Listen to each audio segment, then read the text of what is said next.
Good evening, everyone. The time is 5:34 p.m. It is Tuesday, October 21st, and I'm going to call this special City Council meeting to order. Will the City Secretary please call roll? Mitchell. Heiser. Here. Rizzo. Present. Zuniga. Present. Harris. Here. McKinney. Tobias. I'm here. All right, 1, 2, 3, 4, 5, 6 members present. We have a quorum. Up next is citizen comments. Is there anyone who wishes to come forward and speak? And Mayor Mitchell is online. Yep. All right, seeing none, we're going to close citizen comments. The City Council will now go into executive session to discuss agenda items 1A through H pursuant to Texas Government Code sections 551.071, 551.072, and 551.087.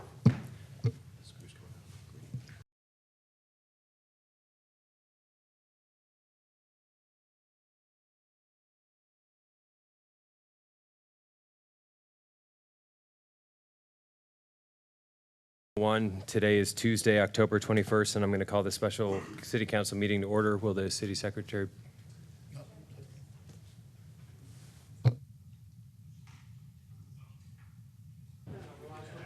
There, you have to close the special meeting. Oh, no action was taken in executive session. Motion to adjourn? All right.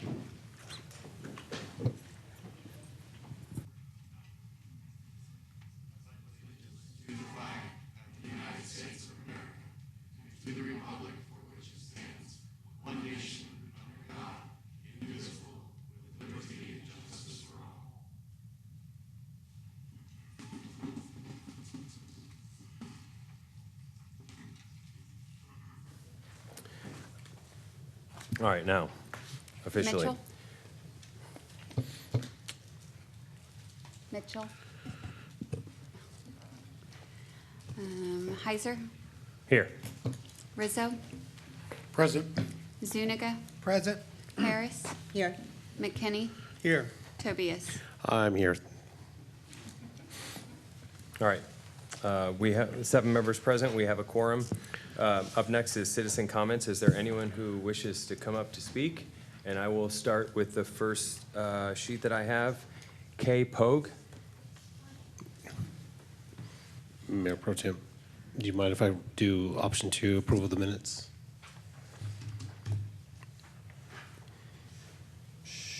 Yes, sorry, my bad. No problem.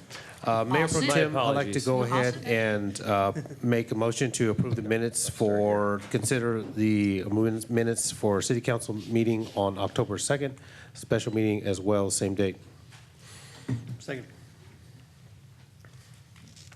Motion to approve the minutes made by Councilmember Tobias, seconded by Councilmember McKinney. All in favor say aye. Aye. All opposed? Motion passes 7-0. Now up next is citizen comments. Is there anyone who wishes to come up to speak? And we'll start with Kay Pogue. Thank you for your patience, and my apologies for that. Exercise. Anyway, first of all, thank you for your time and your service here in Kyle. I'm representing myself, Kay Kinsella Pogue, my sister Catherine Kinsella, and my cousins in the Greg Cousins LLC. City has on the agenda tonight for you to vote to agree with the city taking the eminent domain of our properties for the improvement of North Old Stagecoach Road along with the Alton Frankie property. These are agenda items 39, 40, 41, and 42. We would like to officially go on the record and that we urge and prefer that the city use the land for this expansion of this road on the land owned by the Greg Cousins, which is directly across from our personal property. Our families have lived in these homesteads for over 50 years and intend to stay there for years to come. The Frankies also have been on their property for longer than that. If you vote on taking our property, my sister, you'll have to replace her septic system. She has 9 oak trees, some with a circumference of 80 inches. Irreplaceable and be destroyed. She'll have to replace her gate, fence, driveway, most of her front yard. I have some of the same issues, fence, gate. The gas line, you know that on my side, our side of the North Stagecoach Road is the deep gas line. If you went to the other side, you wouldn't even have to mess with that. The Greg Cousin has been willing to work with the city to expand the road using the land owned by Greg Cousins, acknowledging that there still be compensation for the land according to the law. The city is right now currently taking almost 8 acres for drainage and 4 acres for the right-of-way for the new road of our 51 acres across our homesteads. We offered this property for the road expansion over a year ago, having a meeting with Mr. Langley and the group. Our family has lived in Kyle since the 1940s and given land and easements on our properties to the city freely. Water lines for Cypress Creek, Hometown Kyle, Six Creeks, land for the water tower, Gray Clark Park, to name a few. I know that the city has spent time and plans for the new road. All we ask is that it be built on the property owned by the Greg Cousins instead of destroying the properties owned by individual citizens who have supported this community in numerous ways over the years. We just want the road to be scooted over. You're taking more of it at the end than was intended anyway by the stop sign. Therefore, that we ask that you vote no on the land acquisition of the Kinsella Pogue and Frankie properties and revise acreage taken from the Greg Cousins. We appreciate your consideration. Can I answer any questions that I might be able to? Unfortunately, we are That's not fine. able, but feel free to connect with us after. Okay. All of our contact information is available on the city website. Well, you have my contact information also. Thank you. All right, up next is Deanna Frankie.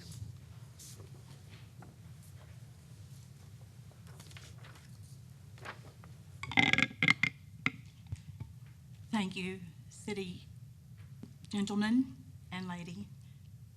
My name is Deanna Frankie. I am a longtime resident of the city of Kyle for 57 years. I moved here when I was in the 7th grade from West Texas, the land of sand and tumbleweeds. And when I got here, it was God's country, water and beautiful oak trees.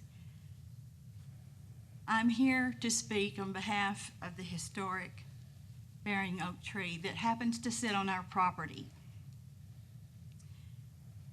The historic 1871 bearing tree is located on the edge of our property next to the road that originated from paths of the indigenous people. This path later became Old Spanish Trail, where stagecoaches traveled from San Antonio to Austin in 1847, and it is now North Old Stagecoach Road, where I live beside, as well as my neighbors. The bearing tree was referenced in 1871 deed between the Donner and Ezekiel Nance, and it was filed in the Hays County deed records. The said tree is a companion to a boundary marker which became the base mark for surveys in the area and a marker for the northern side of the Old Stagecoach Road. Now, bearing tree is used as a corner accessory. Its distance and direction from the corner is recorded as its species and size. And with the distance and direction from the trees, the bearing is recorded. So you can see it's a very important tree, and it is recorded.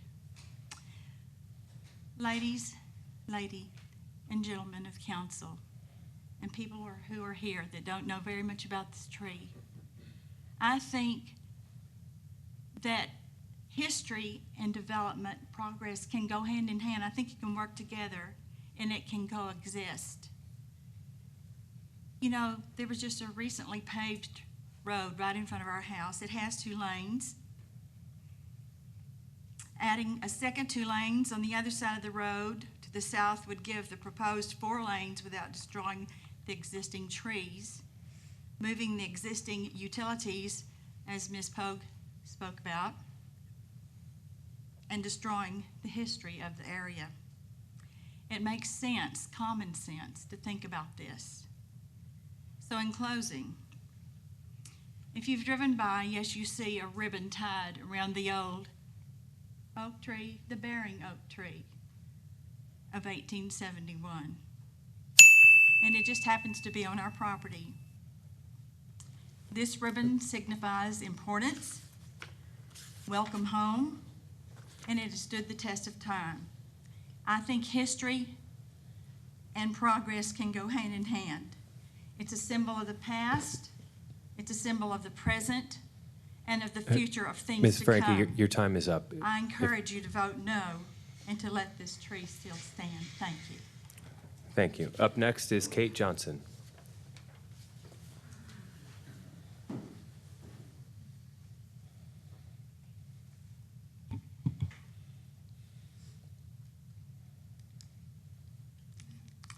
Good evening.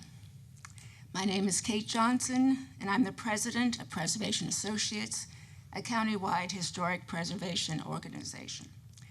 I'm here tonight because the proposed realignment of North Old Stagecoach Road threatens both a historic landscape and the families who have cared for it for generations. The bearing oak on the Frankie property is not just an old tree. It's a documented 19th century bearing tree used by early surveyors to mark boundaries in Hays County. The stone mound beside it, likely placed by the same survey crew in 1871, is tangible evidence of the earliest mapping of this region, a living piece of our county's history. Together, they are rare physical links to the origins of land ownership and community in this area. The Gregg family next door has worked with the city in good faith for many years.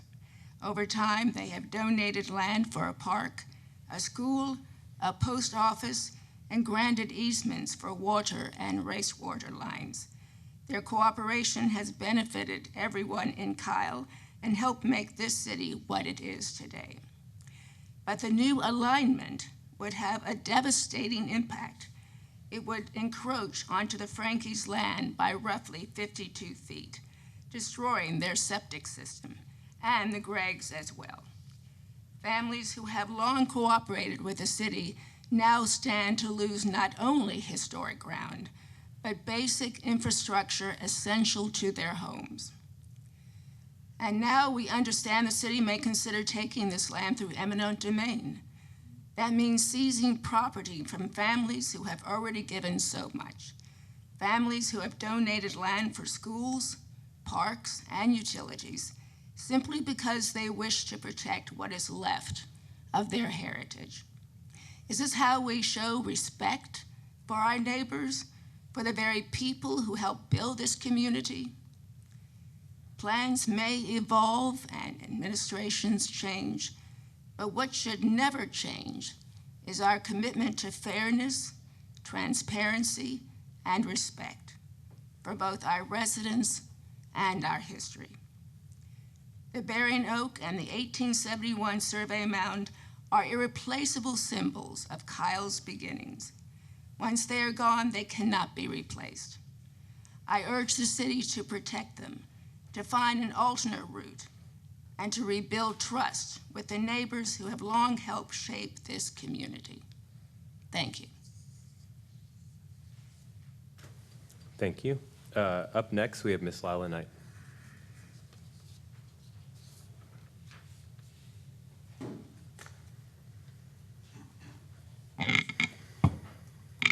Good evening. My name is Lila Knight, and I want to hit on several issues tonight. First, I want to express my support for the City of Kyle seeking the designation of Tree City, USA. I have not gone over the proposed ordinance with a fine-tooth comb. I've just scanned it, but I think that this is the type of ordinance we need to save our heritage trees. But I find it ironic that we're wanting to be a Tree City, USA, but in our road program, we're tearing down trees left and right. And I'm very appreciative of the moving of the old heritage oak on Stagecoach, but we need to do better. And I know that this city council supports preserving the history of our city. I've seen it, I've heard it. And to tell you the truth, I'm gonna blame the engineers on this one. They don't know our history. So, and they have not bothered to learn. So it's really up to them to do a better job. They're professional engineers, and I've seen how much we're paying them. And they need to do a better job. I mean, you can just walk up to these people's houses and knock on the door and they'll talk to you. But, so, okay, having blasted engineers, I want to urge you to either postpone or deny the resolutions for numbers 38 through 41. And 38 is also on Center Street, but it will also take out significant trees.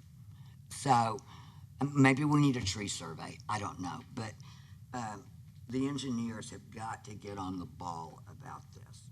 We also need better maps. When I look at the maps in the packet, it is almost impossible to see what's going on. A lot of times there aren't even street names. And I think, you know, we have a very good staff, and I think they could do a much, much better job of that. I still have a few seconds. I want to thank you for considering extending the school zone on Blanco Street. I see those kids every day, and it worries me a great deal. So I do hope that you will support that. And just a small comment on the flock cameras. I know it's been a big controversy at Commissioner's Court, but I support our police. Thank you. Thank you. Up next, we have Yvonne Flores-Cale.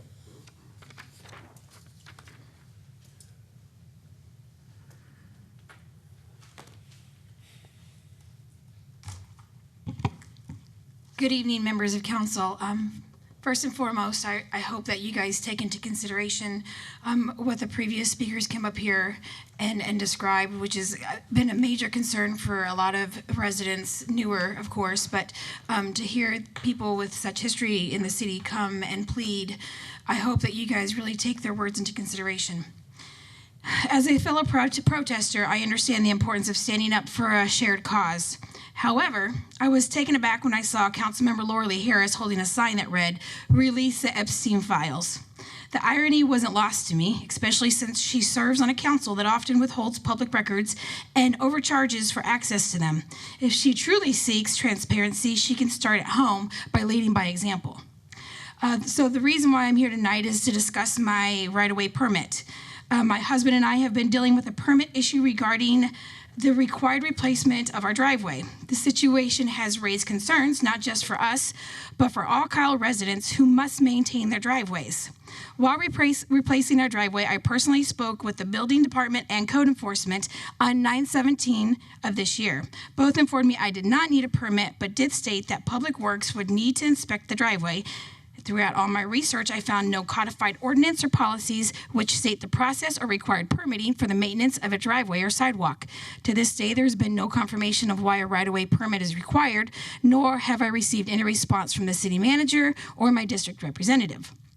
What I've learned in the last few weeks are the following. On October 22nd, 2024, Kelly Stillwell, the City of Kyle Building and Code official, released an update citing the city's use of the 2021 International Residential Code, which was codified on 8/17/2021. Under this code, section R105.2, driveways and sidewalks are exempt from permits. On 9/3/2025, Mike Murphy placed an agenda item for council approval, amending Chapter 38, Article 4, Division 3 regarding excavation permits in the city right-of-way. According to the agenda backup, the amendment was aimed to increase transparency and accountability for utility contractors, but never once stated it would be applicable to residents. My main concern isn't the inconsistencies in the city's policies and process.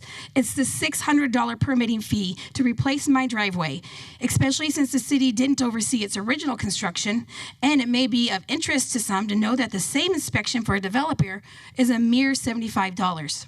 My hope is the council takes time to go back and review the ordinance it previously approved and find that residents are exempt from such an outrageous fee and avoid having the residents generate a petition to repeal this ordinance. Thank you. Thank you. Up next, we have Mike McDonald.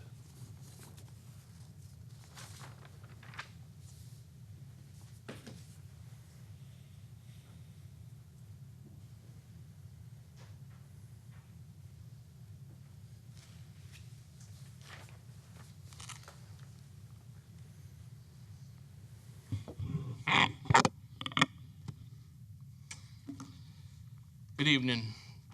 I want to speak tonight on words, their purposes and consequences.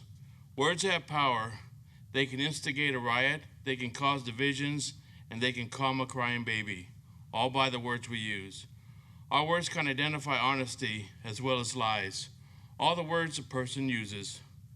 Councilmember Heiser, quoting from your campaign message, you said, "I'm willing, able, and ready to work my butt off to represent everyone in Kyle, no matter who you are, where you live, or how you identify politically.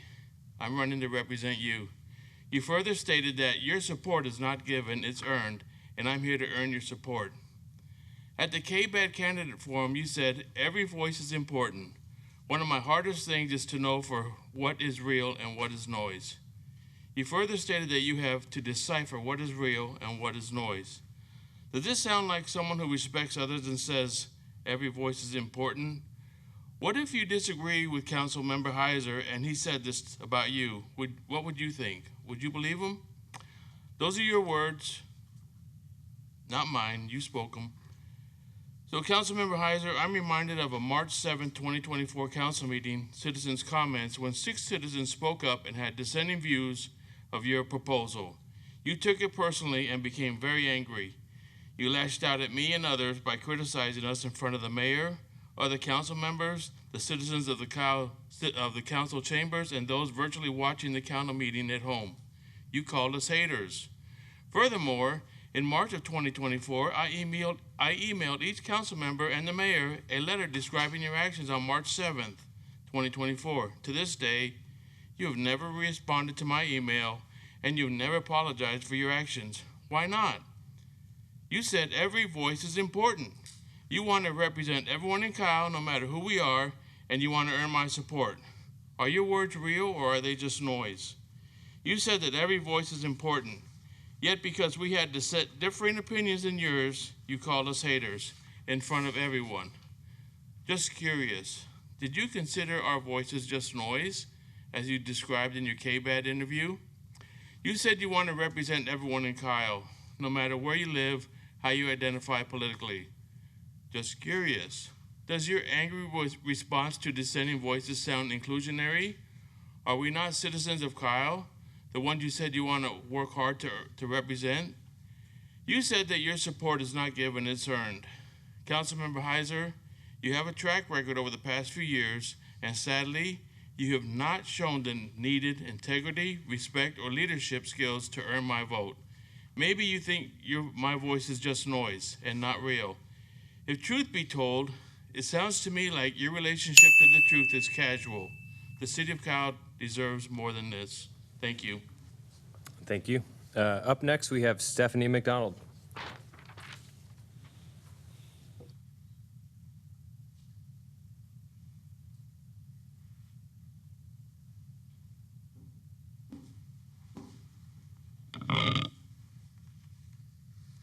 Good evening, members of council. It's the last meeting before the election.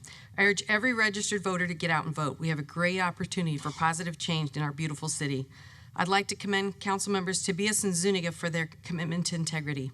This is vital for leadership. I still don't understand why the city filed an ethics complaint against council member Zuniga, which from the onset was frivolous. The complaint was not legally sufficient, in addition to violated the code, which clearly states no one can file a complaint on another's behalf. Candidate Claudia Zapata has not resided in Kyle for 12 consecutive months prior to filing her application for city council. Residents were told the city uses voter records to verify she lived in the city for the qualifying 12 consecutive months. You were presented with evidence that you stated you would not use. Yet Claudia publicly admitted during a candidate forum that she had moved to Austin to live with her mom because of a relationship issue, causing her to have to move to a safe place. Why not stay in Kyle? There's been no known investigation. Was there a police report filed regarding this dangerous situation? Was there a restraining order? Did Claudia move back to her unsafe home? Did she move back with the person she was fleeing? Why wasn't this investigated? She doesn't qualify as a candidate according to our city charter. Claudia Zapata has been making false statements about Councilmember Zuniga after signing the ethics agreement to run a fair and honest campaign. The city had her sign that form. What was the point if there's no enforcement? She's also been complaining about Councilmember Zuniga's vote on the flock cameras, but silent on Councilmember Heiser and Rizzo's supported votes for the cameras, which is discriminatory. We need fair and impartial council members on the dais. She also called another candidate an insurrection supporter. This rhetoric is divisive for our city. Councilmembers Heiser and Rizzo are taking campaign donations from developers, contractors, and lobbyists that have strong financial interest in Kyle. That's not the type of ethics we want on the council. It allows your vote to be swayed when you're accepting these funds. Voters need to do their homework. I've noticed also that when Structure Point has been presenting, the mayor has not been present. I see he's here virtually, and I hope he's here for this vote. I hope he's not taking a job with Structure Point when he leaves. That wouldn't be ethical. We've witnessed Councilmember Heiser on more than one occasion lose control of his temper. That does not match a leadership quality that's needed for our city. When attending his meet and greet to simply hear his vision for our city, my husband helped him set up tables and chairs. When he spoke, I recorded his talk. Partway through, he was rattled and asked me to stop recording, even though others had recorded during his talk. He accused me of wanting to put my recording on social media. I immediately stopped recording and explained, I'm not on social media. I was taken aback as we were in a public setting, in a public forum. Why would he think this was inappropriate? He then accused me of being sent there by someone, and I assured him this was completely false. We stayed until we had to leave for a commitment. Another council member followed us out, stating what was happening was wrong, and he was going to hold an event, and we were free to record his event. Later that evening, Councilmember Heiser did privately apologize by text. We thanked him. This incident once again solidifies that he lacks the ability to control himself when faced with adversity, and even not adversity. This behavior is not beneficial to the council. Thank you. Pay attention, everybody, and vote. Thank you. And up next, we have Kenneth Rocha. Good evening, Council, Mayor, online. I'm Kenneth Rocha, hometown Kyle. A couple of items here regarding the heritage tree in the park. Kudos to the Parks Department, Transportation Department with and working with engineers for the design. I've been asking for old Stagecoach Road designs and PS&E plans since June. I've been told over and over that, hey, we've invested too much, we've already gone too far. I don't suspect that there'll be much change, even with the comments today. But I'm encouraged that our community is asking for a redesign. That makes something that truly fits with our community. So regarding the heritage tree, the new pocket park in the ETJ, it is the intent of the city to fully treat and operate the parcel as a functional municipal park. Internal trail features will be integrated into the Six Creeks development in the ETJ. This park will be directly behind me, my back fence in hometown Kyle. This begs the question, how will residents of hometown Kyle or Cypress Forest access this park? We could park within the Six Creeks subdivision along Cold River Run, or park on the expanded Old Stagecoach Road. Will there be parking?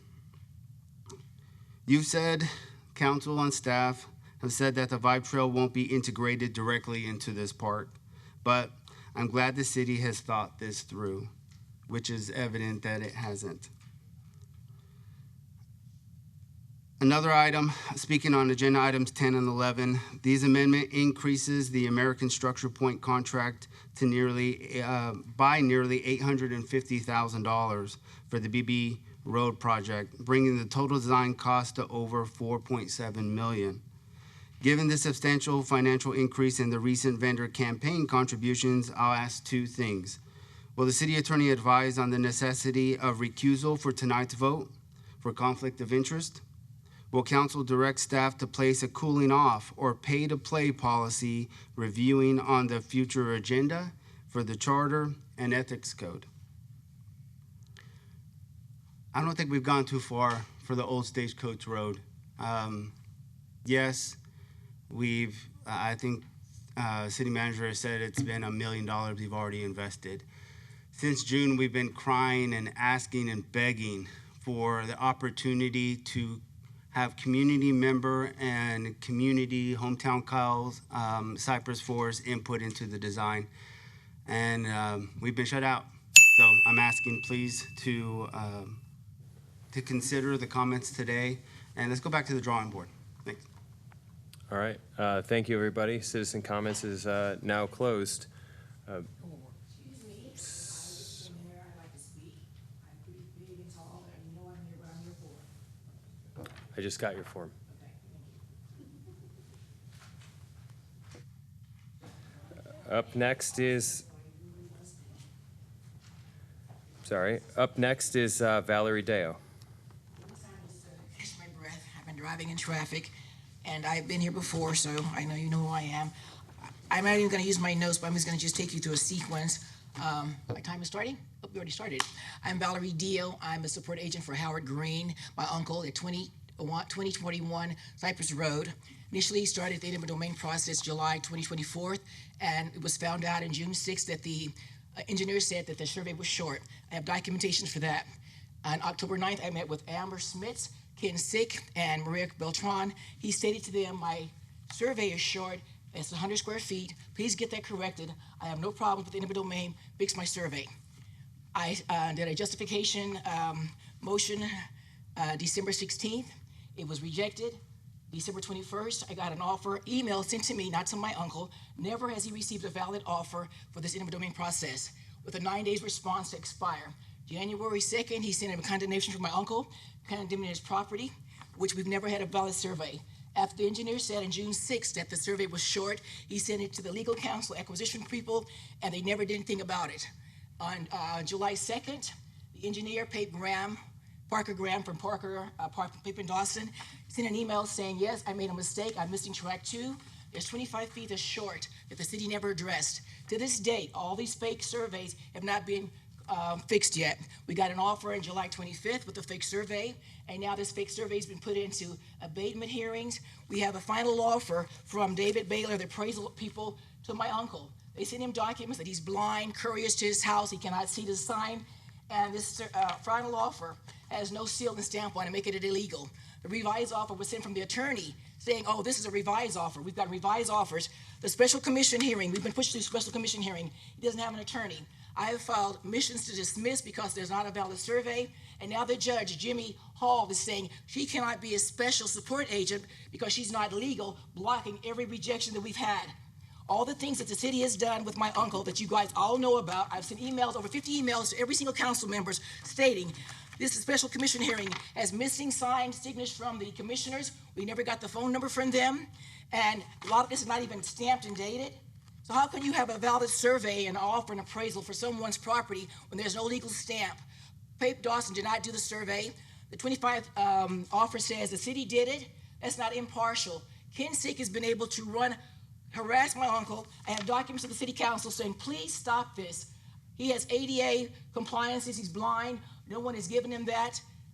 I'm a support agent. I'm being blocked now. I cannot file a motion for my uncle. All these documents show fake surveys. There's not one valid survey that shows the exact track.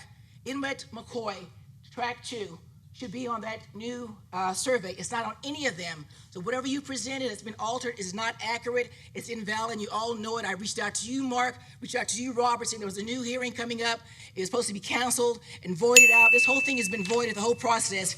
And yet you guys have stressed my uncle out that he's about to die. He's lost over 60 pounds. He's so stressed out from you guys. And you know what he's done.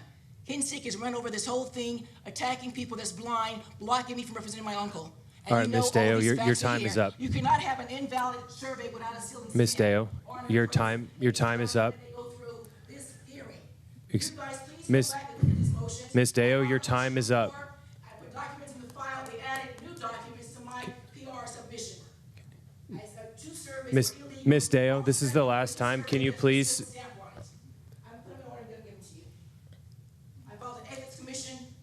Ms. Deo. So hard to get it filed. Every single thing you do for the city, you guys try to block people. I'm done.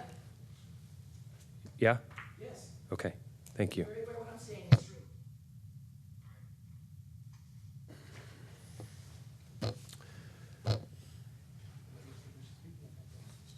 true. Okay, anyone else wish to speak?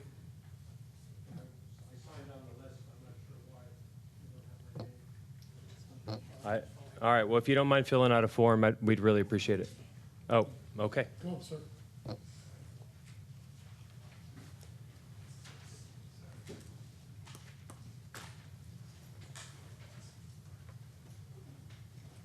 Please state your name for the record. I will. First, I'll let you know that I'm much easier. My name's Dwayne Idella. I'm a former property owner here in Kyle, now currently a San Marcos resident, but I'm financially supporting my wife and an elderly aunt at Orchard Park, so I'm sure I'm contributing to the Kyle operations. I'm here today because I've been a long-term foster grandparent for cats that my daughter, Dr. Heather Idella, a resident of Kyle, has fostered. I'm here to put on public record two things that became aware of this week. One is the approval by this council for Kyle to move ahead with an animal resource center. And the second, an announcement by the PAWS board that there were temporarily closing the Kyle PAWS location, which this January will be the 40th anniversary. I'm asking for consideration by the council and by the city of Kyle to assist if needed in assuring the longevity of the Kyle location, but more importantly, over the next year or so of planning, to consider the possibility of a public-private relationship to take advantage of the 40 years of systems and support of this city that's come from the mission of PAWS, which is the medical assistance and adoption of stray animals throughout the county. So, thank you. And thank you, sir. Anyone else? Final call? All right, citizen comments is now closed. Before we move forward on the agenda, I just want to take a point of privilege to highlight somebody who's in this room for an achievement that probably not many people know about, but our city secretary, Jennifer Kirkland, received a pretty prestigious award. It's called the Emerging Leaders Award by the Texas Municipal Clerks Association, which is this TMCA. And, Jennifer is integral to the city's ability to function on a daily basis.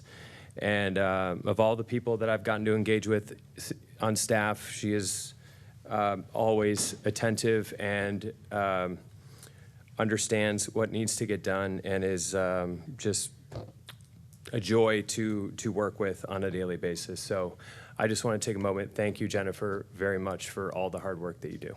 Thank you.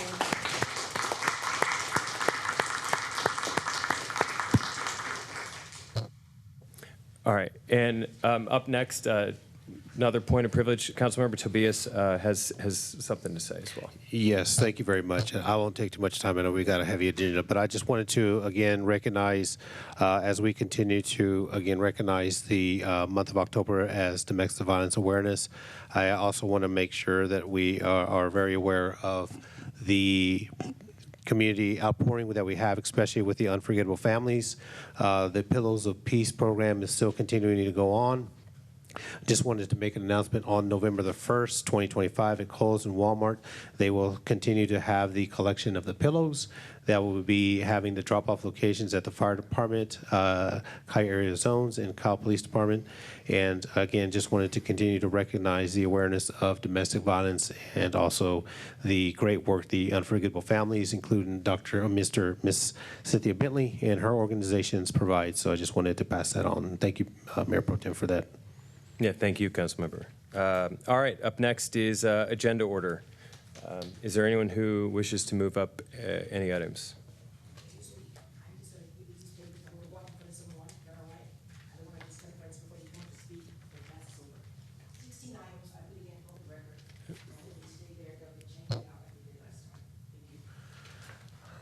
Mayor Pro Tem, if we can get item 45 up.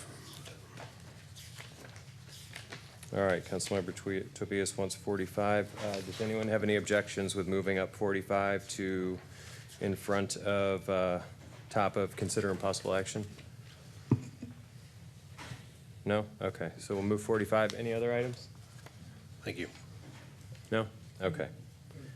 All right, up next is reports and presentation. Number 3, a proclamation recognizes Texas Arbor Day. Councilmember Harris. Thank you. Whereas Arbor Day is observed throughout the nation and around the world as a time to celebrate the value of trees, and whereas the City of Kyle is committed to preserving its natural resources, demonstrated by the City Council's continued support of beautification, reforestation, and conservation projects. And whereas trees reduce the erosion of precious topsoil by wind and water, conserve energy by lowering heating and cooling costs, moderate temperatures, clean the air, produce life-giving oxygen, and provide essential habitat for wildlife. And whereas trees are a remarkable resource that provide us with paper, lumber for our homes, fuel, and countless other products, and whereas trees in our community increase property values, strengthen the economic viability of business areas, and enhance the beauty of our neighborhoods and public spaces, and whereas, wherever they are planted, trees bring joy, natural beauty, and spiritual renewal to all who experience them. I therefore, Laura Lee Harris, Council Member, District 4 of the City of Kyle, Texas, do proclaim November 7th, 2025 as Arbor Day in the City of Kyle and encourage all citizens to celebrate Arbor Day and to support efforts to protect our trees and woodlands for the benefit of present and future generations. Thank you. Thank you, Councilmember Harris. Does anyone have any comments? No? All right. Up next is a proclamation recognizing Sergeant Cleary and Corporal Waters for their life-saving efforts. Councilmember Rizzo. Yeah, thank you. Just want to add some dialogue on where we are as a city. When I hit the dais in 2019, council was discussing rehousing our police department. They were looking for options, either retrofit or building something new. Council at the time worked together to bring forward the Public Safety Center bond. With the bond, we brought forward the building, the new Public Safety Center. It's going to serve everyone in our community. That was the first real investment we made in our police department. Next we did was make sure that we, as a city, invested in our officers as well. Our officers were probably the lowest paid in the region. We are now very competitive in pay. This was the emphasis we had early on as a council to make sure Kyle was a safe place to live as growth was happening. That commitment was to bring in the best officers, the best that would want to come in with a servant's heart and serve the city of Kyle, because they serve every citizen in Kyle. That investment has paid dividends, and it's my pleasure to show some of that commitment and where we are now as a city. And with that, I'd like to read this proclamation. City Council proclamation, whereas on September 23rd, 2 officers from the Kyle Police Department received multiple awards for their life-saving efforts. And whereas both Sergeant Cleary and Corporal Waters are prominent members of the Hays County Regional SWAT Team and have displayed an unwavering commitment to safety during critical incidents. And Sergeant Cleary received the Medal of Valor for his bravery during a high-risk special weapons and tactics SWAT call. The incident began as the welfare concerns for a mother and a child, but further investigating revealed the mother had been assaulted by her husband, who was determined to be an imminent threat to the family. In a coordinated hostage recovery, Sergeant Cleary courageously rescued the child from the home and away from the dangerous domestic violence situation. And whereas Corporal Waters received 2 Sheriff's Appreciation Awards for separate incidents. In the first, he responded to a violent attack that escalated into an armed and barricade suspect. Working with a team of crisis negotiators, Corporal Waters helped facilitate the suspect's voluntary surrender without further escalation. During the second incident, Corporal Waters encountered a combat veteran in the midst of severe mental health crisis, marked by extreme paranoia and emotional instability. Through rapport building, he gained the individual's trust and guided the situation to a safe and peaceful resolution. Now, therefore, in recognition of the awards highlighted, the comments of the Kyle Police Department of Public Safety, the commitment of the Kyle Police officers to public safety, I, Robert Rizzo, Councilmember District 2, and the entire Kyle City Council do hereby honor Sergeant Cleary and Corporal Waters for their exemplary service and the contributions each has made to the Kyle community. I just want to finish off by saying the investment that we've made into our police department has brought the best officers to our city. We are recruiting great officers, and these actions show the great work they're doing. These instances could have ended really tragically, and because they're quick thinking and their care for the community, they acted in a brave manner, and were able to bring that situation into a peaceful ending. So I just want to say thank you to both of you and for all your work. Thank you very much.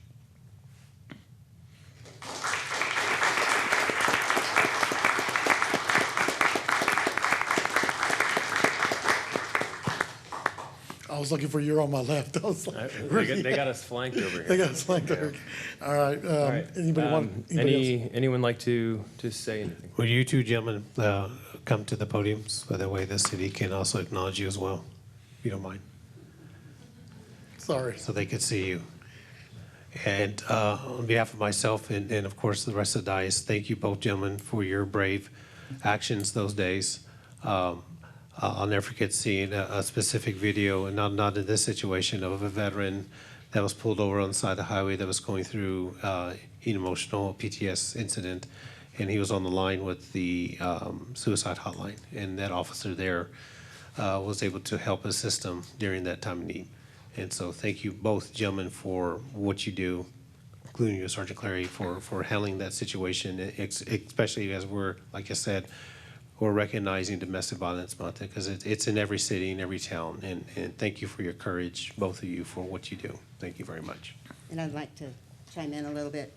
As it is Domestic Violence Awareness Month, I know that domestic violence calls are the second most dangerous calls for you. They are very volatile, and often injuries occur for both the participants in that incident and the officers. So your bravery was amazing, and we do want to thank you for that.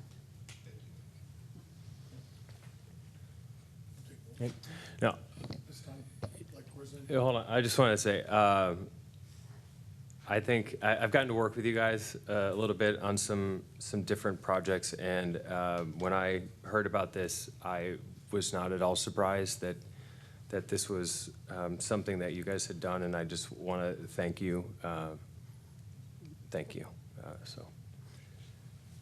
Yeah, you're not just good officers, you're good men. Like, I've enjoyed getting to know you guys over the years, and I really just appreciate everything you guys do, and you know, you're a testament to the department. We appreciate you guys. Just want to echo what everyone else says.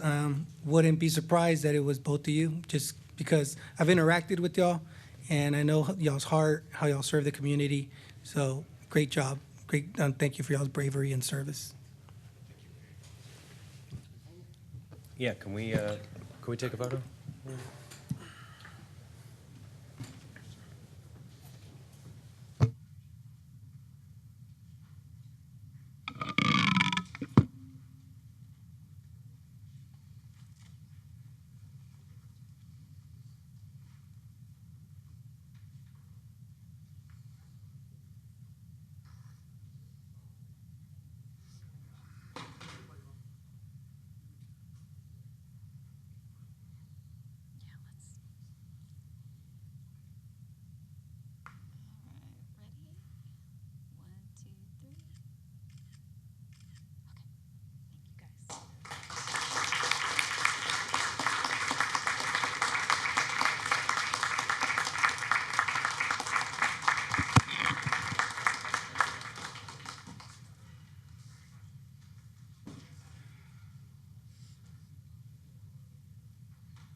All right, up next on the agenda, number 5, receive a report, hold a discussion, and provide staff feedback regarding the old Stagecoach Heritage Live Oak tree location and proposed pocket park.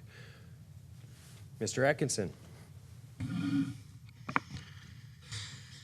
Good evening.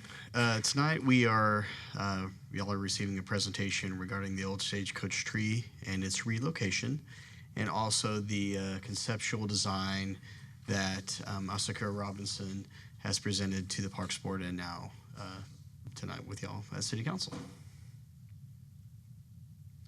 Just a brief overview. We're going to be discussing the history of the project, the relocation status, and then I'll be introducing the design team.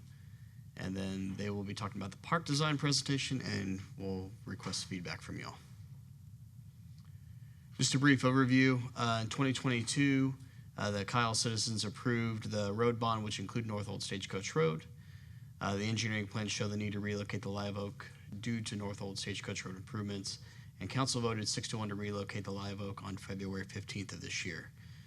In mid-May, there was a design contract for the Pocket Park from our parks rotation list, and that is Asakura Robinson, who they have a representative here tonight. And then we provided a park board presentation on August 25th, 2025. And just so y'all see on the location map right here, the green dot is the location of the Old Stagecoach Heritage Tree. The orange shape right there is the parcel of land that Six Creeks is going to be deeding over to us, and also the location of the new pocket park surrounding the design of the tree. It's about a quarter mile northwest of the existing location, and we will move on to the next slide. From a relocation status, the city selected Environmental Design, Inc., and they have a 90-day preparation time frame that started in July, and it's extended a little bit just due to around the holidays coming up and what have you. But starting tomorrow, road closure signs will be going up on Stagecoach Road, and we will be closing a section of Old Stagecoach Road between Cypress Forest Drive and Muscadine Drive. The early November to mid-December timeframe is when the roads will actually be closed. And then we would like to point out that the tree will be out of the ground for 2 weeks during the process, and it will be visible from multiple closure points. EDI is one of the top tree relocation services.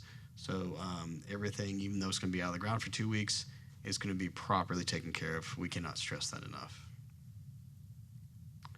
And from our relocation schedule right here, starting at the beginning of November, they will be mobilizing to actually move the tree out of the ground.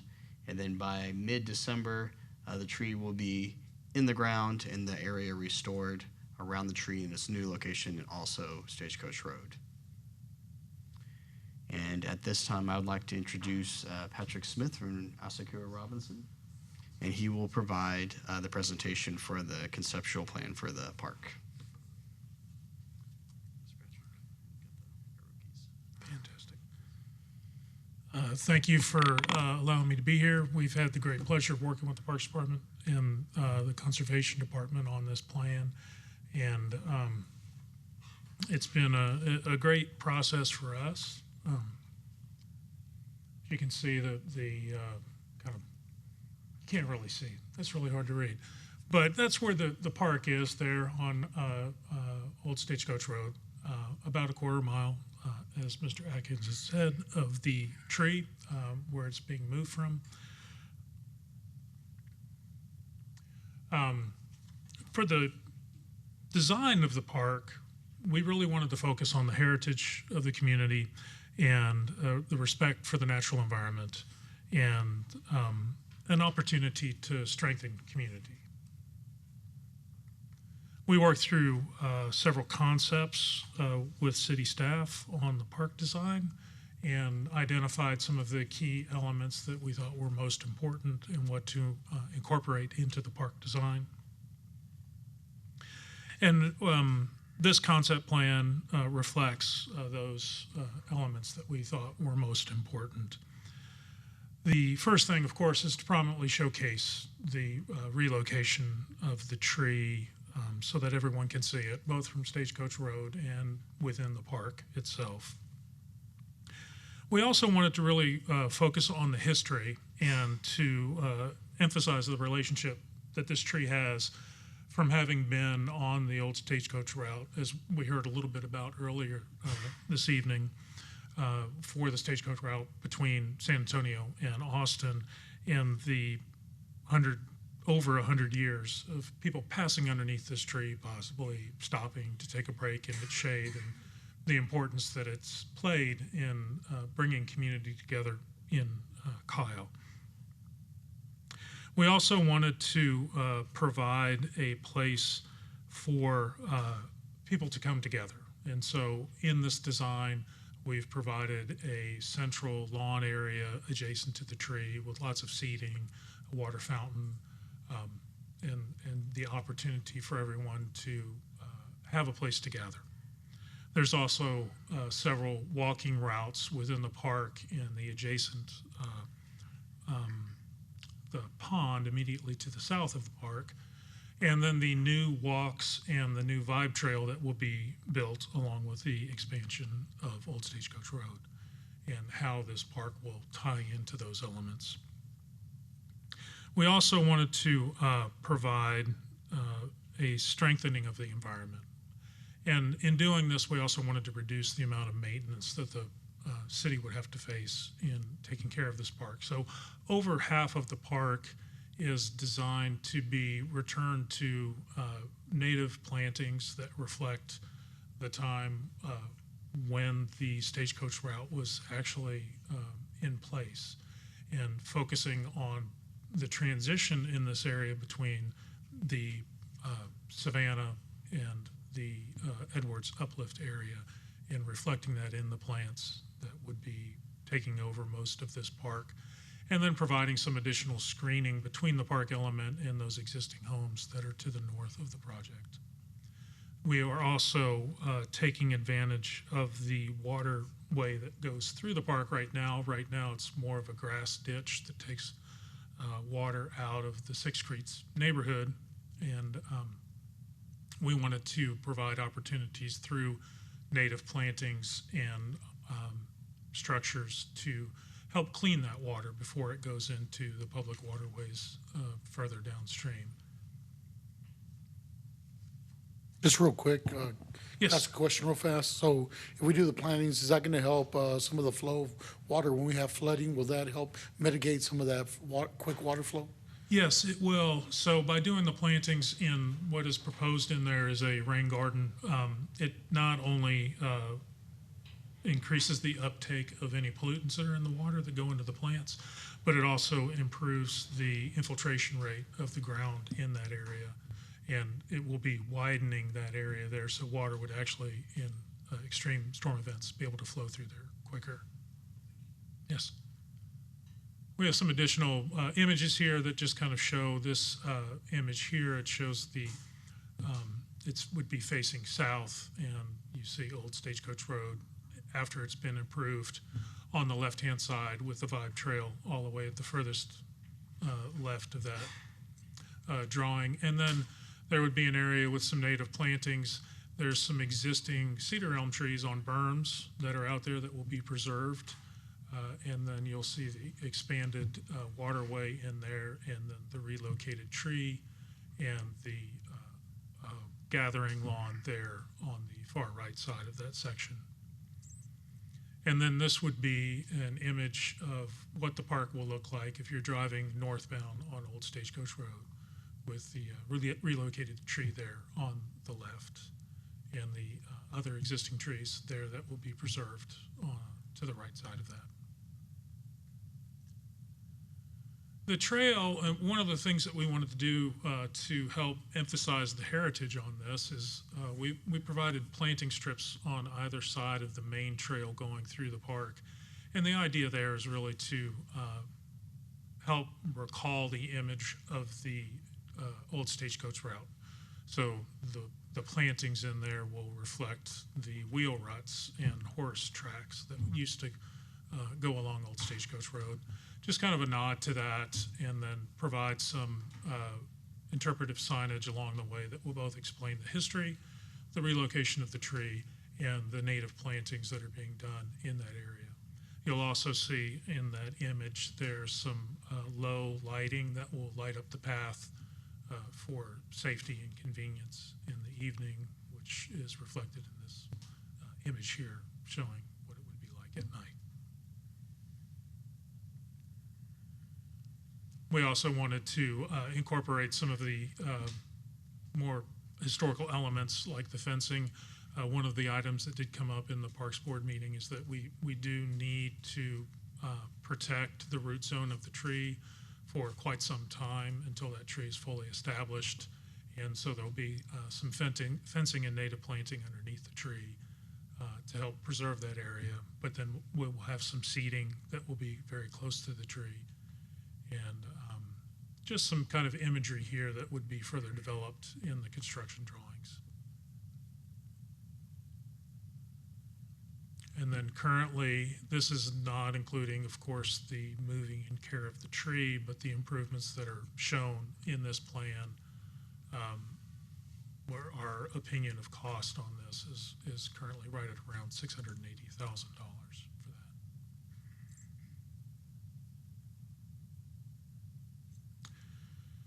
that. And then just some of the comments that we received during the Parks Board meeting and have already started to take into account as we start considering further design of the park.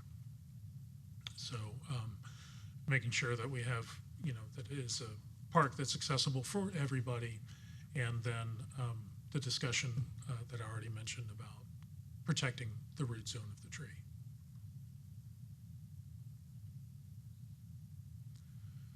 So I don't know if you wanted to talk more about the next steps. Yes, sir. Yeah, okay, thanks. All right, and next steps for the project, we're going to have continued coordination and input from the Six Creeks developer for the final design.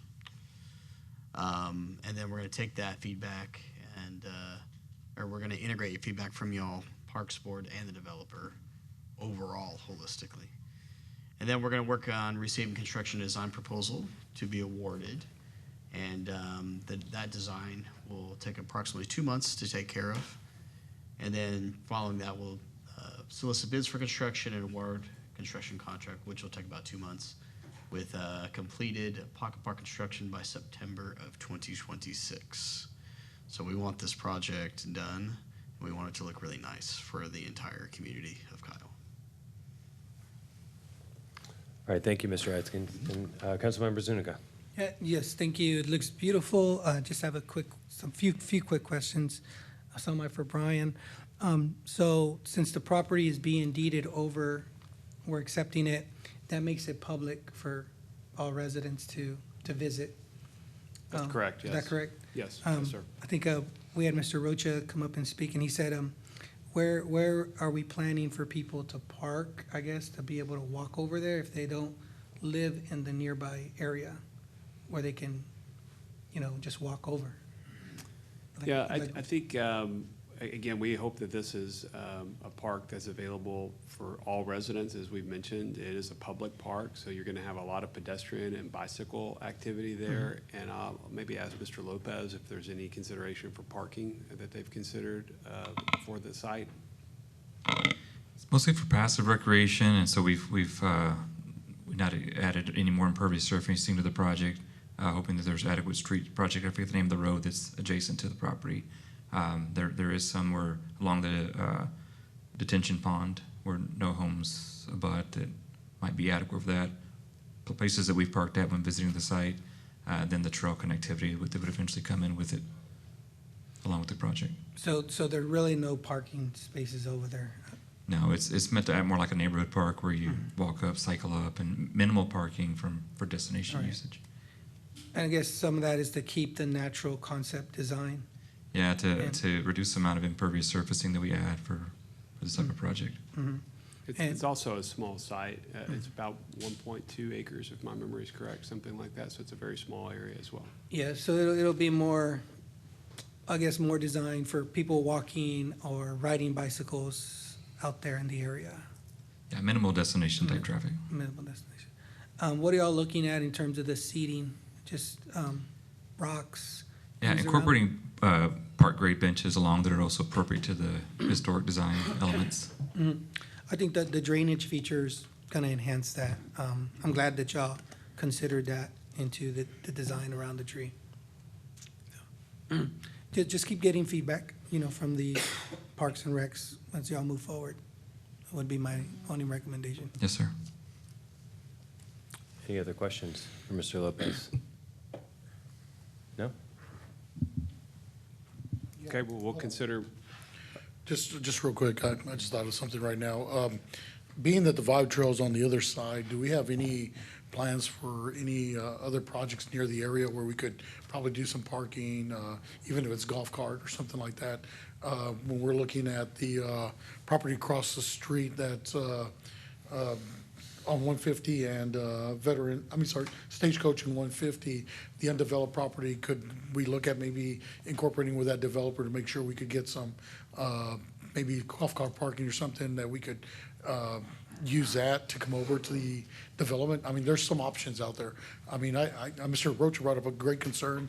I'm thinking to myself in my head, how can we address that? That might be with development in the area. If we're building a road and we're building the Vibe Trail, maybe developer will be amenable to build something there where we could park something to look at option-wise. absolutely, we can certainly take a look at that, some of the vibe activity nodes that have been proposed to see what kinds of options there are there. There probably are more there at that location, so we can certainly look at that. That's a great idea. Anyone Unless else? there's other feedback, we'll Councilmember proceed with Tobias. that. Oh, yes. Well, I'm looking at it in a different way. Is this going to be a destination spot for the city? Or is it just going to be, there's the oak tree? Because I guess if we move the tree from its original location, it's no longer going to be considered a historical marker, correct? If we ever decide to go that route. So when we start looking at building or tearing up more land just so we could have parking spaces to go see that tree, is that the overall goal of what we're trying to do? Or are we just trying to save the tree? So it's something that we should maybe consider, because again, you build parking lot, and guess what? You got more traffic. So it could be just a matter of, this is a signature tree, this is where it's at, if you want to come look at it, if you have to park maybe at hometown or park somewhere else to just go and look at it, or is it just a centerpiece, or is it going to be a destination spot? So, I guess that's something you got to look at in the long run. If we're going to spend more money developing a parking lot, so that way we could just go see this tree. Yeah, Councilmember Harris. Oh, go ahead. I just want to address the parking lot thing. Yeah, I want to address the historical thing.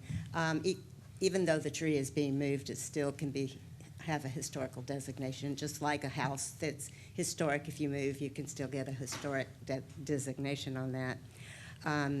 The lot that it's going to is small. It's not appropriate for parking on that lot at all.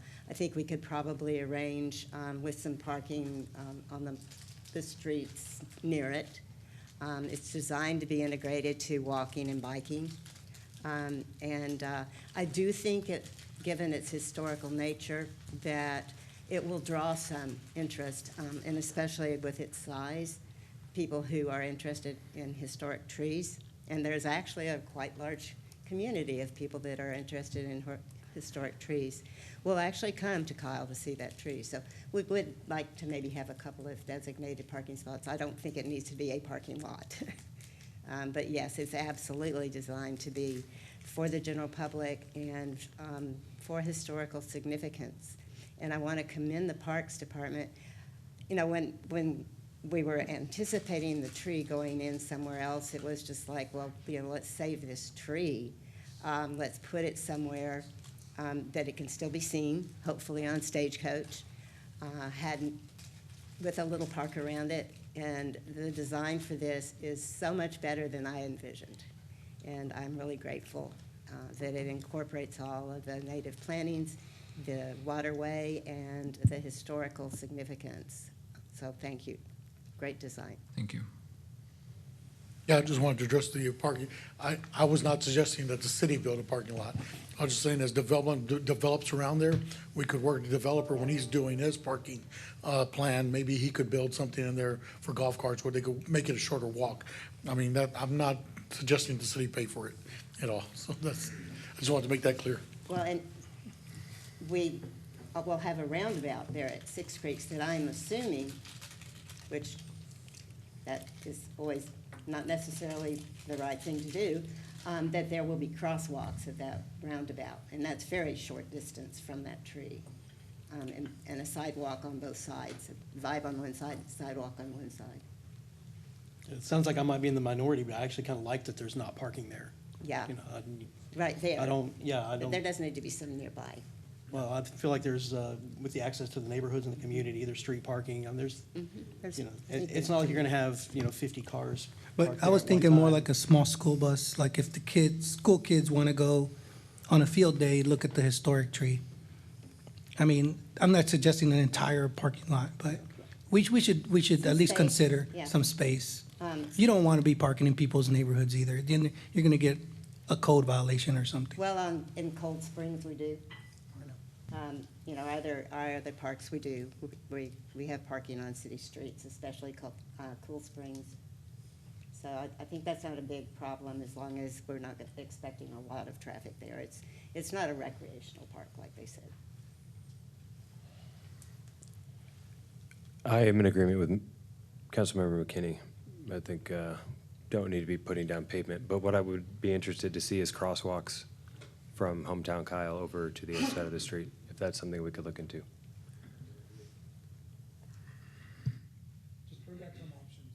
Brian, can you just bring back some options? Thank you. All right. Thank you, Mr. Lopez. Thank you.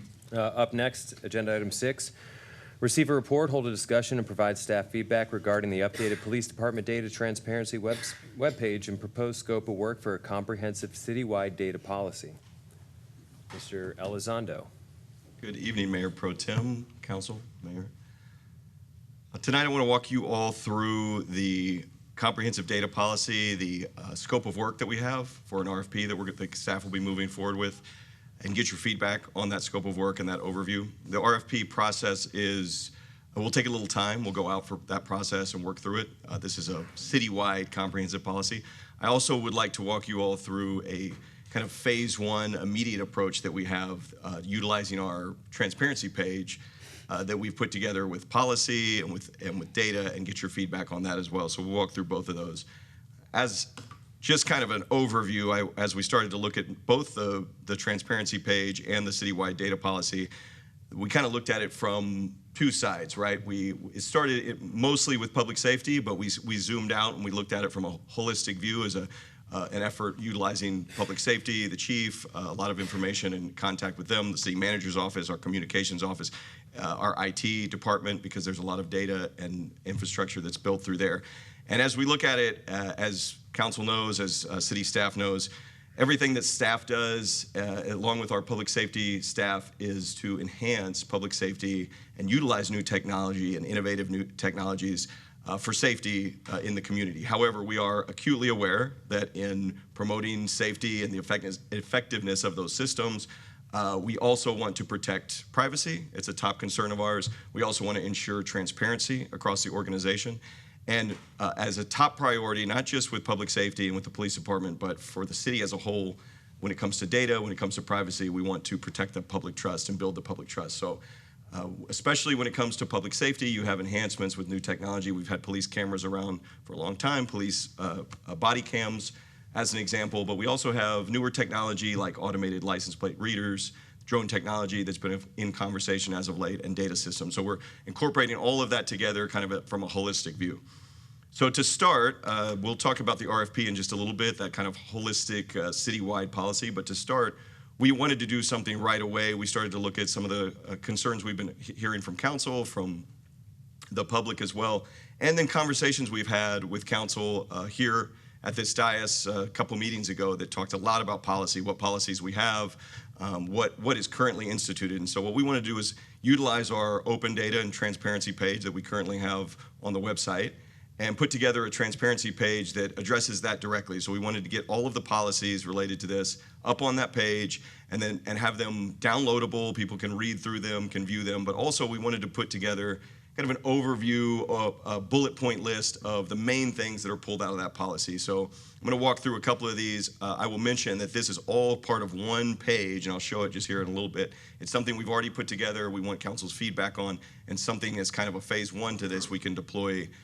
immediately to be more transparent and put it out there to the public, and then certainly move on with the citywide data policy and the RFP.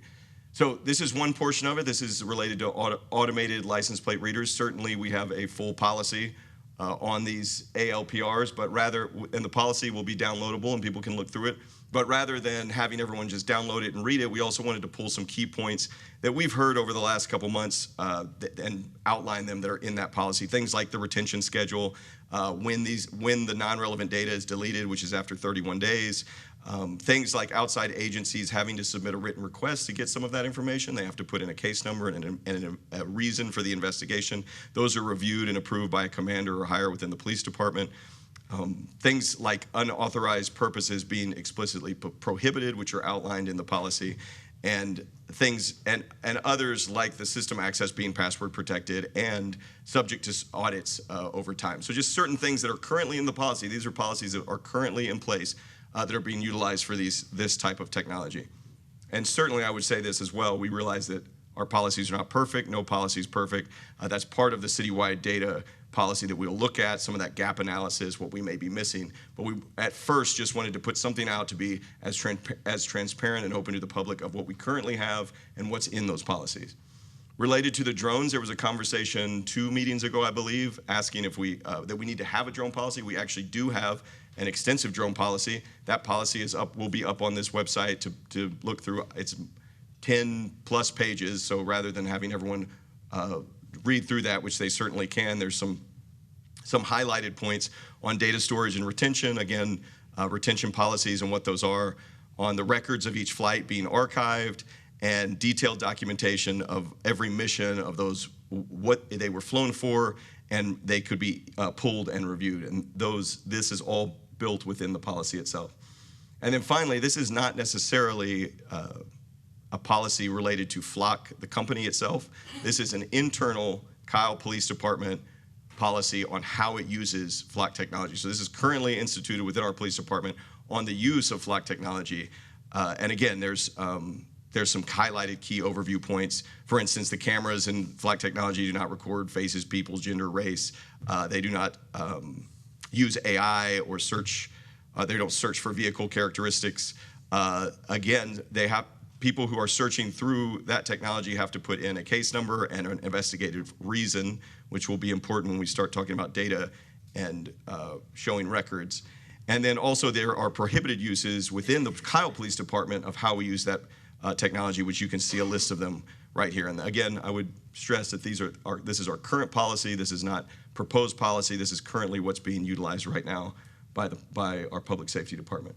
So what we're looking at doing in this initial phase, and we want you all's feedback on this because this is something we could launch right away, something we've already put together, is this was an interdepartmental effort. It's part of our transparency page. It would be connected to our public safety page on the website where you could read about transparency, all of these policies, download these policies, and see those kind of overview bullet points of what is in the policy. And then we wanted to build in the availability of key metrics. So we have reporting back end on a lot of these. It's not as clean as we would always want, but we have teams of data analysts that can parse the data down, and we can put it in the same way that we put out performance metrics and SLAs for our other departments. We can build in data from all of these different elements that are being utilized in the police department. So for instance, we have put together, this is live and can be looked at once we launch the page, unique vehicle reads from ALPRs. So how many times in a month ALPRs have read a unique vehicle. You can see that month to month. And then not only just the amount of reads, or just vehicles going by, but also hot lists from those reads. So out of all of those reads, certain things will pop on a hot list, and you can look at exactly how many things popped on a hot list. For instance, in this example, 12 stolen vehicles in July, it looks like, popped from the reads that were in there. And you can look at every single hot list that popped and the reason why it popped and what the police department saw as well. On top of that, there's been a lot of conversation about searches through Flock systems. We have prohibited uses according to our police department of what can be searched in there. And again, there has to be an investigative reason for why they're searching and a case number attached to it. But we also wanted to put those searches out to the public, pull those reports and put them out where people could look at them and see how many searches were used month over month. And then just like that hot list example, we would have what those searches are for. So you see exactly the investigative reason of what those searches were for as you go down. For instance, 24 in August were for searches for warrants. The investigative reason was warrants. There's missing persons, things like that. And so you could be, so month to month, you could look at how many people searched through that, those numbers, and then what they searched for the investigative reason that they put in. And those are all law enforcement people that are searching through there as well. So this whole page, which looks similar to this with all the policy outlined, that you can download the policy, and then at the bottom is that data and transparency elements that people can see. This was kind of our initial approach, something that we could build right now and put out to the public to show what we're doing and what we have before we move into kind of a little bit of a longer process of building that citywide data policy. So I will get feedback on that first phase, that first page right when I finish this. This will go very quickly, but our phase 2, which is a little bit longer, that is something that was talked about late August, early September from this council that we're bringing back, which is we're going to put together an RFP, a scope of work to go out to do a full data policy across the entire city. So this will certainly include public safety, but we have many systems within the city that utilize data, and including IT and Public Works and our Parks Department. And so this will be a comprehensive data policy across the entire city. It will include all of our open data that we utilize. It will include data collection, data retention, how we hold data, data sharing, cybersecurity, and even the responsible use of AI practices, which now is a very relevant topic and needs to be built into data policies across all cities. So it'll be very comprehensive and very timely as we move forward into a more innovative technological world that we're in. I wanted to roll through just a very high-level scope of work and see if council had anything to add or any feedback on the scope that we're going to go out for the RFP. But essentially, there would be a discovery kickoff with whoever is chosen through the process for a full policy review, so to look at all of our policies, what we have now, and then a gap analysis of best practices and where we may be falling short, things that we can shore up, and then a risk and compliant audit along with all of those practices. After that, there would be an extensive public engagement portion where we would have stakeholder engagement across the community workshops, listening sessions to get all of that public input as we build those policies together, and feedback tools for them to utilize. You guys have seen that across all our other departments when we do this. There's online tools, surveys, that type of stuff that would be included. The policy development would be a draft comprehensive citywide policy where they start to put the whole thing together, and it would include all the elements of what we've heard from the public input as well as the internal discussions that we've had. And then of course, stakeholder and legal review to look over all of it through legal, and ultimately adoption. We bring it to council, roll it out, show it to council, and adopt it. This would be across citywide. Now, after that, there'd be an implementation and a roadmap for things, because once you have a citywide policy that incorporates all of that data, that doesn't mean that it immediately starts working, right? You have to implement it across all the different departments and divisions. So we'd have a detailed roadmap of how we're going to start implementing it, where it's most impactful to implement it first, and then internal communications and training with all of our divisions and departments to make sure that they understand these new rules and this new policy and can roll it out. And then something that the city manager and myself have talked about, after all of this has been done, much like we do yearly audits in finance or yearly audits with racial profiling in the police department, we would come up with some time frame to do audits to make sure that while we have this policy across the whole city and it's very detailed and very impactful, that a third party is coming in and making sure that we are executing this policy correctly and seeing if we have any gaps or anything like that. So that's kind of the overview and scope of the RFP that we would like to go out with after your feedback right away. Pick a firm, bring it back to you guys, and get them working on all of this. So I have two phases. One is that immediate page with the data and the policies that we currently have, and then one is the RFP overview that I just outlined, and I would love to get any feedback that you guys have on this as we sort of curate it to move forward.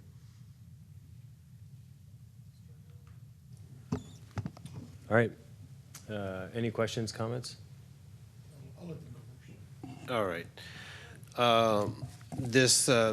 This also ties into the agenda item that I had earlier, but I did send an email to Chief last night because I had numerous calls because we were having all this come through, and I'm sure the council may have received some of the emails. But again, just to verify, and for those that are listening. Hey, Councilmember Tobias, do you just want to move up the item to now? Well, and we can talk about it in relationship to the policy? Here's just what we could do is I could wait for that item But as far as this goes, I'm good with what we got. So you can continue on down. Because I kind of have, yes. Does anyone have any objection to moving up the item to right now? We can open that up. I'd like to have the discussion before we have any other discussions. I'd like to have discussion on this policy for the cameras that we have in now. I'd love to have this one and then keep them separate if that's possible, or. This policy addresses both technologies, but that's fine. Go ahead. Okay, so let me just go back and I'll be real quick because I know we've got a lot to talk about. So my first question was, and I addressed this, was flock cameras, according to our policy, is will not be used as a tool for police or the city to catch violators, moving violations, or used as a source of revenue generating tool for the police or the courts. And I asked if it's true or false, and of course it's true on that end. It will not be used for that specific reason. Because again, that was a big question that I had from specific residents. Again, regarding our policy, and I stated here, according to our new policy, when the drones will be deployed or used, drones will be used, will drones be used as a replacement surveillance tool to patrol neighborhoods, streets, including residents' backyards without consent? The answer was no. Drones are not intended for this purpose. Drones will generally be used for specific missions, responding to calls for service, if there has to be an overwatch for large events, crowds, for parades, festivals, and also be looking for lost children, persons, and assisting with traffic flow and so forth. And then the last one was regarding the transparency, which is already outlined already. It says, will there be a database or city web link that residents may review to see when the drones or when the cameras were dispatched? And it says yes, because it looks like it's already starting to become addressed. So for those residents that were calling me and they're sending me text messages, we are on top of it. Our Kyle Police Department has a policy in place, and I trust that these policies will be followed through on that end. So thank you. I yield the floor. Councilmember Rizzo.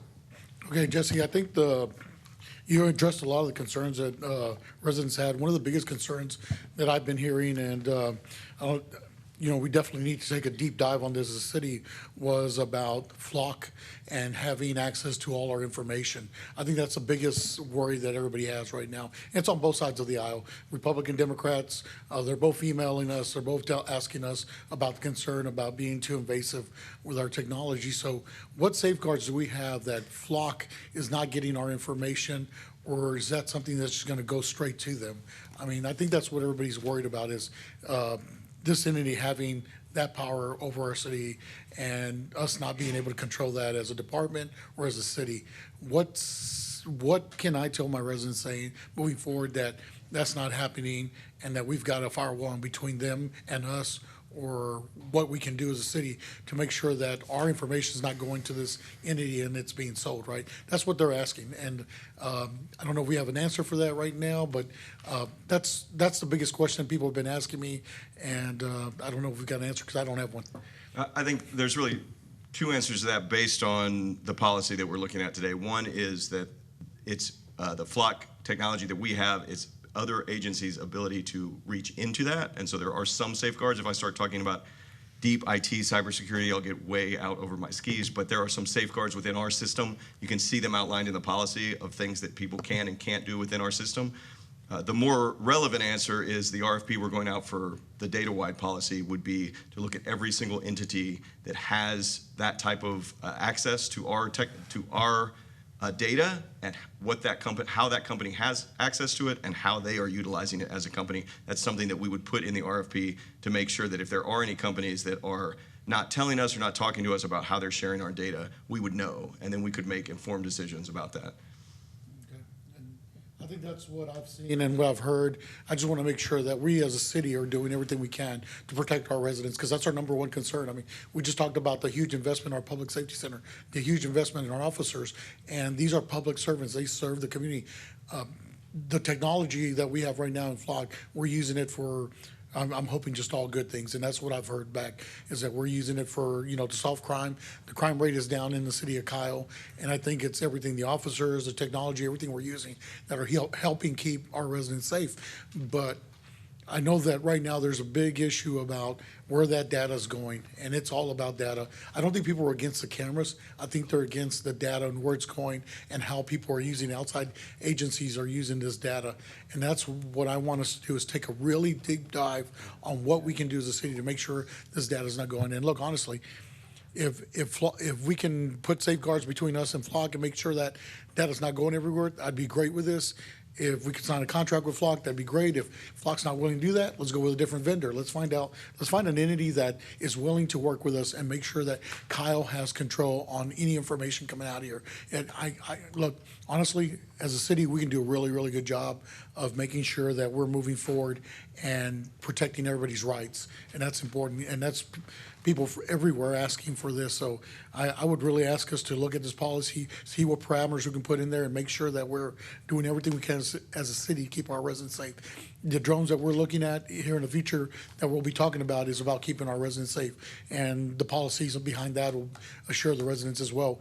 But what I'm saying is right now, data is dangerous, right? It can be very dangerous. Making sure that we know where the data is coming, where it's going, who's being shared with, and what we can do as a city to keep our residents safe is what they're asking. And I guess in a way I'm asking as well, because I want to make sure that we're not just giving everybody all our information from our residents and they're using it for their purpose is selling it, right? In essence, making sure that we're doing everything we can to protect our citizens. That's number one. And that's what I'm hoping we do, is make sure we protect our citizens. And I think we can do that as a city. I think we can really do that. I think we've got a great police department, and we're moving forward, making sure that we're using all our technology as well to keep our residents safe. And I think that's what we need to do when we're looking at this policy, making sure we're doing everything we can to keep us safe. Understood. Yeah, and so that's kind of just my feedback for now. All right. We're going to go ahead and move up agenda item 45. I did confer, and most everybody is okay with it. So seeing as the commentary is all around the usage of the technology in 45 is to approve a contract about the technology. We also So- need to clear. Yeah, can I say a little more about the Well, software? Yeah, we need to clear this item Mhm. before we fully go into the next one. And this one isn't about the Flock cameras. This one is about our new website and what's going on it and how policies are going to be viewed on that, rather than just the policies related to that. It's also in regard to the RFP, and Yes. all of that is the totality of the two systems. And we are about to vote on a contract to add on a second system, which should affect, we should have input on the policy that we're going to go out Right. for I via agree that they're RFP. linked, So but- Well, that is, yeah, that's one facet. that's all I'm That's a saying, is the facet of feedback what this is. that we can give is in regard to agenda item 45 can help shape Understood. feedback. I'll still be in the room to listen to all the Is feedback. that okay? Are we okay with that? Any, Because we don't have any other comments that are specifically for just the data policy, that's fine. I have comments on the data policy. And this is just a report anyway, right? Receiver report. Right. So I think we're taking very good steps to ensure transparency. I like what we're doing with the data policy, trying to safeguard and use it responsibly. I would say having those reports available to the public of the number of arrests, the number of citations, vehicles found, that's really useful information. It shows how we use it responsibly to keep our community safe. So those reports are great. I'd like to also see caveats of who's requesting searches, like what other outside agencies are requesting, so that we keep a number of what outside agencies might be wanting a link into our network cameras. Safeguarding, I understand that this is a local control thing. We control who we want to share it with, and they are not supposed to sell that data. So that's important, so that we maintain the control over how the data is shared. But like I said, I think the residents, their concerns are their privacy. So anything that we can do to answer their questions on this webpage of the data policy is going to be useful. See, data such as missing people found, drug use found through the cameras. I think we're all for that. We want to have that technology tool that our officers can use in our city to keep not just the community safe, but them safe. And of course, respond to faster, dangerous crimes. So keep working on the statistics of the data and the reports. And I would also like to see like the searches, when they're canceled, if we say that we've got a 30-day policy, that's actually followed up on. You know, those were 30 days, that data should be gone. And if it sticks around longer, did it lead to something? Did it lead to a case being solved? Like, what's the outcome at the end of that? I think that if we do those things, the public will be more ensured that we're using these tools responsibly, the right way. That's my feedback. Understood. On And what you make, you're you doing, make a Jesse. good point, council member. This is not a static process, right? So we will launch with initially the data that we have, but it's definitely the transparency side gives us the ability to add more if we want to see more. Of course, it would always have to go through legal and things like that, but if we want to see different elements of the reporting and stuff, we can add to it as well. So the reason I was asking if we want to bring this up is there is on page 9 of the contract for agenda item 45, the addendum 5, at the end it says, customer agrees that it will not share, sell, transfer, or make available any data generated by the Flock hardware, including all Flock drone IP, to which it may have access to any third party without prior express written consent to Flock. So the only mention in this contract that we're about to vote on prohibits us from sharing. It doesn't prohibit Flock from sharing. So if we're going to have a data policy based on a contract that we're about to vote on that prohibits us from sharing, I see a conflict in that, given we have, with the ALPRs, we have been sharing data with external jurisdictions, given they have warrants. So I think that's something that needs to be addressed in the policy, but if we don't talk about the item, we can't address it in the policy. The mayor wants to say something. I'm aware. All right, Mayor Mitchell. I just had a question. It might be a question that Jesse can answer. If not, then Chief. And it's the question of who owns the data. So I think we're talking about this as if the data that gets collected off of cameras, it belongs to the third-party vendor, but it's my understanding that the data belongs to us. So I'm looking for some clarification on that the data is our data, and we decide who gets to share it. Good evening, Mayor and Council. Jeff Barnett, Chief of Police. Mayor, you are 100% correct. In our agreement and all of our operations with Flock, we own 100% of the data. It is ours and ours only to share. They do not share our data with anybody else. It is up to us if we decide to share that through a written user agreement, and that's what we do to approve law enforcement agencies. And then they are required to follow our prohibitions on the use of that information. So it is 100%. So Chief, yes. So Chief, if we tell them that if we decide that we do not want to share data without our express consent, are they allowed to do it without us acknowledging that they can? So what that looks like is, number one, they cannot even access our data without signing the written agreement, which outlines the stipulations that y'all have mentioned. And then if they were to share that outside of lawful purposes, because the agreement gives them the ability to use that for lawful purposes. For example, if Seattle, Washington is looking in our database, and they don't just look up the city of Kyle, they search databases that are shared with them, that are available to them, and they find the vehicle that they're looking for because it was involved in a homicide in their city. And they collect that feedback from the system that we have opened up to them to look at. They're gonna save that information and show that the vehicle they were looking for was in Kyle, Texas on a certain date and a certain time. And they can certainly put that in their case file and use that for lawful purposes only, for the prosecution of that criminal investigation. They're very restricted, just like we are. They have the same restrictions that our staff members do on how they can use it. So it is very protected. It is through a written user agreement, and they are supposed to abide by that. I don't know of any cases where that wouldn't occur. That's law enforcement. They could get the same information if they were to send a subpoena down without the written agreement and subpoena that information, or send a search warrant to us for that information. This is just an easier way for us to communicate between agencies with a written agreement and assurances in place.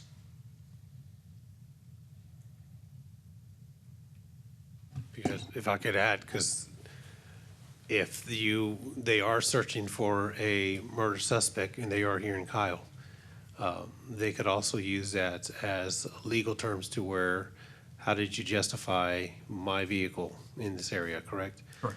And so when it goes to trial, whatever it is, they could come back, the suspect could come back and said, it was an illegal search or something like that. Well, so since the cars are out, and you got to Yeah. think, remember, we're talking about, there's two different items. We have a data policy that's particularly regarding LPR data, but it certainly incorporates video data from drones. And then we have the drone item that's next. So I want to kind of keep them a little bit separate, even though they slightly overlap. When your car is out in the public on the street, you are not entitled to privacy of your car and your license plate number. We could technically station an officer on the street corner and they could write down every license plate number that passes. They could take a picture from that public street corner of those cars on the roadway. So to your question, could that person come back and say we violated their privacy rights because we took a photograph of their license plate while they were traveling on a public street? They can file the suit, but they're not going to win because it's not correct. Well, and Chief, that has been adjudicated by the Supreme Court. Absolutely. When you are in the public place, you are not entitled to those kinds of privacy rights, and this does not violate privacy rights. We're in the public taking that image of that license plate. Mayor Mitchell. Chief, how long have you had the ability to run people's license plates through a database to find out if they have warrants? 30, 40 plus years, maybe longer than that. So law enforcement has had that ability to run a license plate in a police computer and it be tied to an individual with warrants or be tied to a stolen vehicle that another agency has entered. So decades, sir. If you had cameras that you pulled, like let's say it wasn't even a city-owned camera, but a private individual had a security camera and you captured a vehicle on that camera, do you have the power to run that license plate against a database? We absolutely do. We could actually take video and feed that into a system that would run the plates captured on that video through the proper channels to give us the vehicle returns, check for stolen license plates, missing persons. And then second to that, like I say, we've had for decades the ability to take information that we gain from video or photographs and run them through a police database to determine ownership, whether it's stolen or not, to determine if it's tied to a crime to which other agencies are looking for that vehicle, or a missing person, child or adult. Chief, we have a lot of cameras with regards to our officers. Axon, for example, they're a vendor. They've got, we put body cameras on our officers in order for there to be a lot of transparency in any kind of incident. Those cameras, I think we have cameras in our vehicles as well. If any of those cameras pick up a license plate or are recording an incident, do you have the ability to run that license plate through a database in order to determine if a vehicle has a warrant? Yes. If somebody passes one of our officers in a patrol car with a stolen vehicle and those plates are registered on that camera, the officers are going to get an alert on their mobile data terminal, their computer in the car, and alert them that that vehicle is reported stolen or associated with a wanted person. Yes, sir. Okay, thank you. Yes, sir. Councilmember Rizzo. Yeah, the company that you just mentioned that does our body cams, so where does the data go for that? Is it the same place, almost like what Flock does, or is it different? It is almost like just the same system, different name. So one is owned by the Amazon system, one is owned by Google, but they basically provide the exact same service. It is an end-to-end encryption data storage service they're used by the Defense Department or Department of Defense by all of the Department of Justice agencies. They're highly vetted. They're extremely secure. The end-to-end encryption is at top notch and similar, but are very similar, just different names. Just different names. So how long have we been using that system? We've been on the Axon system, without having an exact date, probably 10 to 12 years. So about 12 years we've been utilizing a camera system that keeps all the data in there, similar to what Flock does. Yes, sir. So I'm just wondering what the difference between Flock and Axon is, and why all of a sudden Flock is a big focus of interest, and why nobody's really thought about Axon if it's almost the same system. I mean, I think it has to do with the placement of license plate readers out in the community. Everybody understands if you pass a police car in a stolen car, they're probably going to know to some degree, or officers can run that just by typing in the data into their computer. So they probably understand that there's that risk. Maybe even an unmarked police car, they understand that risk. But it's a fairly new, now it's been around for quite a while, but fairly new use of technology to place cameras out along your adjacent major roadways and to capture that data, and then to keep it in a searchable fashion for a period of time. And we've discussed that's kept for 30 days. And that's a little bit new in how we can just go back and search for 30-day history. Certain crimes aren't always reported in the first 5 hours or 24 hours or 48. It takes people a bit of time sometimes to discover that their property's been stolen. One good example is construction sites. We have a tremendous amount of theft across the country at construction sites. They want to steal heavy equipment. They want to steal appliances that are put into new homes. Those builders go home on Friday evening. They come back on Monday. And if their refrigerators and washers and dryers or Bobcat bulldozers are stolen, they don't realize it for 72 hours, and then they report it. If we have the ability to go back and look at what vehicles came down this dead-end road for this house under construction and search those plates, it can generate some leads for law enforcement. So I think that's a little bit newer than what people are used I to. think you're correct with that, because I know we had a development here on Opal Lane, off Opal Lane, that same thing happened. All the breakers disappeared, everything was gone. People went in through the window, started taking breakers out of some of the houses, some of the panels as well. So that definitely happens here. I'm thinking about the technology and the plus and minuses. I know that we had a crime here at one of the gas stations where a gentleman was murdered, and if it weren't for the Flock cameras, he would have probably gone away. The family would have never had closure.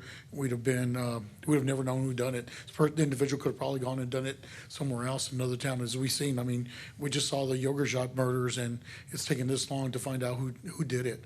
And I keep thinking about all the instances where this gentleman could have been off the street and nobody else had to die. He went on and perpetrated a lot more crimes, and he used that instance. But I just keep thinking about three people that their lives were were destroyed because they thought it was them, those three young men, and ended up being another perpetrator. Look, technology scares people. I'm not gonna lie, it scares everybody.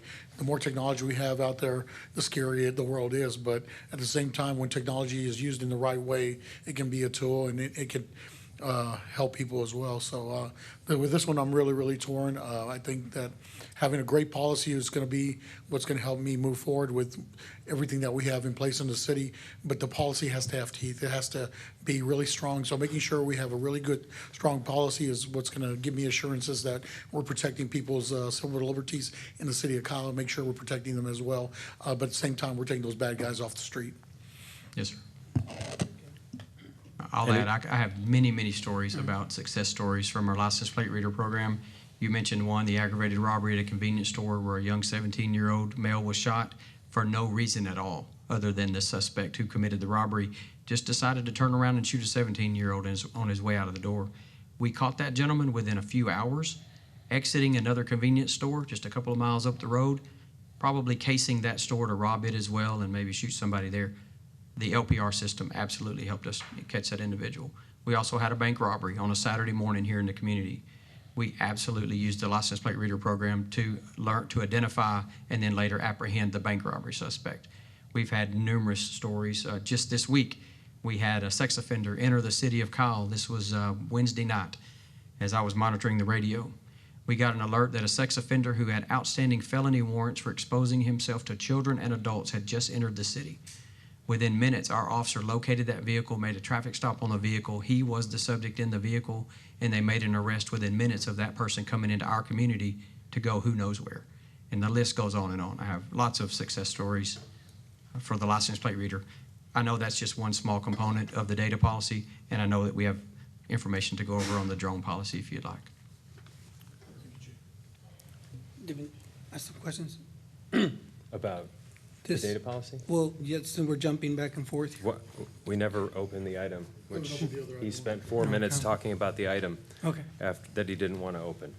So, do you want to talk about the policy or the item? The item. Okay, well, This is all great feedback for the policy, the phase one, and the citywide, which we'll bring back to you guys after we go through RFP process. So thank you all. Got a question. The RFP that you're requesting is for the website stuff, right? It's No, not that's for the citywide policy. We'll have a third It's party to come in develop and do the that. Yes, policy. yes, that's correct. So we do need to deal with the RFP, right? No, this was just feedback on it. I got the Okay. feedback, and then we're going to move forward. When someone is awarded that, we will bring it back to you all for them to start the process. Okay. And then we'll decide on our policy. Thank you, guys. all right. Mayor Mitchell has his hand up. I want to add one piece of commentary as it relates to the data policy, because I actually think that there's kind of a profound difference between the ALPR systems and everything else that we've discussed in terms of Axon body cams and, police dash cams and, all the different ways that we use license plates and or video as an identifier in order to, help us solve crimes. The ALPRs, they really are a fundamentally different category, which is why I'm very happy for this item. So, the question that we need to be asking ourselves is, when it comes to, an automated license plate reader, that when you think of that, you need to think of a toll road that captures license plates for every single vehicle that goes through, which is a fundamentally different technology than every other way that we use videos and or cameras in order to help us catch criminals. By putting license plate readers all around the community on the streets, capturing every vehicle, whether it's a criminal or not a criminal, basically every vehicle that comes by, there's just a massive amount of data that is produced from such a technology. And that data, I was very much against LPR technology, and Chief will attest to this. Back in the day, I even went down once on a 6-1 vote because I was so concerned about this particular application of technology. And the reason is because it produces hundreds of thousands of data points on everyone's whereabouts at every point in time, whether you are a criminal or whether you are not a criminal. It's a blanket surveillance technology. We've gotten so focused on Flock because Flock is the company that implemented the technology in a way that allowed for them to win contracts and put up these license plate readers throughout the community. But I will say that in my opinion, if it had been a different provider, they would be the ones that are under scrutiny right now. It's not about Flock. It has a lot to do with the actual deployment of technology and how powerful it is. And we've seen it in the news, and we've seen it in some of these reports, how that technology can be used in a way that maybe the local law enforcement or the local community doesn't necessarily like, which is why this data policy is extremely important. So we need to be focused on the data policy of mass surveillance that takes in hundreds of thousands of data points into a system that can then be used in a way that we don't like. So I think that we do need to separate these two items and focus on making sure that we have locked down this notion that that any agency can use any data point for any reason. And if there's a particular way that this technology can be used that we don't like, we need to lock it down in our policy. And then also, really what concerned me back in the day wasn't that potentially the FBI would be searching through the data points. It was more having to do with the possibility of a leak and a third-party actor that was not representing law enforcement would have access to that data, like China or any number of marketers or anyone who would want to use that amount of data, because there's a lot of value in that. And I don't trust any agency, Flock, Axon, or any other of the providers that have been passed around in recent months as an alternative to Flock. I don't trust any of them to use our data in a way that is going to be necessarily in our best interest, because there's so much value in that amount of data. So the fact that we own the data is extremely important, I think, and we need to make sure that our policy does everything that it can to keep that, those hundreds of thousands of data points that are generated on a regular basis within our control, as opposed to allowing for those data points to be used elsewhere. And then also the server and or the cloud system or the system where these data points are housed is very important. And the retention policy is also very important. So we don't necessarily want to keep that data policy on some kind of mass server that is stored into perpetuity, because over time that data builds and builds and builds, and then a third party can come in, hack the system, and use the data for all kinds of unscrupulous objectives. So, I mean, I do think this policy matters, and I do appreciate the Mayor Pro Tem for leading the charge on this. My hope is that we can separate what I'm talking about, which is what I think is the actual issue with regards to data and data policy, from the issue of policing and how we respond to incidents within our community. Because if we take our fear of mass data and allow for that fear of having having data be used in a way that we don't want in order to stop us from embracing technology, then what is going to happen is we're going to miss out on opportunities to make our community safer. So that's my just general feedback on this item. Mr. Mayor, the VP of Flock Safety VP of Aviation said all Flock Aero drones are ALPR cameras that fly. That's his own commentary from October 2025. There's a YouTube video of him saying it. Additionally, it's not accurate. Additionally, and I quote, Flock DFR integrates with Flock's existing ecosystem, which connects to the company's license plate readers, gunshot and crash audio detection sensors, and the Flock OS real-time policing platform, end quote. Flock's own marketing materials. So it's not even, look, we're not in the item, but I'm just gonna say, Chief, I have no reason to believe that the police department is misusing any data, and I've said this repeatedly. So to me, this issue is about the vendor that we're choosing to use. It has nothing to do with anything that operationally that takes place by you, your officers, or anybody else within KPD. My issue 100% is with the vendor, and I was hoping that we could talk about this through the contract, which we are doing when the item is not even called up, which the mayor's hand is up, so I'm guessing we're going to continue talking about it. Mayor Mitchell, or you know what, Councilmember Zuniga, go ahead. Yeah, I'll echo some of the things the mayor was saying, but back to Jesse, with the new data policy, I also like to tie in emergency calls and how they're associated with the new the new tools that we have. 911 calls, like those in the reports as well. I think those are valuable to the community to see. I think that when we're looking at the privacy, just to touch back on how do we safeguard that, we want to ensure our community that there's no backdoor channels to get access to the information, that there are no technical workarounds, right? Because I think that, we want to be able to have the right tools and have that balance where the privacy data is secured.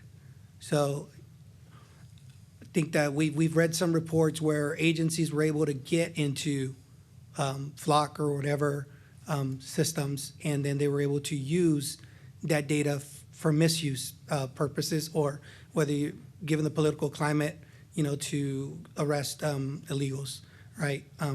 Which that's a law, right? So I think that the vulnerable communities are afraid of this type of privacy being reached out. Sure. And So how do we give each other that confidence that we're going to have those proper safeguards? And when someone asks from another agency, hey, I want access into your server, how quick do they get that access? Like what is who is verifying that they want the access for an emergency or for from a technical standpoint, I can have the chief talk about how it works step by step, but just hearing a lot of the mayor's comments, Mayor Pro Tem's comments, I think from the full city data-wide policy standpoint, a lot of those elements will be looked at: who's utilizing our data, what the companies are, but then also the public engagement portion is a huge part of that, getting feedback from the community and how they feel about that as a whole, built into the policy itself, because a lot of this does involve the community and how they feel about it, and so that will be a large portion of putting together that full data policy. I think that will help on both those fronts. If you want to speak to how it works step by step when someone searches. Yeah, one very important comment that I think may remedy the concern. The Kyle Police Department's data that is collected through the Flock system is prohibited from use for immigration purposes.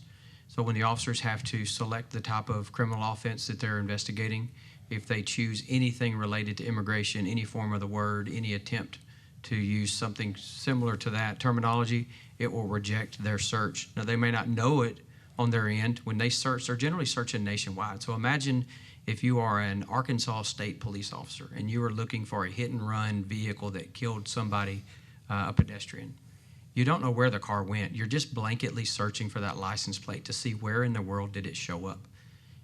If they put in for a purpose code or anything related to immigration, the data from the City of Kyle's system will not reflect in the response. And they won't even know it. They don't get a Kyle didn't share with you. They just simply don't get a response. So we have purposely prohibited the sharing of information for immigration-related purposes and some other topics like that. But hopefully that helps put that to rest. Chief, what if somebody puts in a search, but they're really looking for something else? Is that possible in the system? It is absolutely possible. If they lie and put on there they're working a theft case and they're working for something different, that is not only a criminal offense in probably every state that they could work in, but also it would violate that user agreement. Certainly, it would depend on us finding that out, and they could lie on the system. But if we find out they're doing that intentionally, then we'll use every part of the law and our policy and our agreement to put a stop to that as well. Restrict the access, or yeah. We would do much more than that. If I found out that another law enforcement agency was lying in the system to try to gain access to our data, I would pursue every criminal charge possible for that, because that is against the law and it is inappropriate according to our agreement that we have in place. And we would immediately remove that department until such time, maybe forever, but until such time we felt that they had remedied that and that would never happen again within their organization. And how much time do they usually search when they say they're going to search for something? What's the process time? Well, again, normally they're not searching for the City of Kyle. They're searching for a license plate wherever in the world it appears. So they may run that license plate once or twice, and if they need to wait another 30 days to run it again to see if the vehicle that's the homicide suspect in another state shows up somewhere, they certainly might do that. But from a practical standpoint, when our officers are looking for a suspect and we have a license plate number and it's perhaps a felony offense or aggravated robbery, they're going to use that every chance they get to find that vehicle. They're going to run it and see where it's at. Did it cross? In what direction did it travel after the crime? And give us some idea. Can we catch up to it? Do we need to alert Austin or San Marcos or San Antonio of the direction of the fleeing vehicle? So, yeah. What I'll just add to that is, when someone commits a crime or a kidnapping, it doesn't stop at a jurisdiction. So you have to have this network to be able to catch in a quick response time a missing person or something. One of the major factors after 9/11, if you'll remember, that law enforcement was criticized for was not sharing information so they could protect the public. Law enforcement is trying to do exactly what citizens expected. Share law enforcement agencies across the country so that you can prevent crimes and apprehend criminals. And that's really what this system is all about. Councilmember Harris.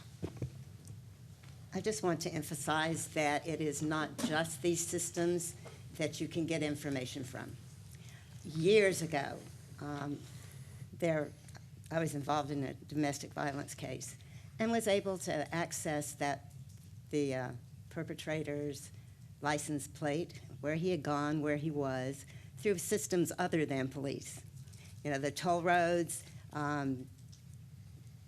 just general cameras in parking lots, if I had a guess where he might be. So these systems have been tracking people for a long time. Many of them are still readily available, or at least available. It's not just these cameras that are available.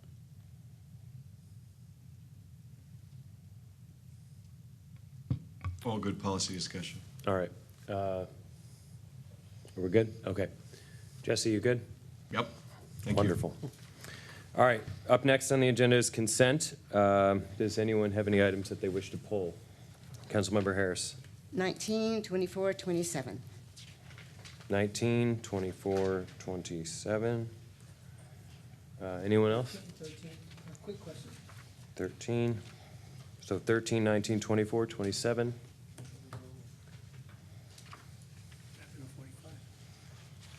We were supposed to do it after consent.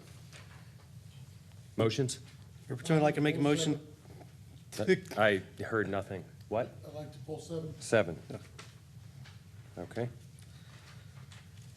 So 7, 13, 19, 24, 27. I'd like to make a motion to approve agenda items 8 through 12, 14 through 18, 20 through 23, 25, and 26. Motion to approve agenda items 8 through 12, 14 through 18, 20 to 23, 25, and 26, made by Councilmember McKinney, seconded by Councilmember Tobias. Is there any discussion? No. All in favor, say aye. Aye.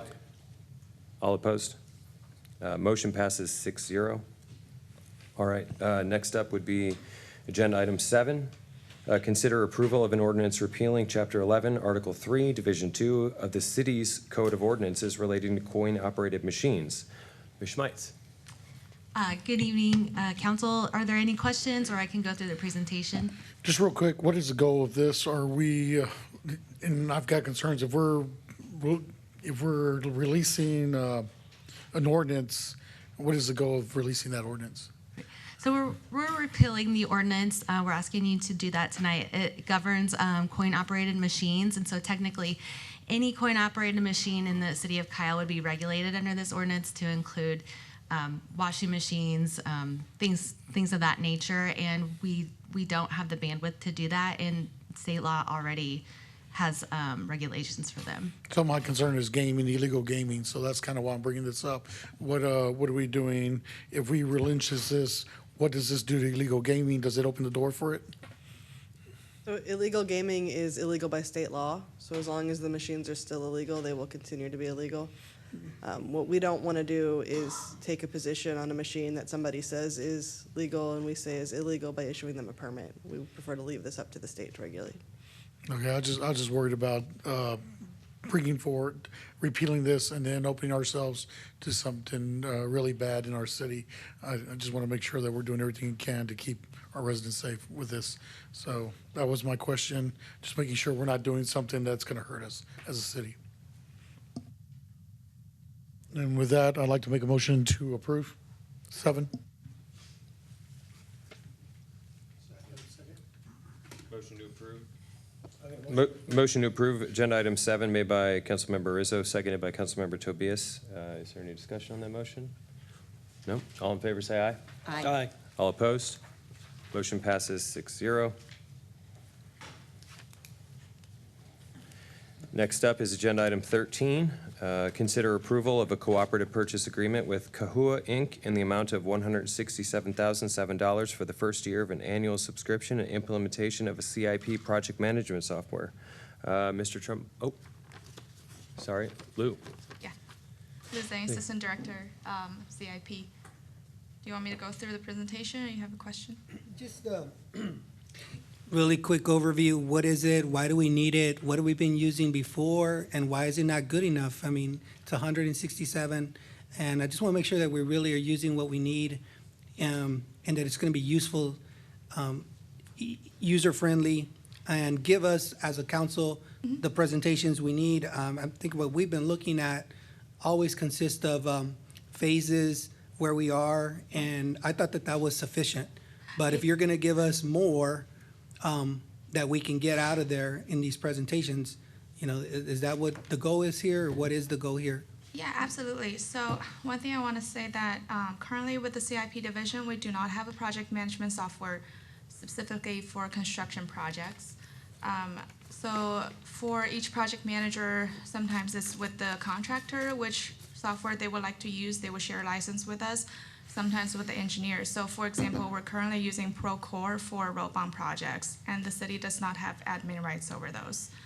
This is going to be, so the Kahua is going to provide the project management solution for all the construction projects.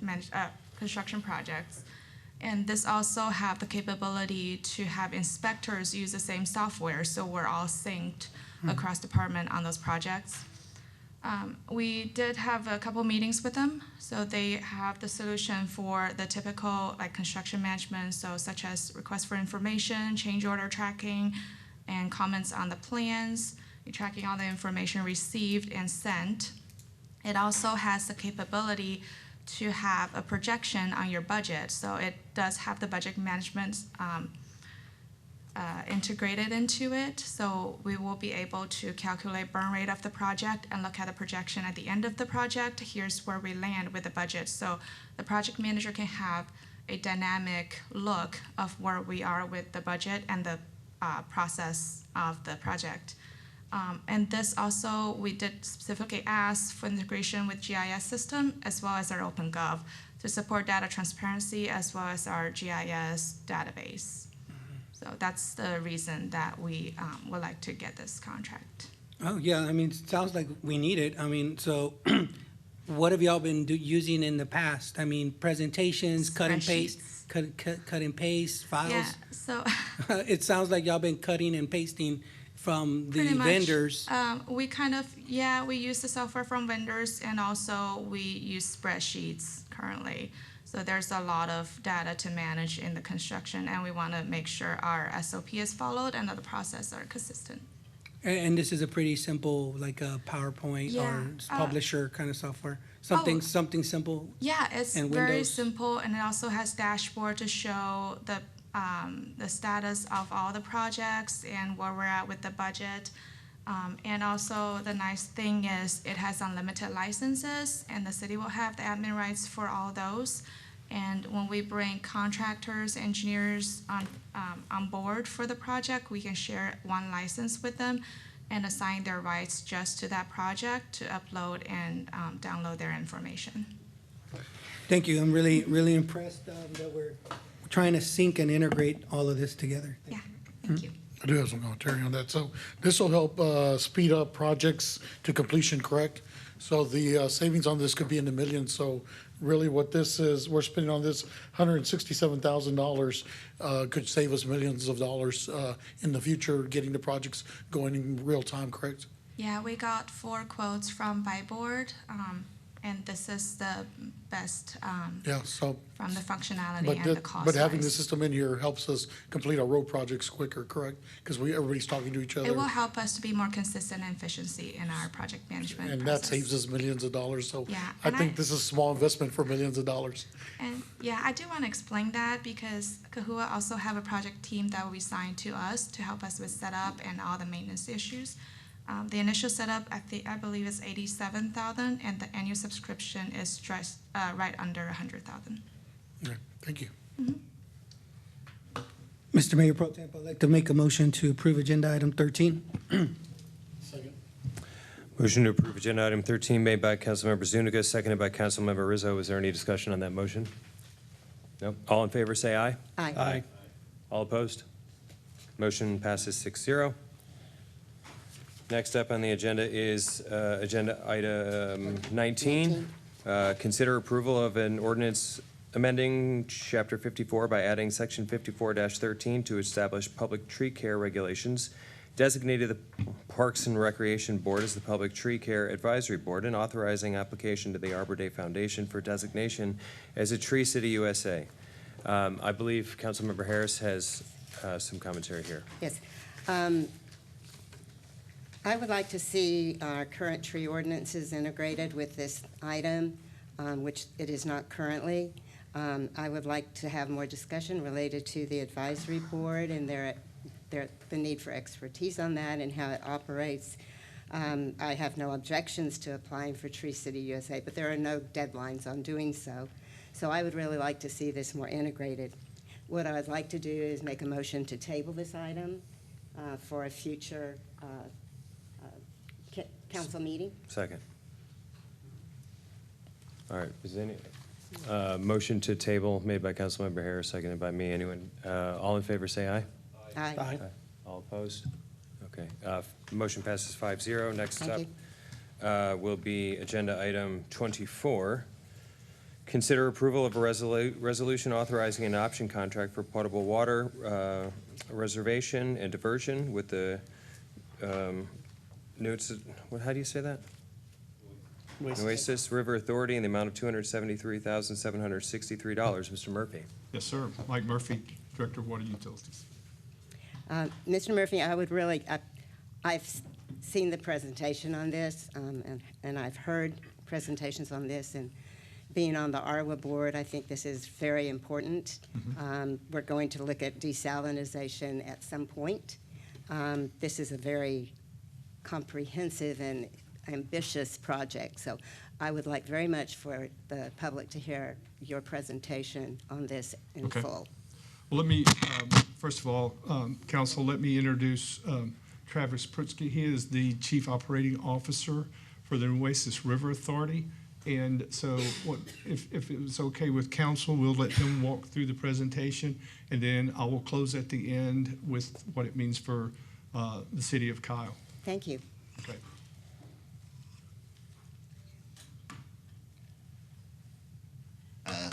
Good evening, everyone. Travis Prutsky with the Nueces River Authority. Thank you for having me here tonight. I've got several slides. I can go as slow as fast as you would like me to go through them, but I'll go ahead and start with the first one. So for those who don't know who the Nueces River Authority is, we were enacted in 1935, so this is actually our 90th birthday this year. And basically, we are from the Hill Country. If anybody's gone to Leakey, Texas, to go to Garner State Park and gone tubing in the Frio River, that is part of our area, the Nueces River, and it flows all the way down into the Corpus Christi region. We have 21 counties, a little over 17,000 square miles, and we have a 21-appointed board member that is appointed by the governor who represent us throughout those 21 counties that the Nueces River Authority represents. In our enacting enablization, we were able to do things like water resources, flood control, irrigation, navigation, wastewater treatment, water quality. But where we're here today, of course, is talk about water supply. We are the political sponsor for Region N Water Planning Group, which is the Coastal Bend Regional Water Planning Group. And then myself and our executive director are voting members on Region L Water Planning Group, which you guys are part of. So we've been very involved in the water planning process that started in 1999. Is why we started this project, is because we've been very involved in our water needs in the future. So a little bit of that is a map to show you the outlined area. We have 4 water regions that the Nueces River Authority falls into, and those shows you our deficit per acre feet. What that equivalates to, and by 2030, we're gonna be short 270 million gallons of water a day in our basin, and that number goes to 450 million gallons by 2070, and that's by using the 2020 census data, which I'm sure you guys have known is a little misunderstated for where we actually are in the world and our region. So we believe those numbers are way worse than that. That means we're using over 200 million gallons currently a day that we are able to reproduce or is being re-entered into our aquifers. So we are going to build a desal project, and that we're going to bring it down from Harbor Island, which is, if you've ever been to Port Aransas, I'll show you a picture of that a little bit later, but if you've ever gotten on the ferry, it's the land directly to the left of the ferry line. And that water, that's where we're going to do our desalination project. It's going to go, intake is going to come from the Gulf of, and then return back into the Gulf. The pipeline will go through San Patricio County into Nueces County, hit the I-37 corridor, and then come up, and we'll be servicing communities in and out through that whole area. And that map shows you right there from southwest San Antonio region to the eastern region, all those cities and water districts in green and orange are communities who are already committed to this project as of today. So that kind of shows you where the water's coming from and where it's going. So phase 1, we'll build 100 million gallons a day reverse osmosis desalination plant with all of the offshore, all of the marine works will be offshore. We will have a P3 partnership for the construction and the operation of our facility. What that means is a private company will be coming in, they will build the facility, it'll be owned by the Nueces River Authority, but they will build it and they will operate it for 30 years. That is very important to us through this process because we here, especially in Texas, but the US, we do not do desal very well. They do desal in the billions of gallons all around the world, we don't. So we want to make sure to have the right operators. The company who's going to build it is also going to operate it. That process will be taking place over the next 3 months on who that firm is going to be. One of the requirements is that they have to have multiple 100 million gallon facilities that they are already currently running and operating, and they have to have several of them over 20 years old because we want to see what these plants look like after 20 years. Of course, the biggest plants in the world are in Israel, Chile, Saudi Arabia, Japan. Those are some of the largest plants in the world that we've already had a chance to visit through this process. Harbor Island, so that's a picture of Harbor Island. So like I said, that's where you get on the ferry to cross over into Port Aransas. That's the green area to the left there. That is currently owned by the Port of Corpus Christi, owns the facility. We have a 50-year lease agreement with them with an additional 30-year option on this project. So we have 80 years lease rights to the land. So we have the right to build and operate and build a water facility, plus using all of their easements because there's pipelines that come off of that area. There's a lot of ship channel action there. So we're also going to get all the easements to get the water off the island into the mainland.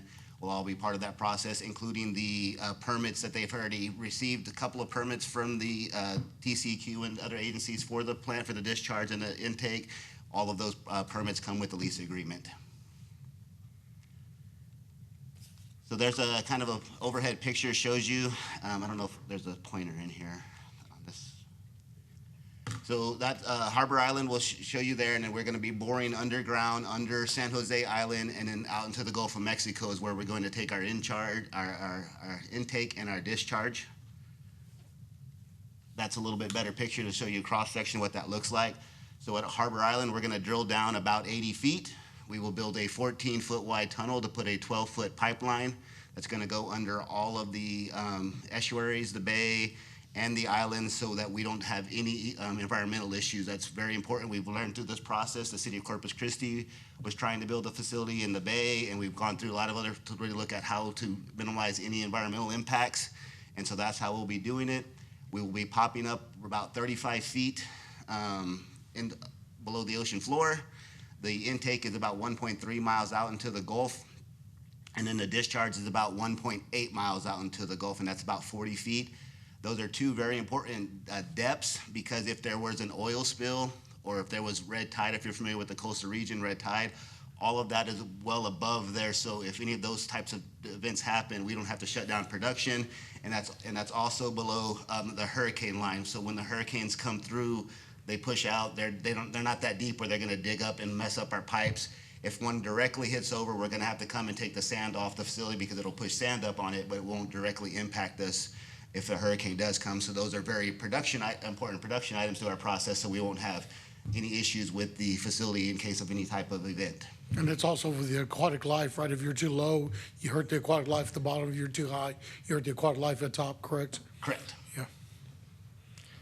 So going through this process, we were able to avoid almost all the environmental impacts that you have to go through to get your permitting for it. The only two we couldn't avoid completely was, of course, the salinity. We're going to put brine water back into the Gulf. And then the larva fish, so redfish do spawn out there, but they don't spawn as deep as we're going to be at, so we don't believe there'll be any impact. We've been working with our environmental partners down there to do the best job we can to where we make this placement, but we have to say that we have minimized it, but we didn't completely avoid it because we are going to be putting brine water back into the Gulf of Mexico. I mean, that's just the reality where we're at.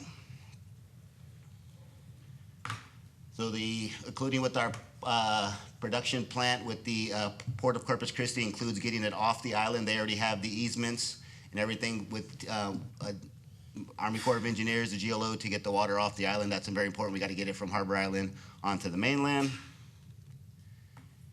And this shows a little bit of our conveyance system. There will be roughly an 84-inch diameter pipe that's going to come up off the once we get into Port Aransas up into the I-35 corridor. And then there'll be two splits. There'll be a western leg that's going to go out towards the Hondo Medina Valley area, and then there's going to an east line that's going to come up this direction towards you guys. We are already starting the preliminary design on that pipeline.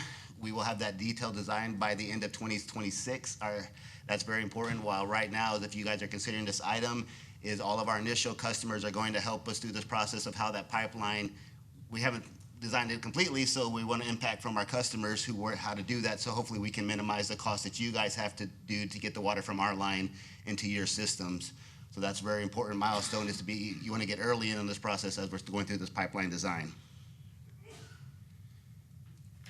I do need to update this slide. We're down to only 2 permits left that we need to require.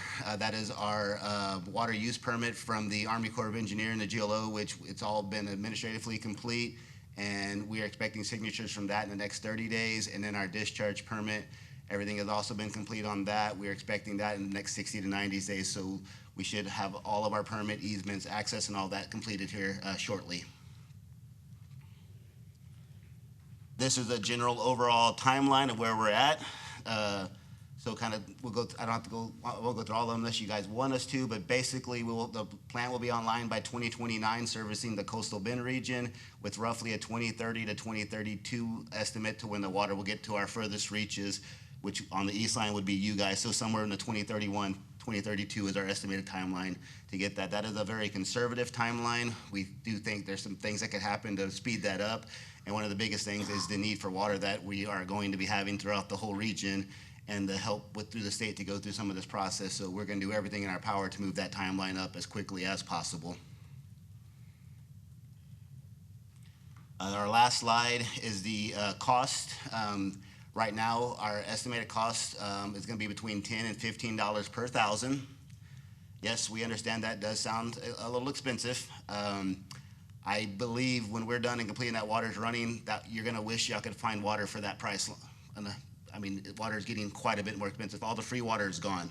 Everything else we're going to have to pump in from long distances. I know G-Berry is working on some other projects, but we believe that price is going to look like a bargain when the water actually gets turned on and coming to you guys. One of the biggest variables is the state participation. Actually, if you guys already started early voting, if you know there's a constitutional amendment going on right now, is to put $1 billion a year into water projects.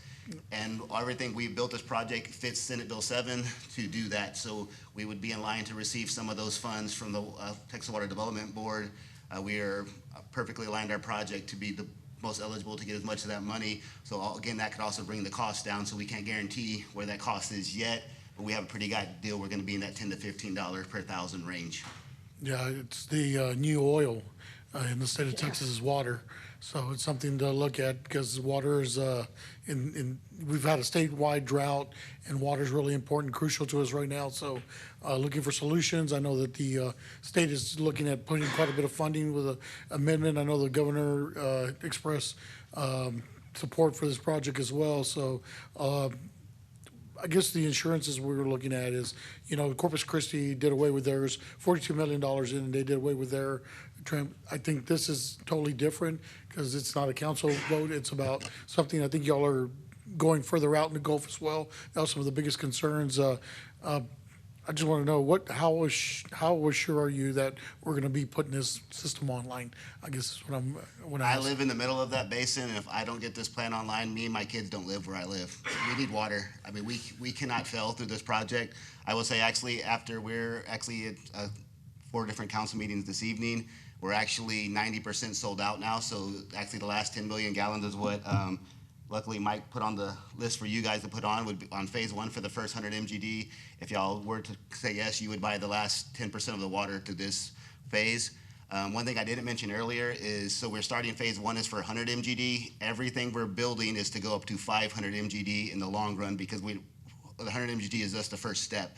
But that doesn't solve our water problem. Like I told you earlier, we're over 400 million gallons in the next 30 years in our region, so we will be going on phase 2 and phase 3. But if y'all do commit tonight, that first phase is completely sold out. So as far as moving forward, I think that's about as confident as we can get, is because we have the customers lined up to take all this water. Sounds good. Thank you for addressing that concern. Appreciate it. I think one of the things that council member Rizzo alluded to is financially, how can we be most assured that this authority is stable and can meet the commitments? We're a subdivision of the state. We have full backing of the state of Texas to fund these types of projects. If you're familiar with the city of Corpus Christi region, the Mary Rose Pipeline was a multi-$100-million project built in the 90s. Now it'd be a several billion-dollar project. We were the backing for that project to make sure that project went through. And if it wasn't for us and working with the Port of Corpus Christi and the City of Corpus Christi, they would be out of water in Corpus today. I believe it's about 80% of their water comes from that pipeline. So we've built projects like this before. The Choke Canyon Reservoir we were part of also financed it to build it. So we built these types of projects. That's why we were able to do these types of things. So we have full faith that we will have the funds to back this, whether we go through the bond or we do get state participation through the Water Development Board. You've done it for many years. Hmm? You've done this for many years. Yes, ma'am. My other question is that pollution is a serious issue with many desal plants. And in discussing this, what I realize is that this is less of a problem from the plant that you are proposing. So could you explain to me why it's less of a problem than other desal plants might have? Well, the biggest difference between us and the other plants that were proposing in Texas, those were bays. They were trying to intake and discharge in bays, which are much shallower. They don't have the flow. We're going to be out in the middle of the Gulf. The best way I could describe it is if you had filled up a bathtub worth of water, it'd be like putting one salt packet, like table salt packet, into the bathtub. That's what we would be doing to it, because there's you're talking hundreds of trillions of gallons of water, and we're doing millions of gallons of water. So that's why we took everything offshore, is to get away from those bay issues. There's several plants all around the world that are large scale like this that do into the Gulf or they do into the Pacific Ocean, and they see no impact. And most of them don't even go out as far as we go. A lot of them actually just dump it right at the shoreline, and they don't see the impact that. And we're even taking the bigger precaution by going 1.5 miles or 1.8 miles out into the Gulf to make it even better. Because it is very important for us. Part of the River Authority is we're also here to protect the environment. And certainly the wave action makes a big difference in dispersing the salt that's going in a bay. Correct. Thank you. You referenced other examples, I guess, of other countries who've done it better. I guess they're surrounded by water. That's their primary source. I believe that I'm somewhere in the 150 to 200 billion gallons of water produced through desal throughout the world every day. And so this isn't new to the world. It's new to America, It's new to America. Texas. The largest plant in the U.S. is in Carlsbad, California, which we have been to, and that's 50 million gallons a day. So this would be the largest plant in the U.S. But for Israel, for instance, they produce hundreds and hundreds of. They've turned their deserts into crops. I mean, they're a food producer, exporter, because of the desal process. So it's very common everywhere. We just don't do it in America. We've been using free water for a long time. Well, because we had an abundance of it for a while, right? But now we're facing harder droughts throughout the region. So I guess I was going to ask you, what have been some of the, some of the problems that other big industries with the desalination have faced. I mean, I see a lot of transmission here, a lot of electrical use, a lot of pumping, but what are the problems that they face? When you go offshore, we haven't seen any major impacts.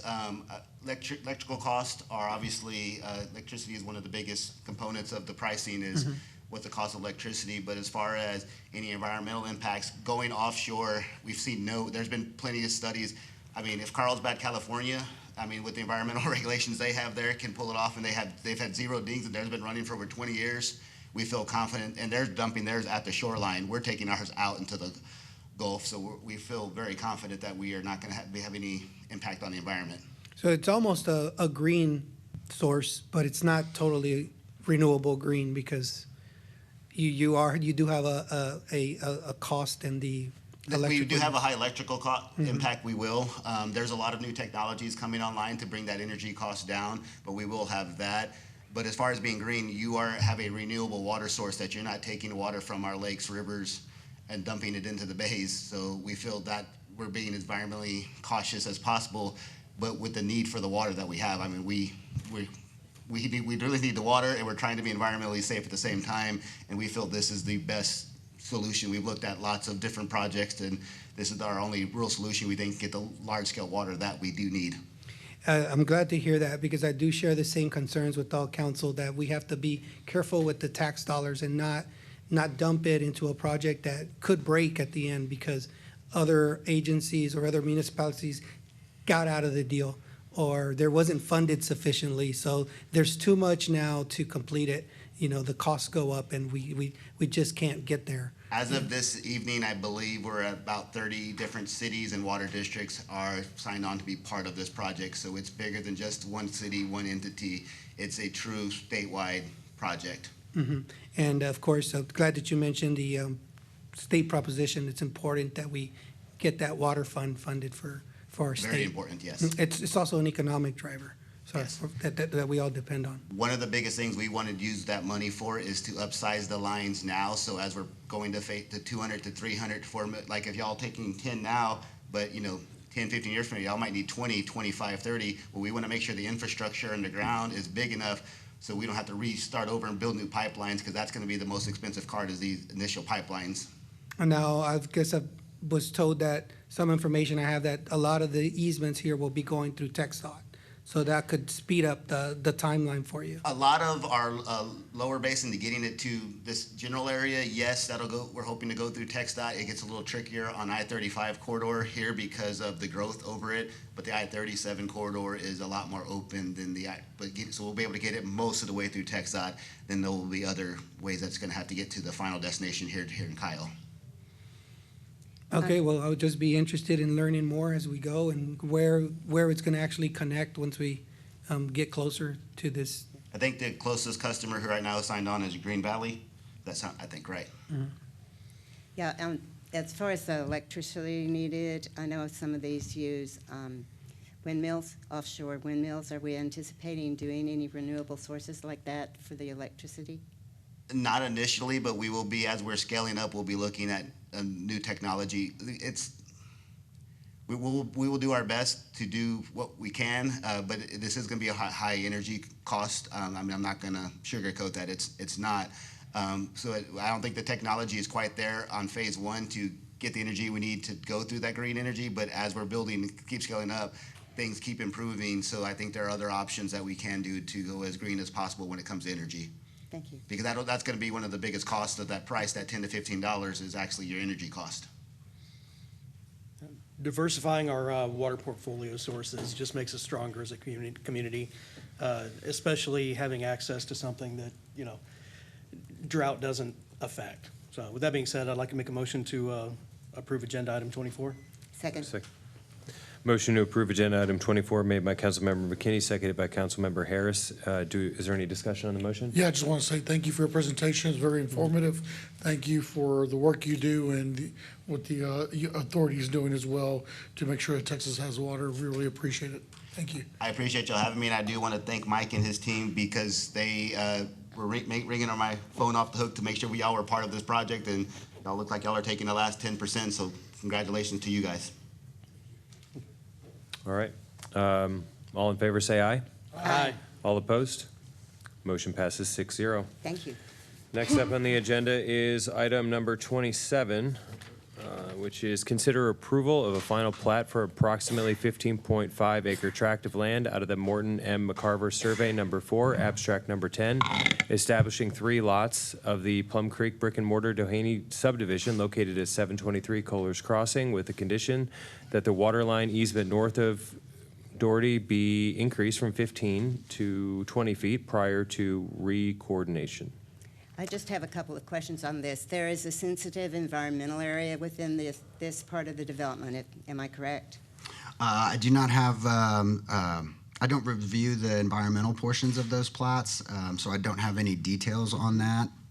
Is there a specific question that you had on that? Yeah. This area is being highly developed, and there has been very little attention paid to the existing wildlife or trees. And there is an area in this particular plat part that is basically a drainage area, creek area, ephemeral creek, a lot of trees, a lot of wildlife. I would like to see those preserved as much as possible, entirely, if possible, instead of taking all that down. This is, bricks and mortar's been a big development. But this is one of the most crucial areas of it for environment. So before we approve anything more to go in there, I'd like to be assured that they are taking care of the environmental impact in that area. Yes, ma'am. We'll make some notes and make sure that we're taking a look at that in future plans. So do we need to bring that back, Mayor Pro Tem? Council, this plat is dedicating the right-of-way that we need for the roundabouts that we're constructing, and the developer has agreed to dedicate this, in other words, donate it to the city. Okay, so this is just related to the roundabouts and not related to the development of these new lots? Right. Correct. These will be townhomes, if I'm right? Correct, yes. Okay. So Councilmember Harris's feedback can be utilized at a later date. This item is just to approve the acquisition, yes? Yes, this is Cool. just the plat itself. Yes, sir. Okay. Motions? I'd like to move that we accept item number 27. Second. Motion to approve made by agenda item 27 made by Councilmember Harris, seconded by myself. Is there any discussion on the motion? Just real quick. Yes, sir. On the items that you're wanting, Dr. Harris, are there going to be specific things that you wanted outlined as far as protection of trees, brush, to where they can have a guideline? Yes. Okay. Thank you. All right. All in favor, say aye. Aye. Aye. All opposed? Motion passes 5-0. And with that, I would like to break until 9:58. Thank you.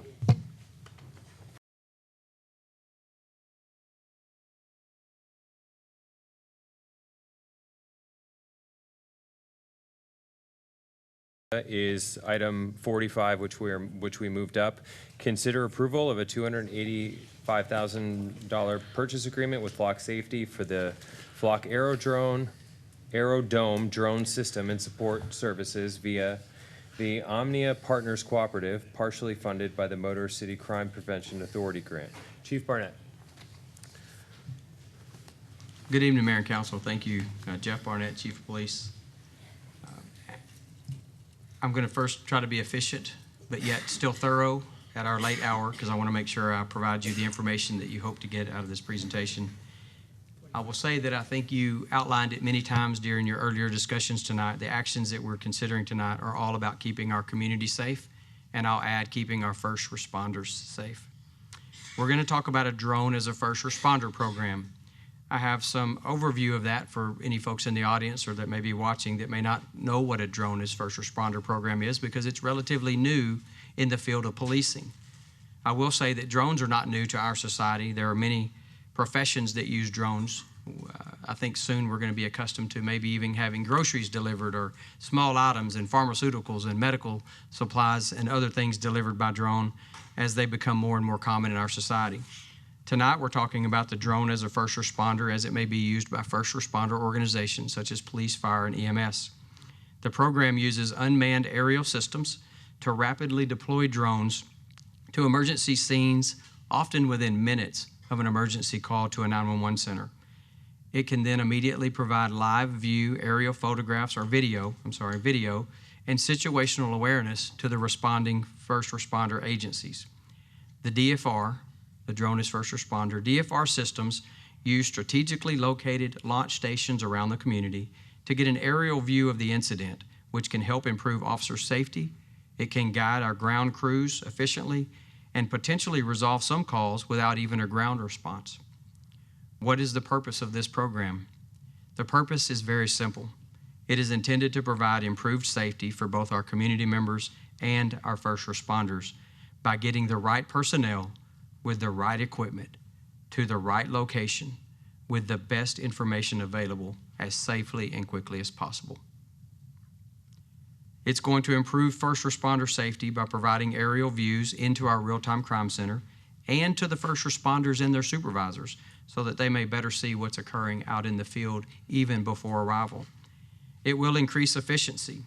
Some drones can make it to some calls and provide clear information to our agency and allow us to redirect appropriate personnel to the appropriate emergency based on a hierarchy of priorities.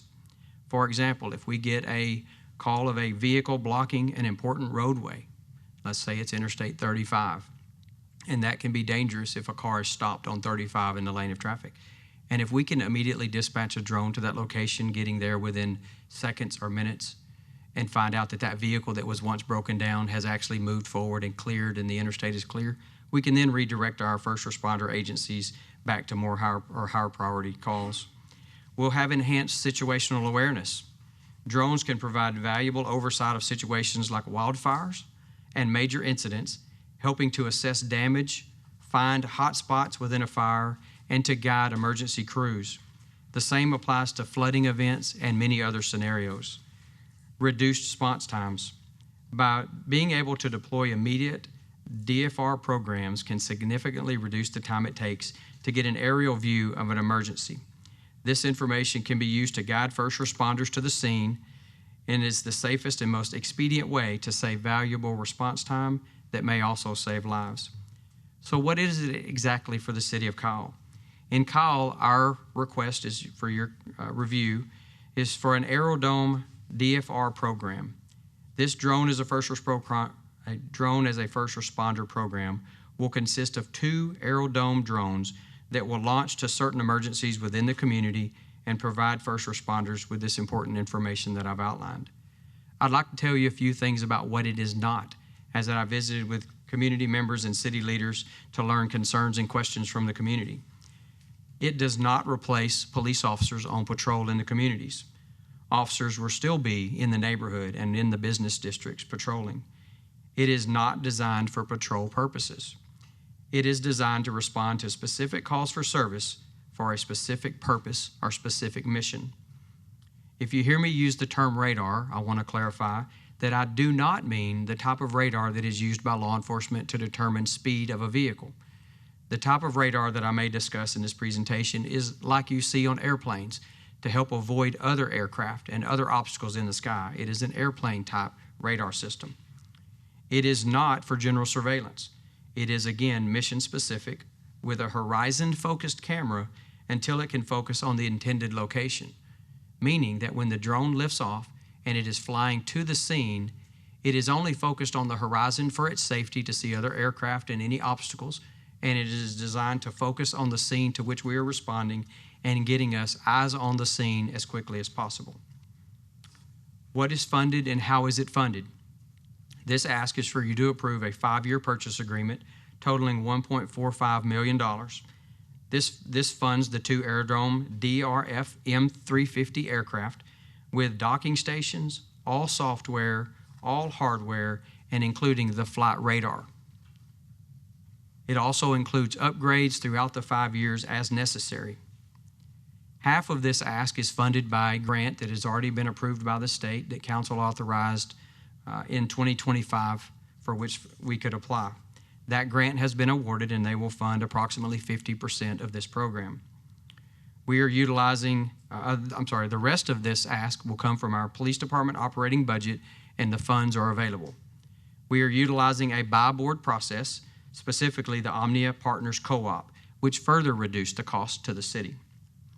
How does this drone program work? A drone first responder program uses pre-positioned drones to rapidly respond to emergency calls by launching automatically, providing live video feeds and offering real-time situational awareness to dispatchers and ground crews. These programs can improve officer safety, help with decision-making, and can lead to faster incident resolution, sometimes even resolving calls, as I mentioned earlier, without ground personnel having to reach the scene. Key components include the automated launch system from a dock that would be placed around the city. It includes a remote pilot, as we will have a pilot in control of this aircraft at all times. And as mentioned, it can improve our response times.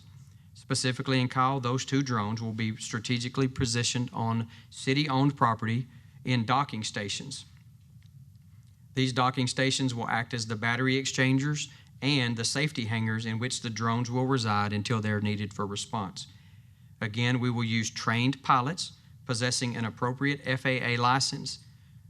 This is particularly the Part 107 remote pilot license, and their flight behavior will follow all FAA guidelines.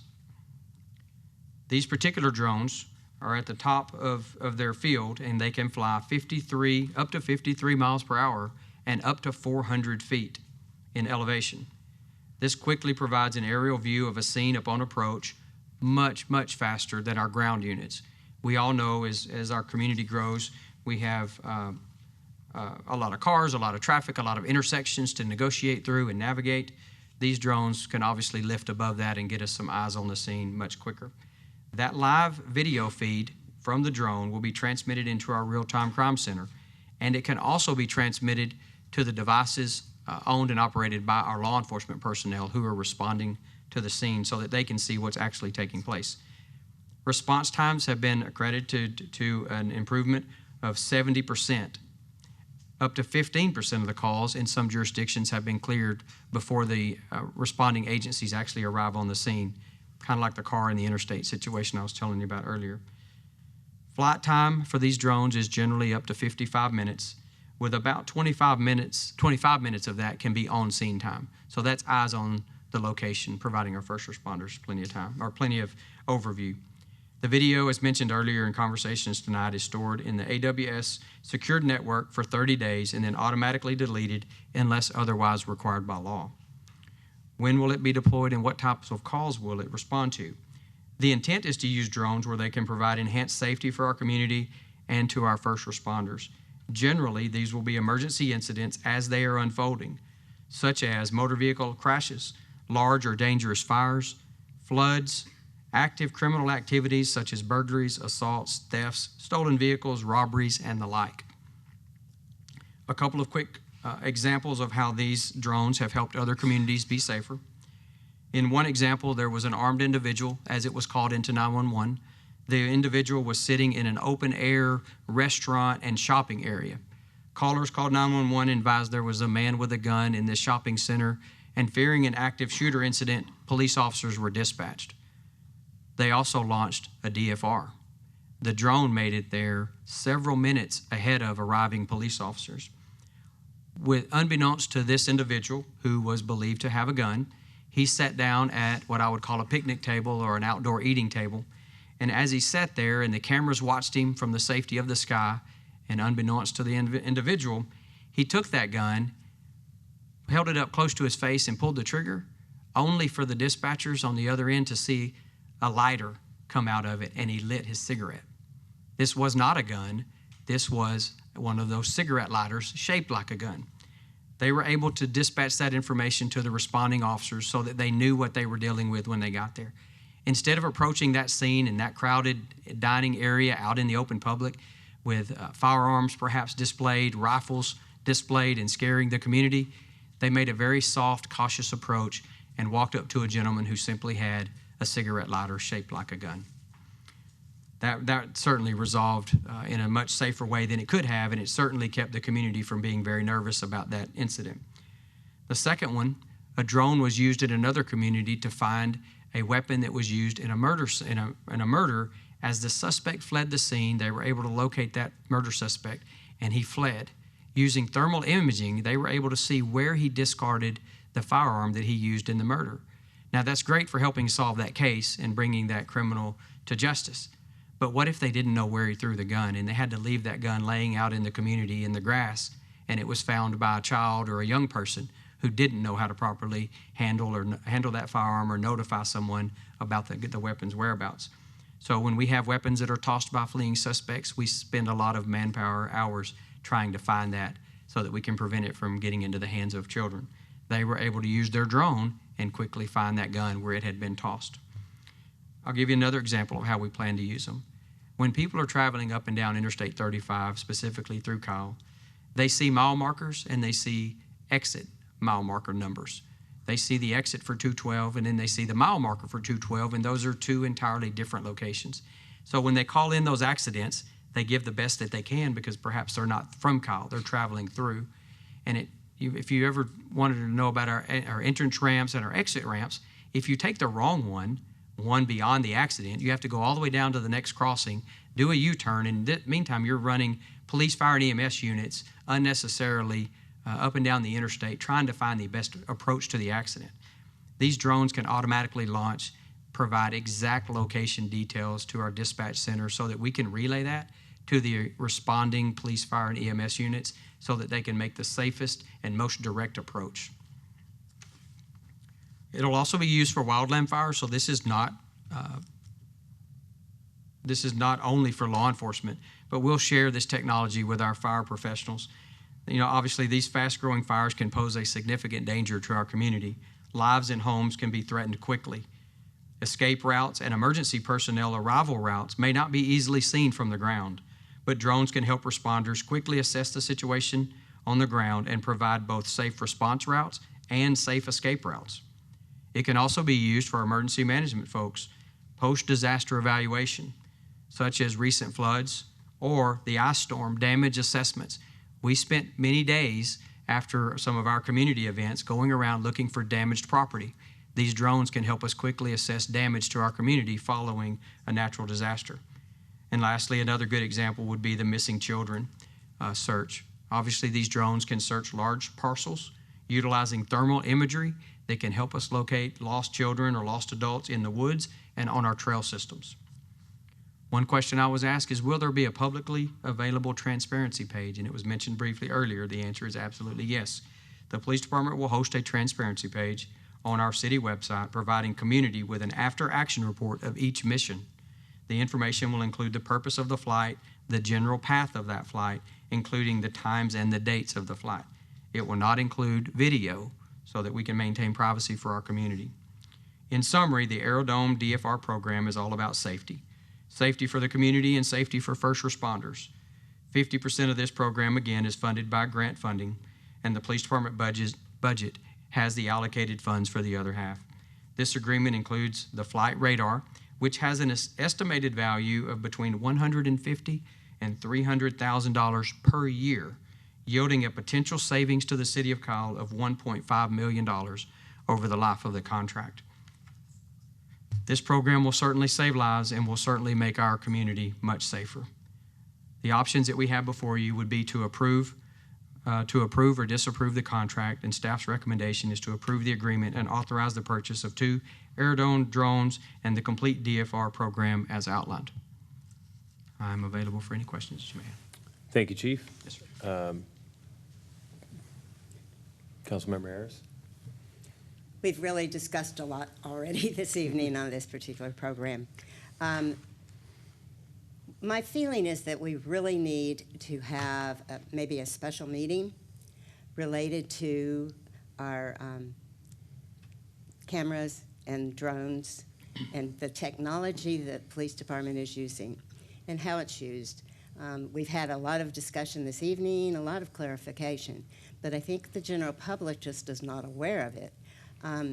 So I would like to make a motion that we table this item for another meeting, and that we consider actually calling a special meeting where the citizens can come get demonstrations. I think there other than the flock cameras, there are others, the flock drones, there are other drones that could be considered where we can have presentations about those, where people can ask questions about them. I want to give the police department all of the technology that they can possibly use. I also want to make sure that it is secure and that we do protect the rights of our citizens. So I just think it would be good to table it and get more discussion. I vehemently disagree. I'll think, second did you make a motion? Yes. I will second the motion. Motion to postpone this item. Table. And to table this item and to call for a special meeting to discuss the program. Yeah? Yes. Okay, made by Councilmember Harris, seconded by myself. Is there any discussion on this motion? Councilmember McKinney. Yeah, I think tabling public safety over political fears is doing a severe disservice to our residents. We are here to help protect people. And this, like the Chief has given so many examples of how this will be beneficial to our police force and protecting our community. And there is no reason to delay this. Absolutely not. It's political cowardice. I don't think I totally disagree with that. I think that we have a major issue here, that we have options. We have policies that are not fully developed, that need to be completely developed and made public, that have not yet been. I do think that we need to address these in a very public manner, and we're not delaying this very long. You know, we can get a special meeting within weeks. We don't miss any window for that. We have drone pilots that are already trained. We have a drone that we have available for use, so it's not like we are completely removing this. It just gives us a better platform. Mayor Mitchell. Yeah, so I'm in agreement with Councilmember McKinney. I know this is a divisive issue, but I want to ask council to just really try and process the statistics and examples that Chief gave. You know, I've had the the privilege of and sort of the geeking out on drones. I've been known for doing that for more than 10 years, so I am very familiar with the drone technology that's being proposed. There are other, platforms that offer drones as first responders, and perhaps if those programs had been proposed, this would have been an easier vote. But the simple reality is that the technology that that Flock is using is far superior to their competitors at this point in time. I truly believe that the technology that's being proposed here has the potential to benefit the community and our public safety response just in general, perhaps as much as any program that the police have dispatched really in all of my years here. So for sure, I would like to vote on this. This is an item that we have discussed multiple times at council. We do have policies already in place. And the key difference here is that the ALPR technology and the DFR technology are not remotely the same kinds of technology. ALPR technology, which is what is creating all of the drama right now, I've been engaged with that since 2016 when it first came to the city of Kyle, and I had concerns as well. ALPR technology is mass surveillance on the streets, taking pictures of every car that comes by and their license plate, putting it into a registry, and that registry becoming useful to many different agencies, both good actors and potential bad actors. The DFR technology is a drone as a first responder that we can utilize to take an aerial machine and go and respond to an active incident with a camera. That is not useful to a nationwide grid. That is the same kind of technology as what a body camera is. The difference being that it gets to crime scenes faster. It provides better information to our first responders, and it gives them the ability to do any number of things at any number of points and times throughout the day to make our officers and the people that are involved in a responding incident, safer. And when I say that this program has the potential to make a huge impact on public safety, I mean it. Like, with all of my heart, I mean it. This particular set of drones will be used in so many ways that will benefit our community. And so I just 100%, I do not want to just delay this program and allow for it to get swept up into the larger rhetoric that's going on about mass surveillance, because this program is not a mass surveillance program. It is a drone as a first responder program. And I gave this example before, and I want to give this example one more time while we are considering this particular program. In 2015, I had a camera on the front of my business when a driver went wrong way on I-35 at 2 o'clock in the morning before we had lights up over I-35. And that vehicle that was going the wrong way clipped a van that had 5 people in it right in front of where I lived and worked. And that van flipped over upside down right in the middle of I-35. And you watch as for like 2 or 3 minutes, vehicles are slowing down and then they're going around this van. Eventually, a cop is responding to the 911 call, but they can't tell based on the call exactly where this vehicle is. And they can't tell if it's on I-35 or if it's on the access road.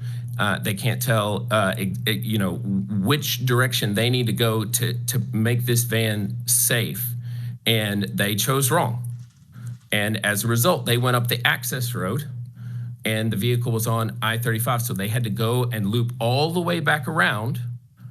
And in the time that it took them to loop all the way back around, 2 vehicles where one vehicle was tailing another on I-35 late at night.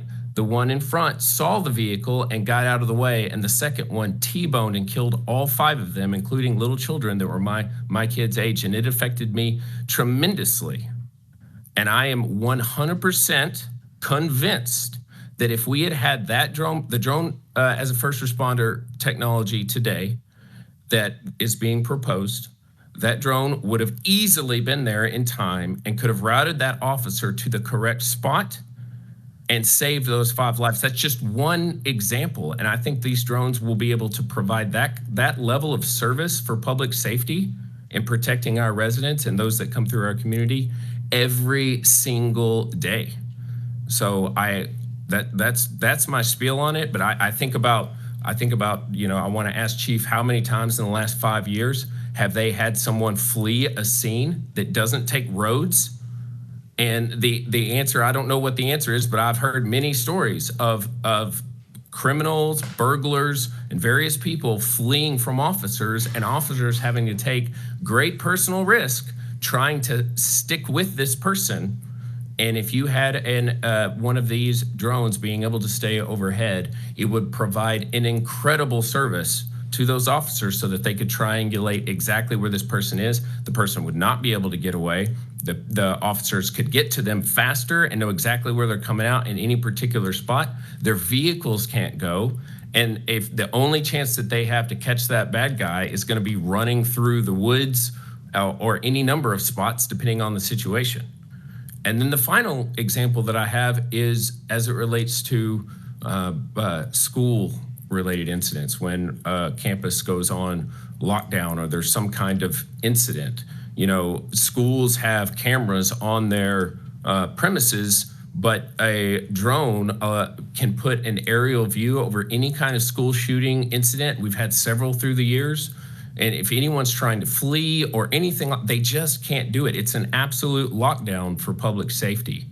So I just want y'all to consider the immense benefits of a drone as a first responder program and try your very best to decouple that from the other legitimate concern that ALPRs, which is a mass surveillance, hundreds of thousands of data points every single day for every single person coming in and out of our city, and see the separation there. Because if you can, I think you will realize that this particular program, outside of the public discourse, has the potential to be incredibly beneficial to our police department. And it is something, in my opinion, that we absolutely should embrace because it's going to make a huge difference. I just want to read for the record once again, because for reasons I don't understand, the mayor keeps saying something that's in complete contrast with what the Flock Safety VP of Aviation has said just this month. All Flock Aero drones are ALPR cameras that fly. They'll automatically read the license plate when you zoom in and cross-reference your hot list to see if it's going to generate a Flock hit or not. So that is the quote. Yes, that is correct. They do have ALPR technology just like any camera, but that's not the same thing as mass surveillance taking hundreds of thousands of data points. You're taking the fact that the technology can read a license plate and trying to pretend like it's mass surveillance. The drone is operated by our officers, and we want them to read the license plate if they're trying to follow someone. It's not the same thing as mass surveillance of 100,000 data points coming in and out of our city every day. I don't think anyone's trying to say that from up on this dais, that it is mass surveillance. And I'm pretty sure every single reason that you laid out as to why this type of technology is something good for our police department, I'm fairly certain that we all agree with it. There is zero objection to the use cases that you laid out. What there is an objection to is the fact that, number one, you're the only one who's received a demonstration of the technology. There's that. I think if we're going to make a decision on what is going to be likely a $1.2 million contract with the options that are clearly defined in the contract, that the rest of council should be given every opportunity to look at what the technology is. So I think that's really important. And additionally, I trust the chief is capable of making that decision. Chief, have we talked to any other providers about drone technology? Yes. Which ones? Axon. Okay, and why didn't we come forward with Axon? Their drone is simply far less superior to the technology that we're talking about today. Axon's really good at tasers and other things, but in the drone industry, they're years behind. Their camera offers far less clarity and visual distance, and it flies a shorter duration. It flies slower. I could go on and on. I'm a fan of the Axon product. We have their body-worn cameras and everything else, but in the drone industry, they are less superior than this product. Was there once you looked into Axon and you knew what they were willing to offer for our business, did you do was there any research done on the contract terms as to, given that Flock is giving out this same exact product, and I found 2 cases where they've given it out for free for a year trial program, the city of Denver and the city of Toledo, where they've given it out completely for free for 1 year. And as far as I can see in the contract, it's a very similar contract, and it's for the exact same product. Have we made a request? General discussions about their offer and what they could offer, but both in terms of, we have a grant that we have $150,000 that the state expects us to spend. Mm-hmm. Second to that, their offer to us to make the best use of our funds was to provide the radar system for free, to which they charge $150,000 per radar. So if we don't know the final answer, if we need 1 or 2, but it doesn't matter, they're willing to provide up to 2. That's $300,000 per year free for the city of Kyle. I think that over a 5-year term of $1.5 million is far superior than what Denver's getting. In those, it was all free. The 1 year. I believe they got 1 year, but programs were- when they go back and do their contract to get it and to own it and to buy it, I don't think they're going to get the deal that we have. Based on the fact that we're buying 2, we're not buying 10 because we're not the size of Denver, but for 2, half of it's grant funded. We're going to pay $148,000 out of city funds, and the grant is going to fund the other. and then we're going to get $1.5 million in free radar. Let me explain, if you don't mind, can I explain the radar? So in typical use of a drone, the law requires the pilot to be have the drone in observation at all times. You can have a forward person who sees the drone, but it has to be under constant watch and observation of an individual who is communicating with the pilot, and that is almost always the pilot themselves. The radar system allows you to fly beyond the line of sight. That's what's unique in this drone situation. It's fairly new in the drone industry. Go back several years ago, and you as a drone pilot, or a police officer as a drone pilot, could not fly that drone beyond your line of sight. And if you're standing on top of any building, how far can you see a drone that's going to fade out of your vision, right? It's going to get too small. The enhancement of the radar system that is now applicable to drones under certain approvals, and this includes all that, the approvals necessary from the FAA, you can now fly without being on the roof of a building, without being out in on the outside of the property using the controller and visually monitoring that drone. The radar system is what allows you to fly beyond the line of sight. So it can leave the police department and fly beyond the hospital or fly to the eastern portions of the community or the western portions, way beyond what you can see, because you have the radar very similar to what airplanes have, and that's the obstacle avoidance, and that's the other airplane detection stuff. They're going to give us that for free for 5 years. It's $1.5 million. I don't know what Denver's contract is going to look like. I don't know how many they're going to buy after the year of a free trial, but we have the grant funds this year. We have the city funds this year in our budget, and they've offered us $1.5 million in free radar. The one grant we've already approved the acquisition of the first drone via the grant, yes? We're asking you to approve that Okay. tonight to So- spend those funds. Yes, and it's only a one-year contract, so then why not try to get as a pilot, if we're only signing technically a one-year contract with two mutual options, why not just try to get the pilot program so that we can see if we want it? Because we're making a half-pregnant decision based on the contractual language. Otherwise, it would just be a 5-year contract, We right? we could certainly do that. However, year two, when you go ask them for that free radar, they could say, no, we'll charge you $150,000 for that radar per drone, which could mean for us, let's suppose that we did that for this one first year. Next year, I could be asking you to fund $600,000 for the drone program. This year, I'm asking you to fund $150,000. That's the difference. Then why not sign a 5-year contract? That's what we proposed right here for you, But 5-year contract. But it's not, it's a 1-year contract. No, it's 5 years. It's for 12 months with options. This is a 5-year agreement we're asking you to sign. Look at the total months on the agreement itself. So The total months has 60 months. The city's standard agreement is attached to the top, and that is a 1-year agreement with 2 options. Under the terms of our city's contract, those terms do control. So if this was intended to be a 5-year contract, we'll need to amend it. Well, it says initial term 60 months, and that is what we That's on understand the that. attachment to the city's contract. The city's contract is 1 year with 2 1-year options. Yeah, it's in term, in section 3 under term. The term of this agreement is 12 months. Can I just jump in? Please. So just in the beginning of this meeting, we talked about data policy and security and closing the back doors. I think that's where a lot of the concerns were from our community.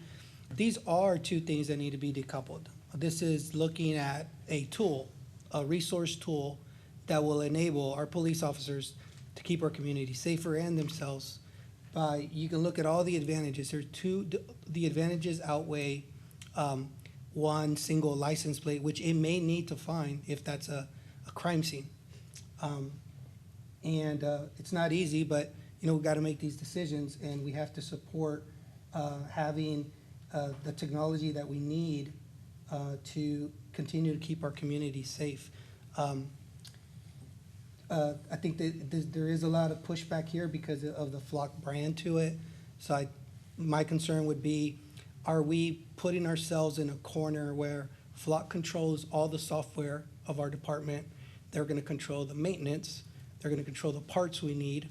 And we will continue to have to always use them as the servicer. So I think that on that part of it, I'd like to see us have more variety, but I understand their competition's not as strong in this area. It's not this that they're good at. So I guess in the beginning of our conversations, when we talked about data and how do we safeguard that, I want to kind of get back to that and just say, I'd like to maybe have like a citizen comment form on that transparency page, just to ensure the public that, you know, these tools are being used for the right statistics, the crime statistics that Certainly. we're looking for. Absolutely, you bet. And I mean, now whether we have a public meeting about this, I think we've talked about this a lot. I think that there's probably still more we could learn about this, but I'm fine with supporting the recommendation of the police department. You know, we do have to find ways to have faster service without always having officers, right? I mean, one way that we can reduce the budgets is investing in this automation. This is one component of automation. There's other automation tools that we can look at every year. And if we don't like this, if we don't like the use of this Flock drone or this Arrow drone, I mean, we can always cancel it. We can always just say, hey, we don't want to use it any further, I mean, here in our city. But we've got to have a data and results-driven scenarios where that would be the case. So I wouldn't rush this and loop it together as cameras that are on all the time flashing at license plate readers, whether good or bad. I hope that helps. I mean, my position is I'm going to do what the majority of the council wants to do. And I have taken a lot of citizen concerns in my mind. I think if you listen to the first discussion that I had about privacy, data, and safeguarding, I hammered down on a lot of the things that were said. So go back and you can listen to that. But this is a tool. This is something that could find a missing kid or a kidnapped person, an Amber Alert, and our job is to make sure that we have those tools here.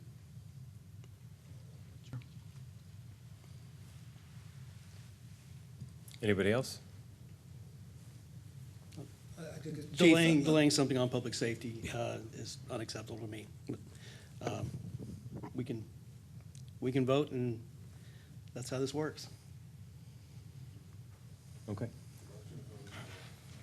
Councilmember Burzo. All right, lots of discussion here. Just want to highlight some things. I think that everybody's concern is that the LPR cameras that are on the road are really something that has been a hot topic lately. And, I share the same concerns everybody else does, how invasive are we as a city? But at the same time, public safety is going to be number one, is going to trump everything. Keeping our officers safe is something that's top priority to me. Keeping our public safe is important. The examples here today, my uncle years ago had Alzheimer's, and he disappeared into the wooded area off of Stagecoach Road, and it took us hours to find him. By the time we found him, it was hot. He was dehydrated. It was really scary. Think about instances like that where this drone could have been really a good tool for us. When I think about crime scenes, or an accident, getting this drone there in an amount of time that it would take less time than it would take an officer would be a great tool as well. And what I want to say is that if we use it for these reasons, it's a great tool. Making sure we don't use it for anything else is going to be really important. So my recommendation, because I think this is going to pass, and my recommendation is that we don't use this drone until we have a policy in place, making sure that if this drone passes, if we accept to get the drones, that we have a policy in place before we even utilize the system. That's going to be the important thing for me. I think because policy is going to be what's going to set the example here moving forward, making sure we're using these drones for the right reasons and what we've intended are the reasons that you stated, Chief. And I agree with you. The reasons that you stated are the good reasons to have this drone, but to use it for anything else, I just can't see us being a good reason. So making sure we have a really good policy in place, making sure we don't utilize these drones until the policy is in place. And we can always cancel this if we feel like this is not where we want to be as a city. If we start seeing that these drones are not beneficial, it's something we could cancel in the future. But I think for what Chief stated today, I think that would be great. I still have a lot of concerns when it comes to surveillance. I don't think this is going to be a surveillance tool. This is going to be more for dispatch for emergencies. If we stay around those parameters, I think this will be a good tool for us and making sure we have a top policy in place that assures the public that that's in there, making sure that our platform shows when we dispatch it, what times, when, where. And I agree with Councilmember Zuniga, having a page segment there where people can give their feedback to as well, so that way we, as a city, can take that feedback and be able to, analyze how effective this drone is, whether it's being invasive or what we're doing as a city. But I think we have the votes to pass this, so if it's going to pass, I want to make sure we wait to implement the drone until we have a policy in, is what my ask is, if that would be okay with you, Chief. We can absolutely do that, and I'll tell you another component that will aid in that. The order, installation, and operational process that will take place, should this item be approved at some point, is about 90 to 120 days, because they have to get the equipment on site, they have to do some studies about the radar systems, and then full implementation would take about 90 to 120 days, moving swiftly. So that will give us more than ample time to develop that policy, have it approved, and make sure everyone is in support of that. So yes. Could I also suggest that there's I guess like an open house after we have the policy, so that residents can come and learn more about what the radar is, how this will help identify, and what the uses are going to be in the capacity of the drone, aero drone system. Absolutely. Just so that the questions we got from the emails, I don't want to read them all, but they have the opportunity to express that themselves. And rest assured that this is not a surveillance tool. We're not looking at, communities that are vulnerable, that we are, we want, this is a welcoming city, and, we just basically are just looking for crimes and find people that commit crimes. Absolutely, yes, sir. That's literally the motion that's on the table right now. But not to have an open house. You called it yourself an open house. Councilmember Rizzo suggested that we create a policy, not use it till we have the policy. And I added to that, more teeth to that by saying, let's have an open house. That's what But the that's the motion motion. is. The motion is to table, and I'd like to The call the motion is to question. table. The And I the would like motion to is make to a- not table. The like mo- to make a comment. I would like to emphasize that I am not anti-drone. I think that it is a really good tool for the police department. I think we should have them. But I also think that tabling this and having a public meeting on it is very beneficial for our community. Does not mean we won't get the drones. We do have a drone, right, Chief? We have a drone pilot and a drone. We do have several drone pilots. I think we're up to 7, and we'll probably have in the double digits before the end of the calendar year. We do have the drones that have to fly within the line of sight of the pilot.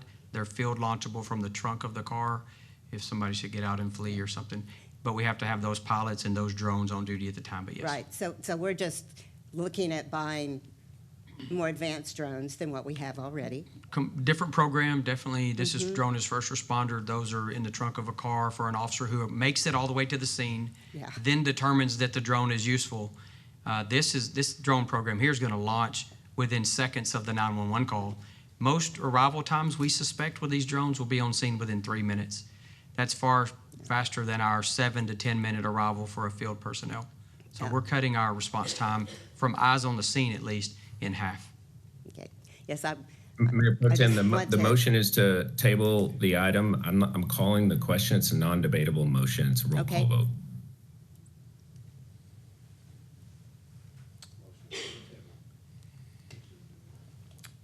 The motion by Councilmember Harris was to table the item until a public meeting, a special meeting is called. Is that? Yes. Yes, I'm remembering that correctly. It was seconded by me, and roll call vote.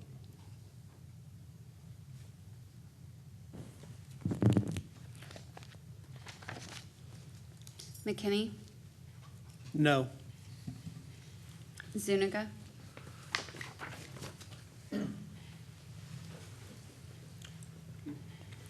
No. Tobias, Nay. Heiser, Yes. Harris, Yes. Mitchell, No. Rizzo.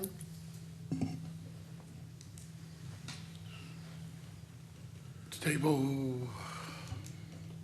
this is not to say no, correct? To the system, this is just a table to get more public input, Right. correct? It's not about killing the system. Right. Aye. All right, motion fails 3-4.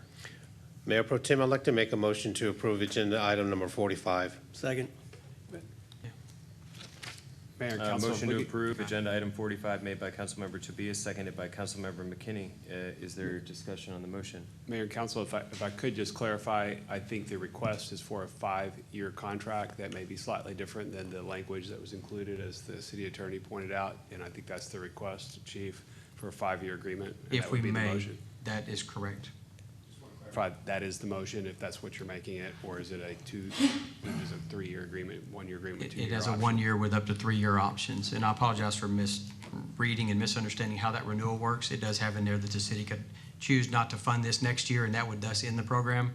I thought that was the annual renewal for that period, but yes, that is the ask for a 5-year agreement as proposed in the attached Flock agreement. Chief, if you are asking for a 5-year agreement, can you go back to Flock and ask them for a better deal than based on precedent that has been set nationally by them as an entity? I could certainly ask for a better deal. I don't know that we would get it, and I don't know what that would even be. But I could certainly entertain any question, anything you want me to ask them. They're giving us 1.5 million. Mayor Mitchell. I'd like to motion to amend and clarify that the agreement that we're approving is for a 5-year agreement. I Mayor. just want to note that there is language in the agreement that allows termination at the end of any fiscal year. So the amount that's being approved is the 285 for this year, but the contract would continue to renew as long as the money's budgeted. Motion to amend to a 5-year contract was made by Mayor Mitchell and seconded by whom? Councilmember Tobias. Any further? Mr. Tobias, can I amend your motion to include an open house, or to approve and with the approval, set up an open house? That could be set for another time to where we can do that, but for right now, I want to approve the contract. I think staff can do that. Yeah, staff can come back later with that specific item. Right now, the motion's on the table to approve according to the amended motion language by Travis Mitchell. So I'd like to amend to make sure that we do not utilize the drones until we have our policy in place. That's something that I really want to highlight. It's important to have that policy in place. If we're going to approve these drones, having a policy in place before they're airborne is going to be crucial. So I'd like to make that amendment if possible. Councilor Tobias. Okay, well, it's already been a directive to the chief, so right now we're making the motion to approve the contract. And we've already given direction to chief to not utilize it until the time comes. I just want to make sure, Amy, is that going to be illegal, or do we have to make that amendment? I just want to make sure that we have that language in place. I think it has to be in the motion. I think Chief can tell you whether or not he's going to use it I'm without I'm the crystal clear. process. Yes. If you want an enforceable vote from council, that requires a motion.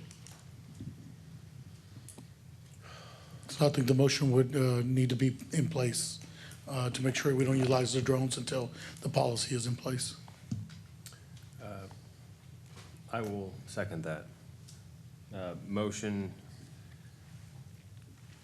to amend made by Councilmember Rizzo to say that the drones cannot be utilized until the completion of the policy that will be set forth by the RFP process that was presented to us in agenda item 6.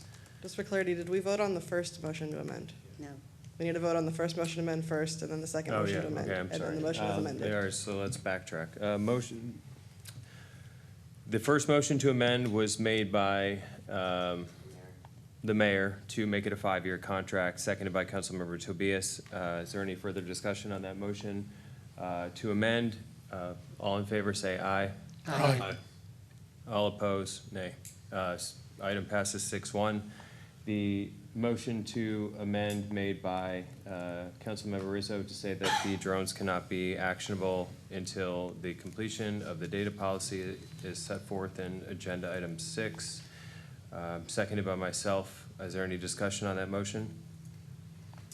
I think that's a compromise. Mayor's got his hand up. Mayor Mitchell. I just want to say that I think I personally have concerns about the policy and the agreement on the policy and what can be used. I would prefer to vote on this contract. The chief has been clear that he's going to bring forward a proposal. Council will have the chance to vote on it. But if the council chooses to disagree on a policy moving forward, and we've already ordered these drones, it could put us in a bind. I'd prefer personally to vote on the contract as proposed. I don't think it's about denying a policy. I think it's about having a policy to make sure that people's rights are taken into consideration. We're using the drones for what Chief has stated. I think we're all amenable for the uses that Chief has stated today. I think it's really good uses. I just want to make sure that we're not reusing. If we just bring it in without any rules, then we can set ourselves up to maybe even some lawsuits. I just want to make sure that we have a policy in place to make sure that we're moving in the right direction. I think this would be the best route moving forward. I just want to say, Chief has already been in writing on the record on every question that's been asked with regards to how these drones are going to be used. So the clarification is very clear about what this program is and how these drones are going to be used. I would like to vote personally on this drone policy or on this drone program as it's presented. And not put something else into this motion that allows for someone else to come in and try to change it. It's all been in record. It's been stated in writing exactly what it is. These are not mass surveillance drones.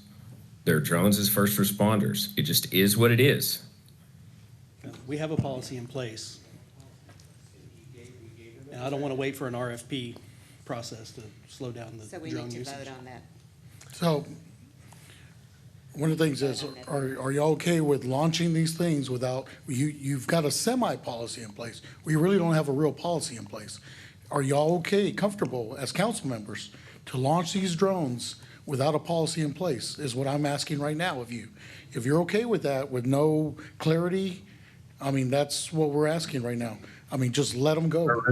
Yeah. Chief gave absolute clarity on what these drones are and the policy and how they will be used. He gave it 15 minutes ago. He gave it at the beginning of this meeting. He gave it in writing in multiple responses to emails. Absolute clarity as to how these drones are going to be used. And I trust Chief totally, but I want to make sure that we have something that is going to make sure we don't utilize these early is all I'm asking for.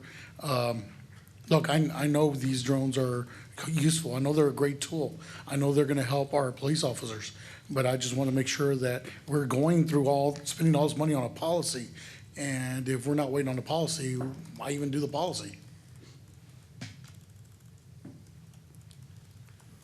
Policy's there, but we're delaying the usage. No, we're getting Okay. ready to put a policy. We're paying a company to come out and do a policy for us, to do a review and see how we're doing it. Okay, so let's order the product and have the product there. I'm for ordering the Okay, product. and then that's why the chief says when they come in, when we have the policy, they will be then activated there. So I'm not saying don't order them. What I'm saying is Well, let's let's get a get policy. this approved. Before we If get we're gonna approve it, before let's we get approve it up it. in the air, let's get a policy. I'm not saying delay the purchase of them. What I'm saying is, let's see how, we're gonna utilize these. Chief, I trust Chief. Look, honestly, I trust our department, but I think the public needs a little bit of trust. So Councilmember Rizzo, do you want to withdraw that motion because that would delay the purchase? Because the motion is for purchase with a 5-year contract. I'm not saying delay the purchase. I'm The saying before. motion would delay the purchase. No, the motion is before we utilize them, to bring in the policy. We can already have them in place. We could already have them training. It's just before we put it up in the air, but if I have no support, I'm good with redrawing it. So you withdraw? Thank you. Call the motion. Call the question. Yeah. Request vote. Restate. So motion Request a to roll. approve agenda item 45 was made by Councilmember Tobias, seconded by whom? Me. Councilmember McKinney. Is there any discussion, or have you? Yeah, just one last thing. Look, honestly, I think our department's a great department. I think they're going to utilize these cameras in the right way.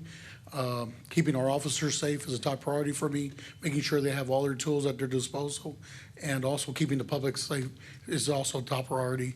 And I don't want anyone to think that I'm not about our department having every tool they need at disposal to keep us safe and keeping the officers safe, using technology to be able to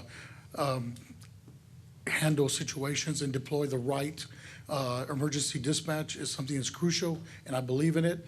And just wanted to make that clear for the record that I believe in our department. And Chief, I have all the trust in the world in you.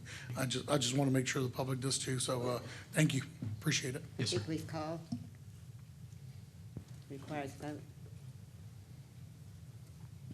I'm trying to decide if I want to say something else. The question's called. The question's called. Well, all right. Well, then I will just bring it up another time then. All in favor say aye. Aye. All opposed? Nay. Motion passes 6-1. Thank you, Chief. Thank you, everybody, for your patience.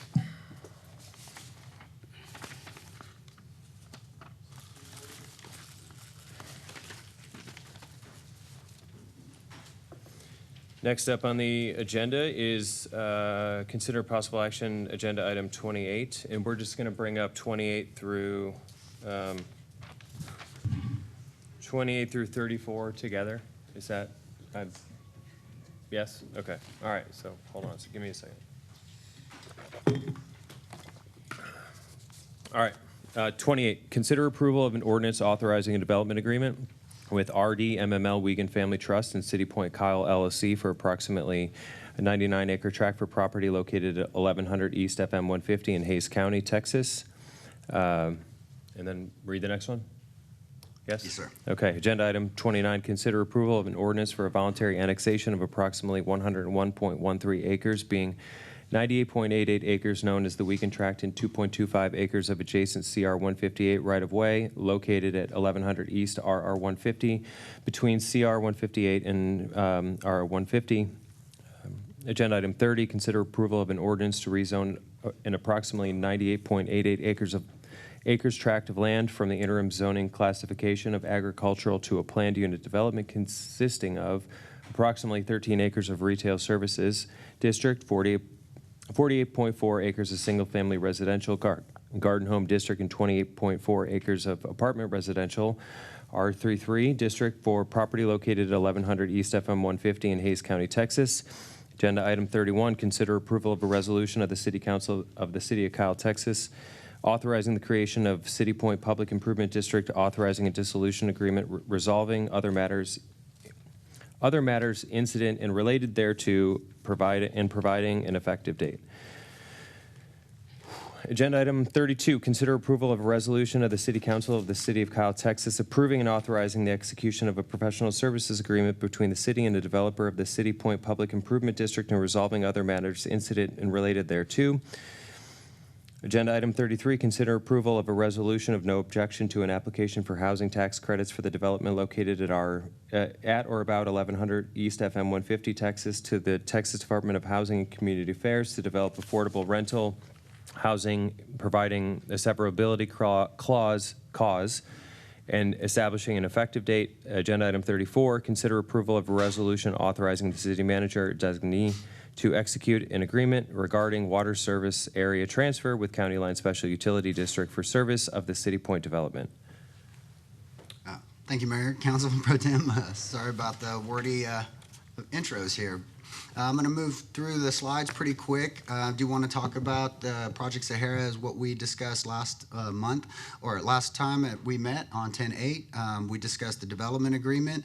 We discussed annexation. We discussed the PUD zoning. All three of those items were approved on the first reading. However, there were several modifications regarding the PUD that council requested.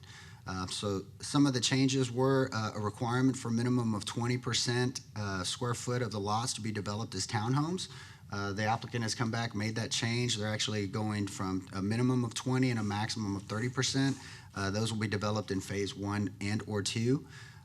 Another request was to move the construction of the covered sports courts to phase 1 of the development. That has been provided as well. And then one discussion point was to allow administrative approval in the required CUPs for buildings located in parcels 1 and 2. That change and all modifications are included in the documents you have before you tonight. Again, tonight, some of the other development changes we had in the development agreement were specifically for some of the documents that you're seeing tonight for the first time. One would be the PID financing requirements. There were some changes made to the DA to cover the details of that PID agreement. But those changes have been reviewed by the city's bond counsel. And then the PUD document was added as an exhibit to the DA. So those are the changes you'll see in that document. Again, we're here tonight to talk Project Sahara. This is a mixed-use development. Again, through the captions with multiple items for consideration to tonight.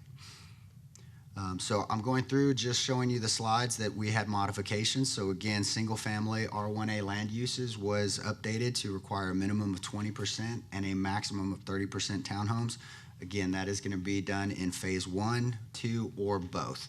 There is some flexibility built in that language. The covered sports court, basketball, again, is going to be provided in with phase 1. Again here, changes on the parkland agreement section.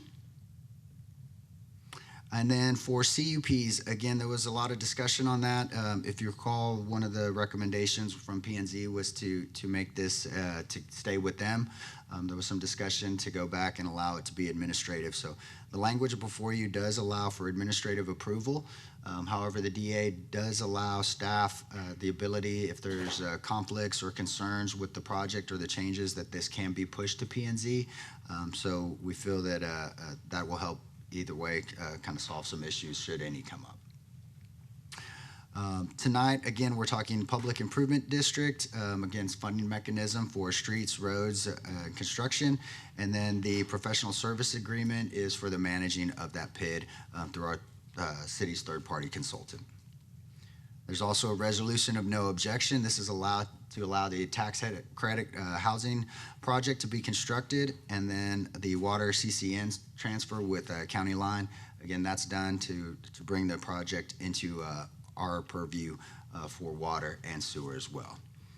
So when we looked at the PID documents and the PSA, again, this petition is just creating a public improvement that was received by the Wiegand family, or from the Wiegand family, on August 27th. That petition was accepted on September 16th. Again, all the improvements are going to be including for sidewalks, streets, water, wastewater, drainage facility, and parks. The estimated cost of those improvements is roughly $25 million. The resolution approving this PSA, again, this is just execution of a professional service agreement between the city, the developer, and the City Point Public Improvement District itself. The agreement is going to be able to fund the costs associated with creating and managing the PID.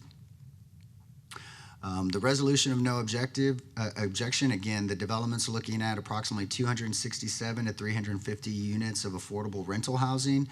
They intend to apply for those projects either in 2026 or 2027 timeframe. 100% of those units will be considered affordable. So 80% of the units will be at 60% of the region's median family income, and 20% of those units will be priced at 50% of the region's median family income. Here is a breakdown showing how those AMIs shake out and what their projected bedroom types are going to be with those unit totals. That is subject to change once the plan gets further processed. The developer is also agreeing to a pilot payment with fees to be paid in accordance with that development agreement that we touched on last time, and that's to offset the tax loss from taking these off the rolls. We also have the Certificate of Convenience and Necessity swap. Again, this project is in County Line Special Utility District. However, they do not have the infrastructure in place to serve the project currently. So again, the city's consultant did monitor and review the projected project. We do have the availability of water supply to serve this project based on their proposed phasing schedule. The development will provide additional revenue. This should be sufficient to cover costs of all water services. So the Texas Water Code allows for agreements to transfer portions of CCNs between different groups, between the city and this public utility provider. A public hearing is required as part of that process, so that'll be one of the three that we're having tonight. Again, developer, city, and county line have agreed to the terms of that CCN transfer. And so the benefit is, again, we are the wastewater provider for this development. It's nice to have control over water and sewer when you're working on a project like this. Just to go over quickly P&Z's recommendation, again, all of their recommendations were incorporated to the document on your first reading, with the only change, the tweak back of this administrative approval of the CUP. So council's action, again, approve these on the first read at the last meeting. These were the minimum, or the changes, the townhomes, the sports court, and administrative CUPs. Again, all of those changes have been made as part of this document. So tonight, Mayor Pro Tem, if you can open these public hearings, we have the three. It's the PID resolution, the RONO resolution, and the CCN swap. And then you can consider and make recommendations on all of the items individually.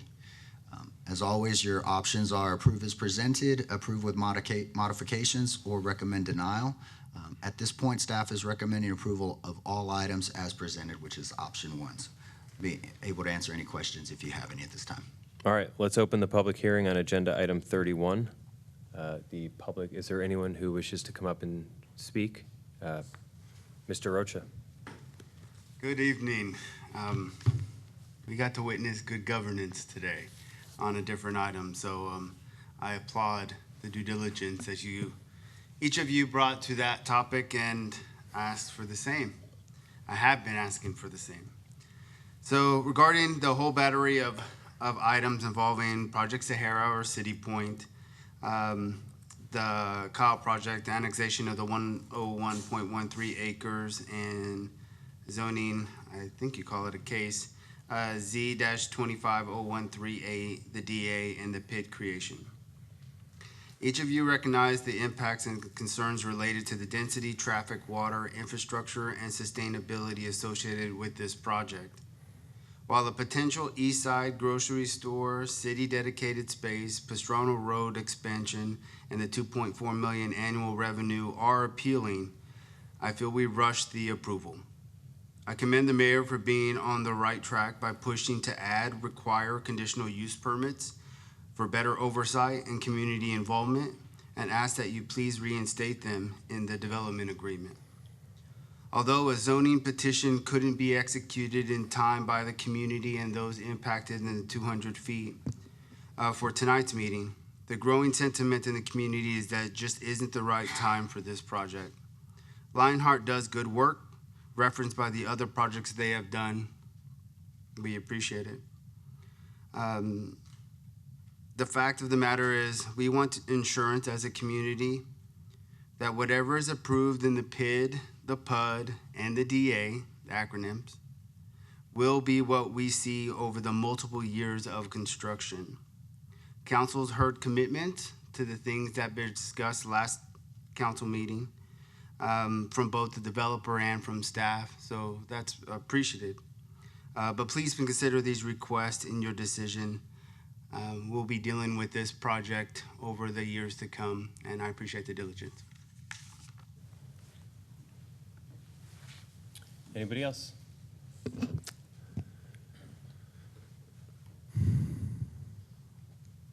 Please state your name for the record. Hello, Council. My name is Paul Hill. I'm a resident of Kyle, and I live in Post Oak, which is right next to where Project Sahara or City Point is going to be going in. And I just wanted to say that I think this is actually an example of how council should manage growth. You know, this is a tract that's currently not in city limits, and there are a lot less restrictions on development outside of city limits. So rather than just allowing unmitigated growth outside of Kyle, which would still use our roads and likely our water and other resources, the council developed a plan with the developer to bring this land into city limits, to get a needed road, Chevo Pastrano Parkway, to get land for the city, to get a new grocery store, hopefully, and to diversify the types of homes that are going to be there and work on things like water collection. I know that there have been a lot of discussions and there have been a lot of negotiations. The first proposal that was brought in January was improved to this one.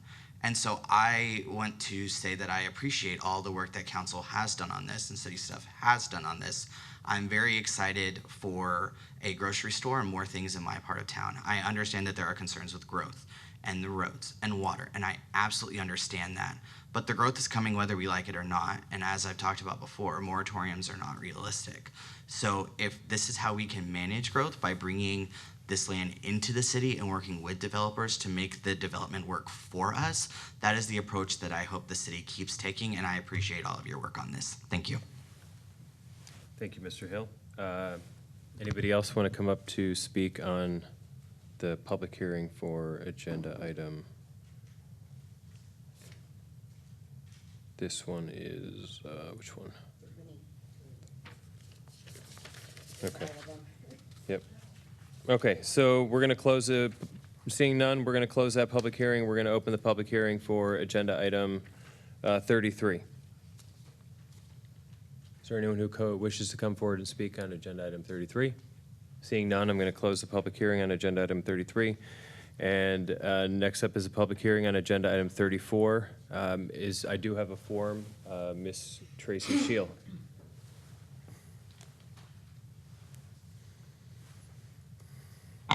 Hello, my name is Tracy Shield, for the record. I come on to you on behalf of the County Line Special Utility District. I am the Vice President for the Board of Trustees. Last meeting, you guys had a question as to if the CLSUD was in agreement with the swap. And I just wanted to let you know that, yes, we approved this swap, not last night, but the September board meeting. So I did want to let you guys know that that did occur. Thank you. Is there anyone else who wishes to come forward and speak? Seeing none, we are going to close the public hearing on agenda item 34. Any motions? Oh yeah, any discussion on the presentation given by Mr. Lutz? Go ahead, Councilmember Harris. I have a couple. How long is this Project Sahara being under consideration? It wasn't just this last January, right? No, ma'am. I believe we started this initial conversations almost 2 years ago. And so we've been going back and forth. It is a new developer, but the bones and the meat of this were kind of laid out and in place. And so it was just more about fine tuning that. Right, so it's been a couple of years. It's not Yes, just ma'am. 1 year. 158 is one of the problems with this development, that it is so underdeveloped. Would you tell us the plans for development on Highway 158? I know we have them, and when we might see those start? I'll actually have to defer to someone from transportation on details of those plans. I'm not real involved in those.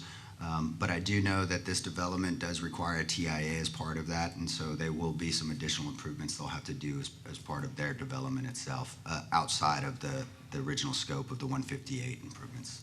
Now, my request would be that we, any improvements that are anticipated for 158 be moved up in the schedule as we begin development of this. It's going to take years for this to really develop, but 158 really needs to be addressed. There will be a roundabout, right, at 158? I believe so. Mr. Trimble can probably address that more specifically. Yeah, Mike Trimble, Director of Transportation Public Works. Yes, Councilmember, there's a roundabout contemplated at 158 at that location, and we are focusing on 158 as part of the Cal Mobility Plan. We're doing some additional feasibility on that corridor, as well as coordinating with the county on 150 as well on the other side.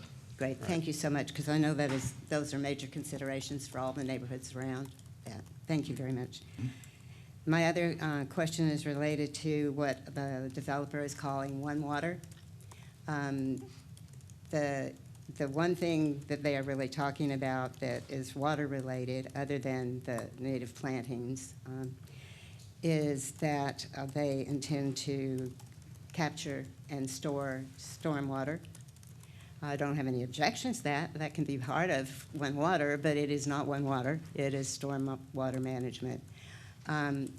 If they are, I had requested that they do condensate capture and use around the apartment buildings and the commercial buildings. They did not come back with that. I hope that that developer will still consider those. Certainly would not vote against this development for that reason. It's just too important. But I am disappointed that they are trying to use the term One Water, and I would like for them to not be able to use that, since it is certainly not a One Water development.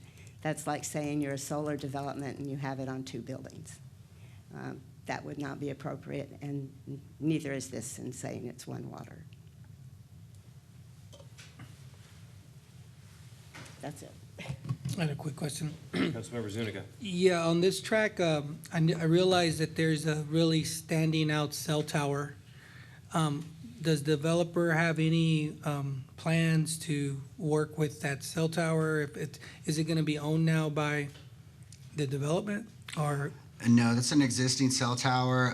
If you look through some of the documents, it's actually called out as a separate lease track. It will be zoned accordingly for the zoning district, but right now that's not being incorporated into their development. I don't have any details on the length of that lease, but would there be any possibility for the city to do any beautification there? I mean, it looks like it doesn't belong in there, and it's gonna be sort of an eyesore to, the really nice retail and development coming in here.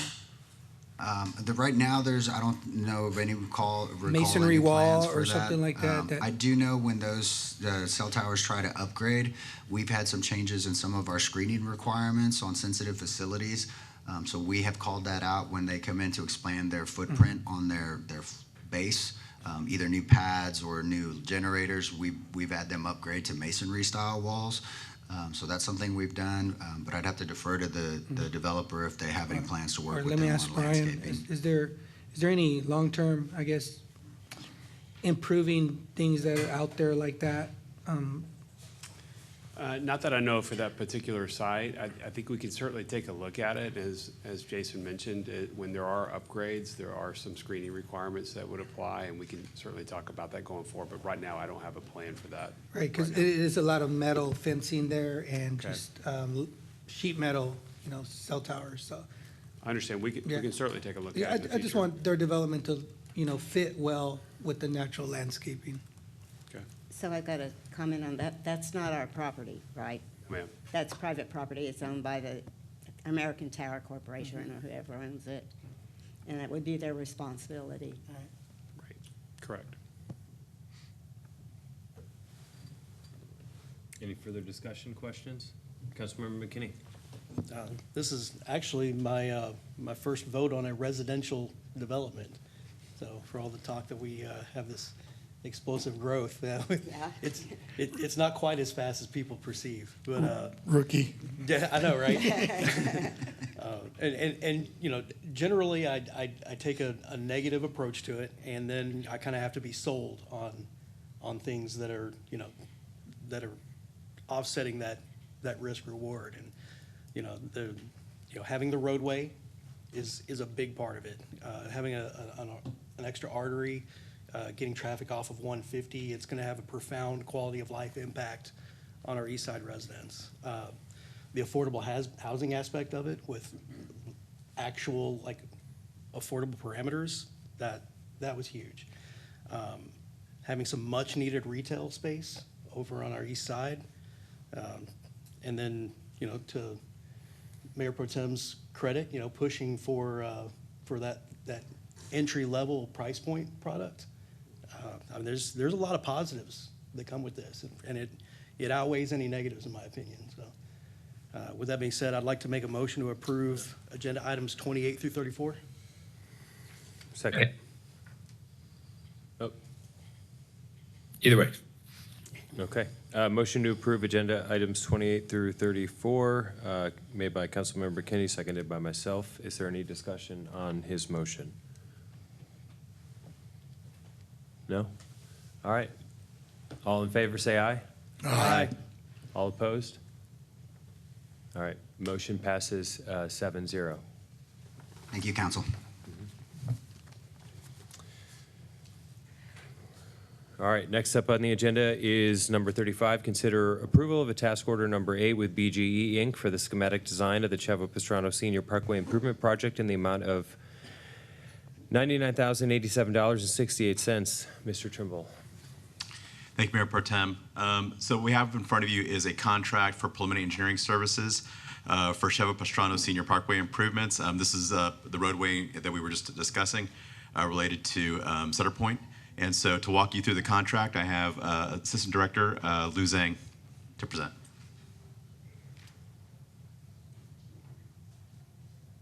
Good evening again, Mayor Pro Tem, and Council. So this is a schematic level task order. And this section of Chavo Pastrano Senior Parkway connects FM 150 all the way to the Limestone Creek subdivision project limit. And this roadway was identified in the 2021 Transportation Master Plan updates as a 4-lane arterial, minor arterial.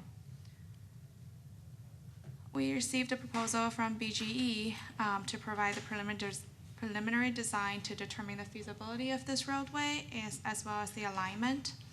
A separate task order will be used to finalize the PSNE. The drainage from the roadway will be carried through storm sewer pipes and then handled by the detention pond within the City Point development. And BGE will take back the alignments and the recommendation for city approval. This is the current layout of the roadway. There are a couple issues with this layout as we identify some conflicts with existing structures that need to be further investigated through this task order.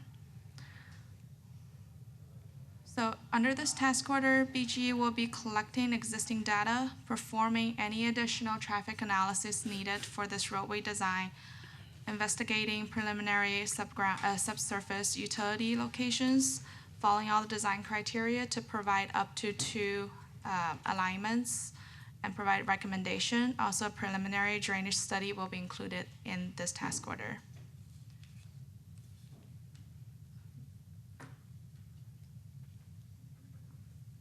So upon receiving the notice to proceed, we're expecting to see those alternative designs by the end of this year and receive the final PER in February 2026.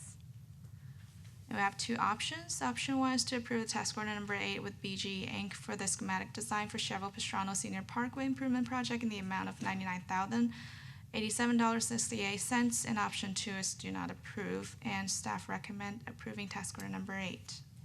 I'll take any questions. All right, Councilmember Harris. So this goes through the development that we just approved. Yes. The questions that I have relate to the timing of the development of this road. Is that being timed with the development of the tract? And how are we interfacing with them? Yeah, so I believe in the development agreement, there is a expectation when the construction should start, and we fit our preliminary and PSNE design within that time frame. It's my understanding that we have agreements for access so that they can begin lot prep and utility. I believe the expected construction start was is going to be March 2027, with our preliminary design finishing in February 2026. It gave us about 16 months to finish the PSNE, and we do have a little window for the construction start. It will allow us time for utility relocation, all that work.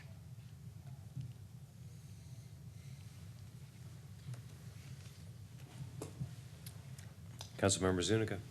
Yeah, so this is one of those situations where the development, getting the road, and now puts a focus on 158, as Councilmember Harris has mentioned, which is a county road, which is also in need of upgrades, and then 150. And the Pastrano Road, which is needed for our city, is going to connect to a roundabout on 150, which is TxDOT. So how far along are we in coordination with them about our plans for Pastrano Road intersecting 150 at that roundabout, which is going to be a major roundabout? Like, where are we with that part of the consulting? I believe a TIA has been submitted to TxDOT for review. That includes the proposed roundabout at CR 158. And I don't believe we had comments back from TxDOT on that. Probably. Good evening, Mayor and Council and Pro Tem. Rob Licostra, Assistant Director, Traffic Transportation. So, like Lou mentioned, there is a version of the TIA that is under review with TxDOT. We so far haven't gotten any formal comments from them, but our intent with this schematic layout is to go to them with that proposal, because we will also have traffic analysis to back up whatever recommendations we'll be making for FM 150 and County Road 158, and present those to both TxDOT and county as well. So this task order will give us all of the boxes basically that we can check to have that conversation in a strategic way with those agencies. So that is our intended next step through this process. And since we're kind of on a fast pace, I know council is that they want to see that road built, but what if the responses are slow from the higher authorities like TxDOT, county, and we're waiting on those, which could be a year and a half for approvals, but this council has kind of, set the pace that we want to see the road, because that's part of something that the residents are going to want to see first, right? Yeah, and that's something we've discussed with the BGE as they were developing the scope. So we've got some contingencies built in there for the what-if scenarios like the one you just described, so that we can continue to maintain that schedule that we committed to, both with council and with the developer through the development agreement. But right now, we don't have some of those preliminary details that TxDOT's going to ask for. Yeah, I just want to add, we had brought back to you, I think a few months back, a contract with the Estes Group, who does a lot of work with TxDOT to help us in working with TxDOT. They're currently working with us on a couple of the road bond projects that are on TxDOT system. And so we actually have the ability to use resources like that to help us to continue to work with TxDOT. So in addition to just our regular coordination with the local area office, we'll also be talking to the district office, but also working with our consultant teams that work all the time with TxDOT, and we'll try to work this through that process. Right. So the picture I'm getting is that this is getting us to something that is more real, more practical, more deliverable. And then I'm going to ask you to then also start looking at the Pastrano North, right? Because that's the other part that we need, right? All right, to really provide that transportation route for the city. That's something we've been talking about for a while, so it's going to happen. We've been, Right. When we first brought this back and we started looking at this project, that's been in the conversation from day one. So I promise you that's going to move forward. Right.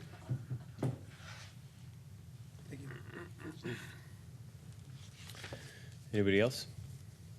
I'd like to make a motion to approve agenda item 35. Second. Motion to approve 35 made by Councilmember Kinney, seconded by Councilmember Rizzo. Is there any discussion on the motion? Nope. All in favor say aye. Aye. All opposed? Motion passes 6-0. Next up on the agenda is agenda item 36. Consider approval of a I'm going to start this over. Hold on. I didn't like where that was going. Consider approval of a resolution finding public convenience and necessity and authorizing the use of eminent domain to condemn, if necessary, a permanent public utility easement from a 1.994 acre parcel of land and a temporary construction easement over 2 parcels of land containing a total of 1.993 acres of land is described in Exhibit A to the resolution from certain real property owned by Auburn Dennis and Shara Dennis for the public use and purpose of construction of public utility infrastructure improvements for the Clara Vista Waterline Project. Ms. Schmeitz. Good evening, Council. Amber Schmeitz, Deputy City Manager. We have 7 PCNs on the agenda for you tonight, and it's very late, so I'm going to try to get you through them as quickly as possible. We'll go through the entire presentation for this first one, and then I'll be brief on the following 6, if that's okay. Okay, the background for this project is the Blanco River Ranch Development Agreement contemplated the construction of a public water line. It was a 16-inch water line to complete the loop in our water system there. It's proposed to be approximately 9,200 linear feet of 16 inches water line. It would connect to the Anthem elevated storage tank to the north, and it will connect to the existing 16-inch water line north on FM 150 and to the existing 12-inch line southeast on Cypress Road. Information about the site, we performed a survey and an appraisal here. Property interests include a permanent easement of 1.994 acres and a temporary construction easement of 1.993 acres. Improvements include the water line eventually will go there. A public convenience and necessity refers to the council determining whether the city's acquisition of an interest in a specific piece of real property, such as an easement or fee simple title, is necessary to effectuate a particular public use for the public's convenience and necessity. In this situation, the PCN finds that it should be that this Clara Vista Waterline project is necessary and required to promote the public health, safety, and welfare of the community, and that acquisition of the identified property is required to complete the project. When the property owner and the city are unable to reach a negotiated agreement, the PCN authorizes the city to initiate eminent domain proceedings only if necessary to acquire the needed property. We are asking you to approve the resolution, please. Any questions, comments? No? All right. I move that the City of Kyle authorize the use of the power of eminent domain to acquire a permanent easement over 1.994 acres and a temporary construction easement over 1.993 acres of land from property owned by Auburn Dennis and Shara Dennis as described in Agenda Item 36 for the public use of constructing public utility infrastructure improvements for the Clara Vista Water Line Project. Roll call vote. Second. McKinney, Yes. Heiser, Yes. Harris, Yes. Mitchell, absent. Rizzo, Yes. Zuniga, Yes. Tobias. All right, motion passes 6-0. Next up is Agenda Item 37, consider approval of a resolution finding public convenience and necessity and authorizing the use of eminent domain to condemn, if necessary, a permanent public utility easement from a 0.599 acre parcel of land and a temporary construction easement over 2 parcels of land totaling 0.1360 acres as described in Exhibits A, B, and C to the resolution from certain real property owned by AMS Creekside LLC for the public use and purpose of construction of public utility infrastructure improvements for the WWTP Interceptor Phase 1 and 2 project. Ms. Schmeitz. Again, this is the wastewater treatment plant Interceptor Phases 1 and 2 project. We are undertaking planned improvements to our existing wastewater and reclaimed water infrastructure here to accommodate projected future development flows. Planned improvements include an existing 30-inch wastewater line to a 48-inch wastewater line and an existing 8-inch reclaimed water line to an 18-inch reclaimed water line. The proposed alignment reroute for the new lines is from the North Trails wastewater interceptor to the city's wastewater treatment plant. You can see the project limits there. Information about this site, this is parcel number 5. We performed a survey and an appraisal. Property interests here include a permanent easement of 0.599 acres and a temporary construction easement of 0.1630 acres. And the improvements will be the reclaimed water line and the wastewater line here. And we ask that you approve the resolution. Any questions, comments? Okay, I move that the city of Kyle authorize the use of the power of eminent domain to acquire a permanent easement over .599 acres and a temporary construction easement over .1630 acres of land from property owned by AMS Creekside LLC as described in agenda item 37 for the public use of constructing public utility infrastructure improvements for the WWTP Interceptor Phase 1 and 2 project. Roll call vote. I forget, do we need a second for these? Okay. Is there a second? Second. Okay. Motion made by me, seconded by Councilmember McKinney. Roll call vote. Zuniga? Yes. Rizzo? Yes. Heiser? Yes. McKinney? Yes. Harris? Yes. Tobias? Mitchell is absent. All right, motion passes 6-0.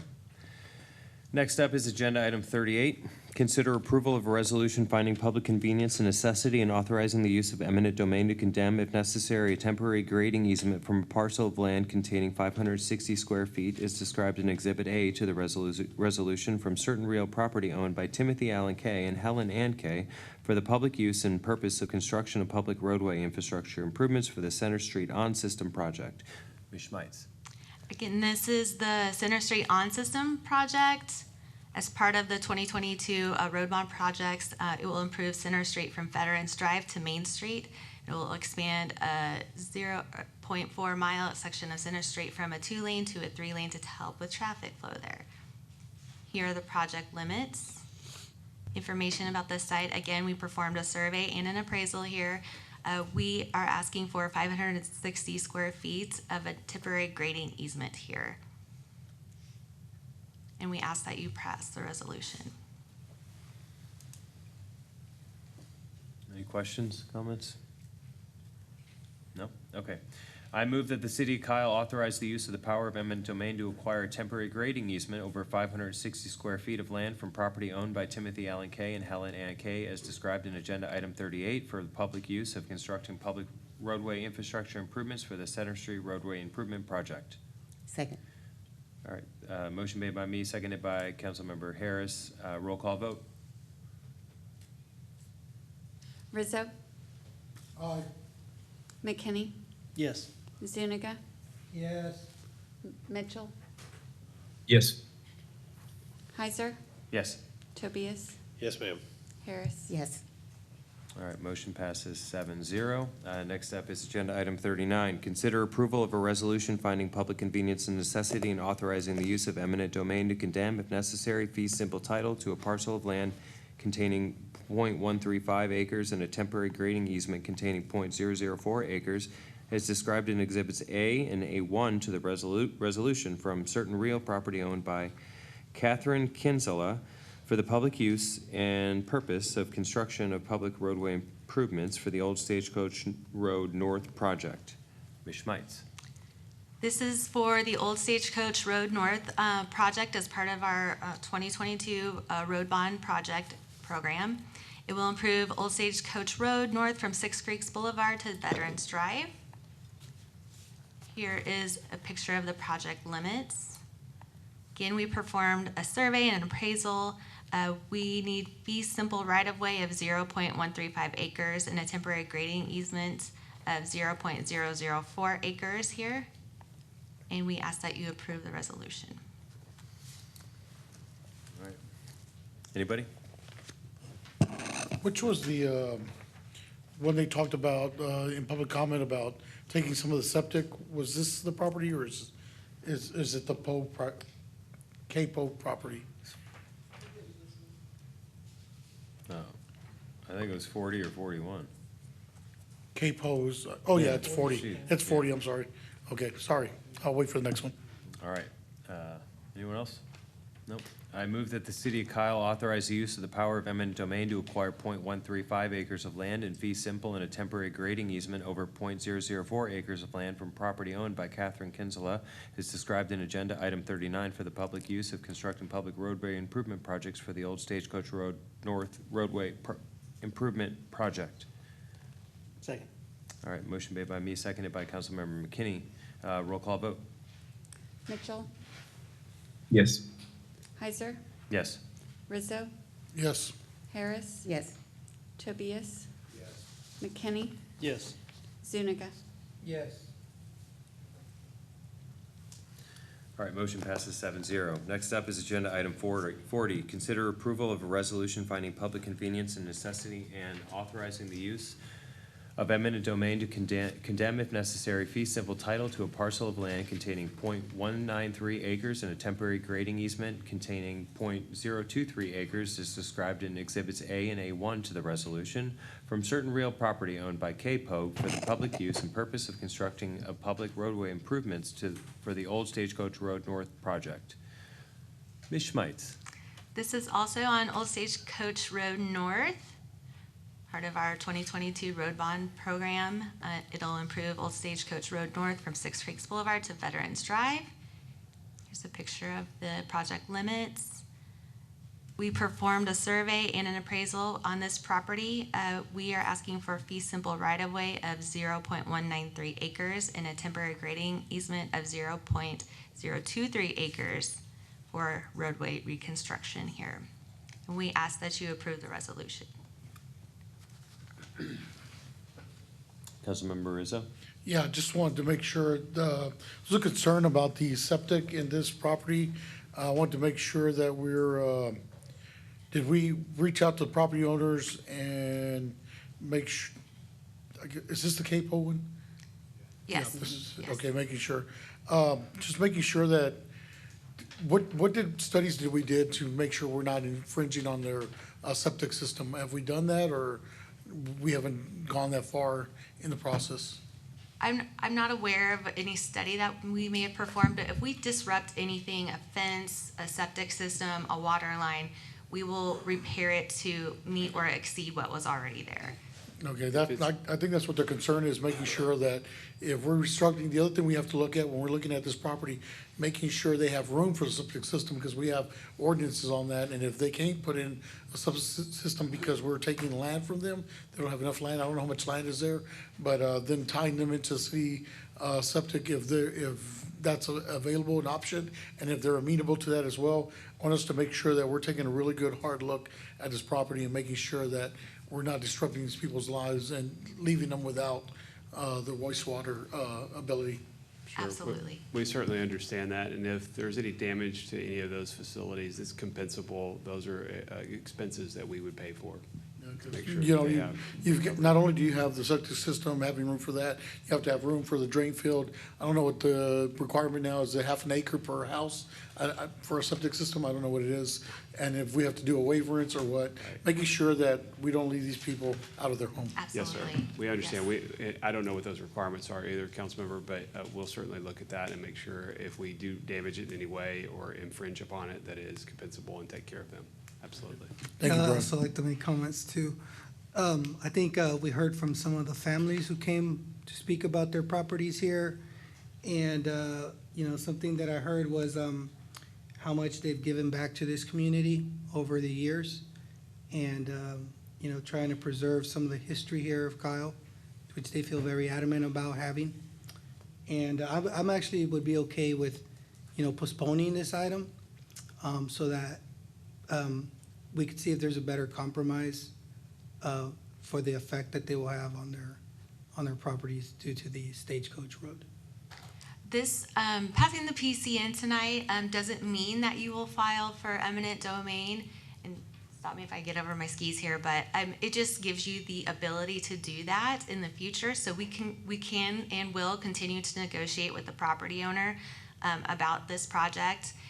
But I would encourage you to stay on the path of passing the PCN just to preserve your right to do that in the future and not potentially have any delays on the road bond project.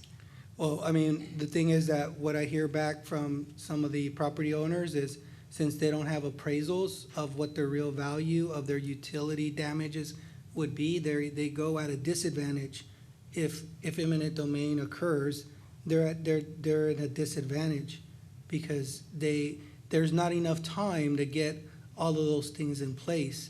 They're working from behind.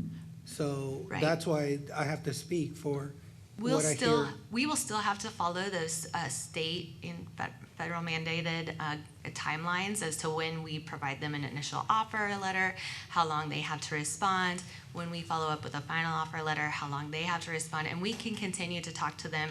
And even after we go through all of that process, we can wait to file the lawsuit under the PCN. The PCN just provides the ability to do so.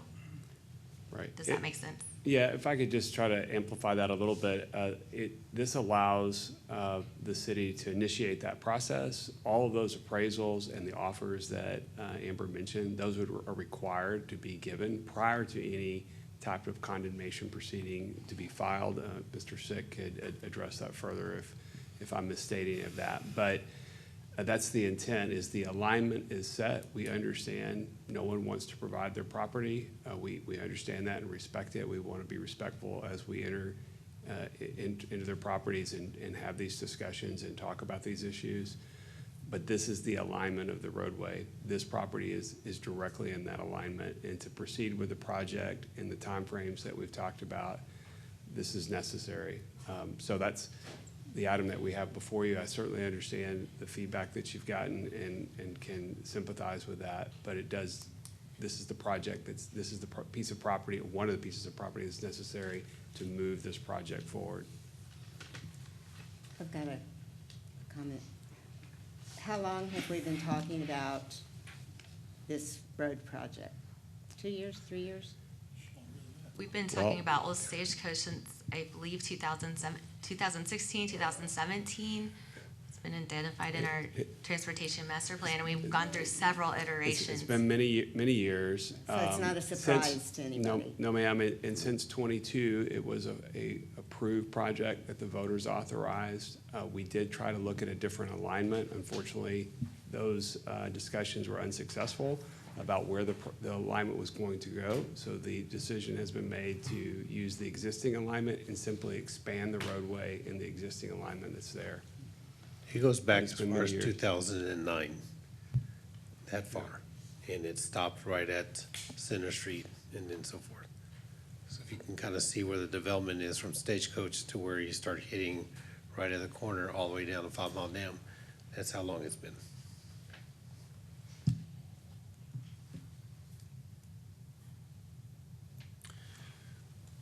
All right. I move that the city of Kyle authorize the use of the power of eminent domain to acquire .193 acres of land in fee simple and a temporary grading easement over .023 acres of land from property owned by K. Pogue as described in agenda item 40 for the public use of constructing public roadway improvements for the Old Stagecoach Road North Roadway Project Improvement Project. Second. Motion made by me, seconded by Councilmember Harris. Roll call vote. Zuniga, I have to say no, just wish our history and our growth would coexist a bit here. There's no discussion, just a Okay. yes, no. No. Harris, Yes. Heiser, Yes. Tobias. McKinney, Yes. Rizzo, Yes. Mitchell, Yes. All right, motion passes 6-1. Next up is agenda item 41, consider approval of a resolution finding public convenience and necessity and authorizing the use of eminent domain to condemn, if necessary, fee simple title to a parcel of land containing .209 acres and a temporary grading easement containing .028 acres as described in Exhibits A and A1 to the resolution from certain real property owned by Alton E. Frankie and Deanna K. Frankie for the public use and purpose of construction of public roadway improvements for the Old Stagecoach Road North project. Ms. Schmeitz. Last one. Here we go. Old Stagecoach Road North. Two more. Oh, one more 42. after this. Darn. We are improving Old Stagecoach Road from Six Creeks Boulevard to Veterans Drive. Here is what the project limits look like. information about the site here. We also performed a survey and an appraisal. We need fee simple right-of-way of 0.209 acres and a temporary grading easement of 0.028 acres for roadway reconstruction. And we ask that you approve the resolution. Comments, questions? Hold on. Yeah, I just want to start talking about the different parameters of this project. This is temporary easement only that we're asking for today, or is this the entire eminent domain? Yes, it's for right-of-way, fee simple right-of-way, and also for a temporary easement while we're working there. Okay, so one of the things I want to talk about in this project is I want to see what we're taking from each side of the property. Is this just about the small easement, or is this the entire width that we're looking at for the road project? This is everything for the road project that we Okay. need. Yes, sir. So what my question is, when this first came to us, we talked about a 50-50 split. I want to make sure that that's what we were told as a council was a 50-50 split from both properties, Mr. Frankie's and the one adjacent to him across the street. Are we doing that as a city? What are the boundaries that we went into this? I believe Mr. Trimble has that data, the square footage that we can provide to you. Sorry, it's getting late. I'm rambling a little bit. I'm starting to wear out. Yes, so we did take a closer look at that and look at the impacts on both the, I guess, the east side and the west side of the project. And so on the Frankie property, also on the Greg Cousins, and kind of what that space is. And so given the bounds of the Frankie property and taking it equal bounds on the Greg Cousins property, on the Frankie property, we're looking at a total of 5,541 square feet. And for the Greg Cousins, it's 5,311 square feet. 50-50 split then? That's correct. Okay, sounds good. And that was one of my big questions, to make sure that we were doing that. What else are we putting on the Greg Cousins property besides the taking of the land? What else are we emphasizing in that property? So, and I'll let Amber also chime in if she wants to, but we're, in addition to what we're looking at for the roadway itself, we're also looking at a drainage easement, a pretty sizable drainage easement as well, to handle a lot of the drainage needs related to the project. And so, all in all, we're talking about a substantial impact on the Greg Cousins property compared to some of the other properties on the other side. Yeah, I saw the map on the drainage. It's pretty invasive. It's a big drainage over on the Greg Cousins, so it is taking a lot. You know, there was a comment made earlier about the Greg Cousins being amenable to taking more towards their property, but I know that's false, because we originally had the alignment redirected away from everyone, and to after all the money that we put into that, having to bring it back to the original alignment is already a pretty heavy lift for the city. And I just don't think it was ever intended for us to build that road. I really wish we could have gotten that alignment. The Greg Cousins didn't want to see it, or the contractor or developer who was purchasing the land didn't want to allow us to do that. So I know that was something mentioned earlier. Why are we going on that end? And that's why we just can't afford it. I mean, and we've gone so far in engineering now, it's no turning back. I hate to say it. Are we there, Mike? Be at the point of no return? We're beyond 90% design on this project. So it would cost us millions to go over. Yeah, okay. The other thing is going to be that I know Mr. Frankie will be losing quite a bit of land, and I feel for him. Look, honestly, I'm on the other end of Stagecoach, and eventually Stagecoach is going to come my way. I'm going to lose some land as well, and, you know, so I'm considering that as well. Making sure that we can do everything for Mr. Frankie. I know that he might be losing some drainage, so looking at water, wastewater, seeing what we can do as a city to help accommodate him there as well, and just working with them, communicating with them is important. Having discussion on how much square footage on both sides is really important too, so thank you for the information, and the drainage field as well. Hopefully this answers some questions for Mr. Frankie. But just making sure that we can do everything we can to make this less impactful as it is. It's going to be a very impactful on his property, and I feel really bad for him. But let's do all we can to try to lessen that blow, please.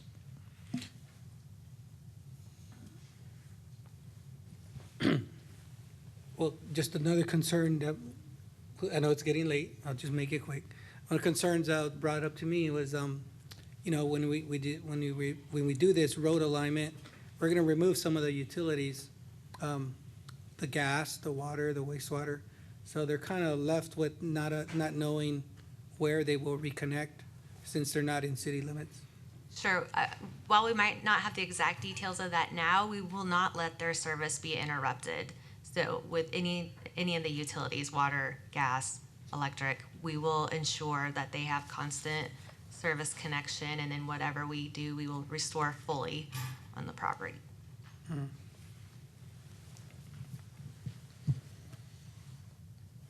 All right.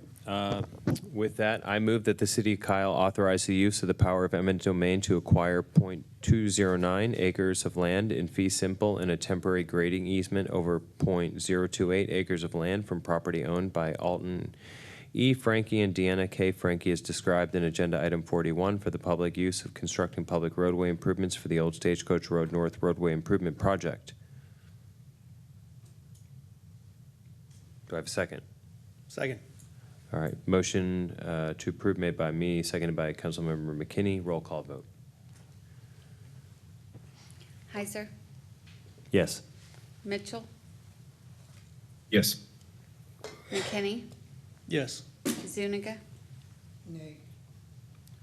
Rizzo, Nay.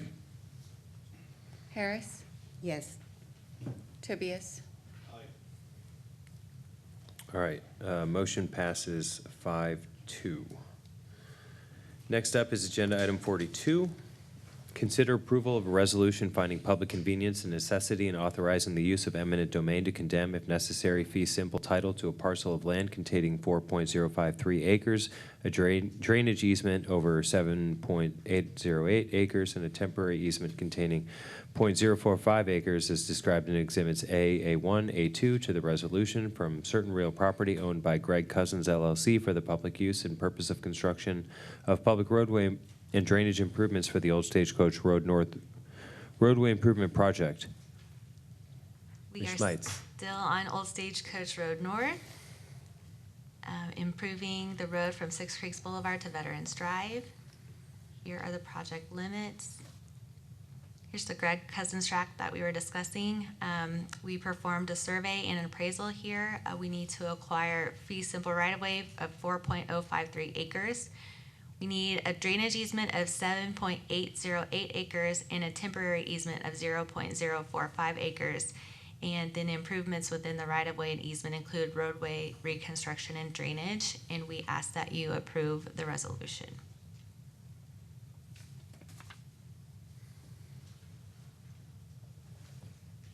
All right.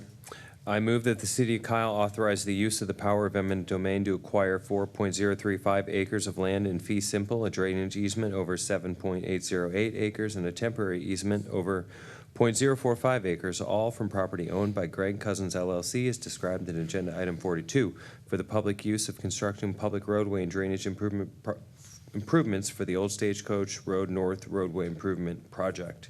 Second. All right, motion to approve made by me, seconded by Councilmember Harris. Roll call vote. Tobias. Rizzo. Harris, Yes. McKinney, Yes. Mitchell, Yes. Zuniga, Yes. Heiser. Yes. All right, motion passes 7-0.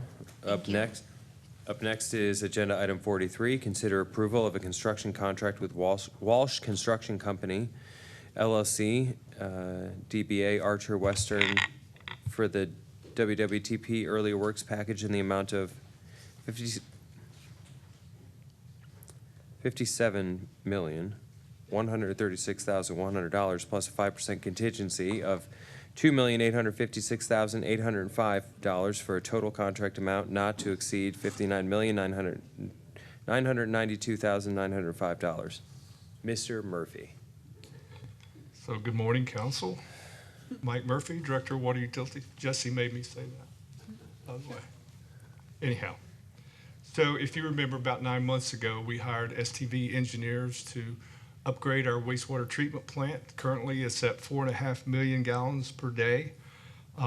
We came up with a plan to do this, increase the capacity of the plant to 6 million gallons per day. Originally, the contract was to go all the way through the second quarter of 2028 to do it. We divided the project into 2 phases, and the first phase is what we call the early work package, and that's what we're approving here tonight. So just a little bit of background. The influent flows are steadily rising at the wastewater treatment plant, and increased capacity to accommodate future demand is required. To address this need, we developed a comprehensive design plan into 2 phases. And so this early work package is going to take us to 6 million gallons per day, which is what we're currently, we got an early permit on that from TCEQ, and to get it to 6 million gallons a day, but the overall TCEQ permit allows us to go to 9 million gallons a day, and we plan to reach that goal sometime in second quarter of 2028. The current capacity, again, go back over that, but the key elements of the construction project consist of aeration basins, clarifier, rapid mix, flocculation, basin disc filtration systems, and centralized chemical facility. And for those of you who have taken our tour of the wastewater treatment plant, you know exactly what I'm talking about there, so if you're paying attention. So the procurement information, the bid was issued on September the 2nd. It closed on September the 25th. 1 bid was received. Archer Western was the only bidder, but based on what was considered the engineering's probable cost for this project was set at right at $71 million to do this project. So the one and low bid that we had came in at $57 million, which roughly saved us about $13 million on this early work package. So with that said, the options are to approve the construction contract with Walsh Construction Company, LLC, also known as Archer Western, for the wastewater treatment plant early package in the amount of $57 million with a 5% contingency of $2.8 million, bringing the total project cost up to $59 million. So that's the option that we're recommending approval, and of course you have the option not to approve that. The goal is to have this project, this early work package, complete by November of 2026, which is a 9-month improvement on what the original contract had to start delivering type 1 wastewater from the wastewater treatment plant. Thank you. Any questions? Questions? Yes. Councilmember Harris. So I'm always concerned when we get only 1 bid on something. We've worked with Archer Western a lot, right? We do. They have a number of other projects with the city ongoing right now. Right. Are we pleased with their performance, time-wise and budget-wise? Yes, so that's a good question. We had our engineer contract of record, STV, and we asked them for their official recommendation, and their words were, although only 1 bid was received, the proposal from Archer Western is within the design engineer's opinion of probable cost and represents a fair and competitive value with extensive experience in wastewater treatment construction and has successfully completed similar projects. The city has previous experience with Archer Western and is confident in their ability to deliver this critical project efficiently and adhere to the city's standards. And that has been your experience? I'm sorry? That has been your experience? Yeah, with Archer Western. So yeah, so just a little bit of background that we have with Archer Western. If you remember, we had to do an expedited version of the 1626 take point and deliver that several months ahead of schedule. And of course, Archer Western met that timeline. So They're also on the La Verde Tower project?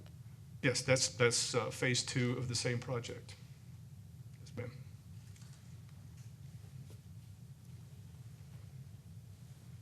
All right. Motions? I move that we approve item number 43, contract with Archer Western in the amount of $59,992,905. Gotta get that 5 in there. Second. All right, motion to approve agenda item 43, made by Councilmember Harris, seconded by Councilmember Rizzo. Is there any discussion on that motion? No? All in favor say aye. Aye. All opposed? All right, motion passes 7-0. And lastly, on the agenda, number 44, consider approval of a resolution of the City of Kyle approving a resolution by the Board of Directors of the Alliance Regional Water Authority authorizing the issuance of contract revenue bonds in an aggregate principal amount not to exceed $9,435,000 for the City of Kyle, Texas, in connection with the Regional Water Supply Contract Project. Mr. Mohit. Well, good morning, Mayor Pro Tem, council members. Morning. For the record, I'm Pervez Mohit, City's Director of Finance. Jesse made me say that.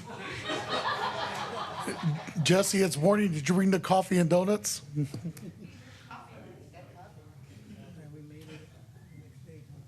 So, Mayor and Council, I'm super pumped and excited to present the very last agenda item for the evening.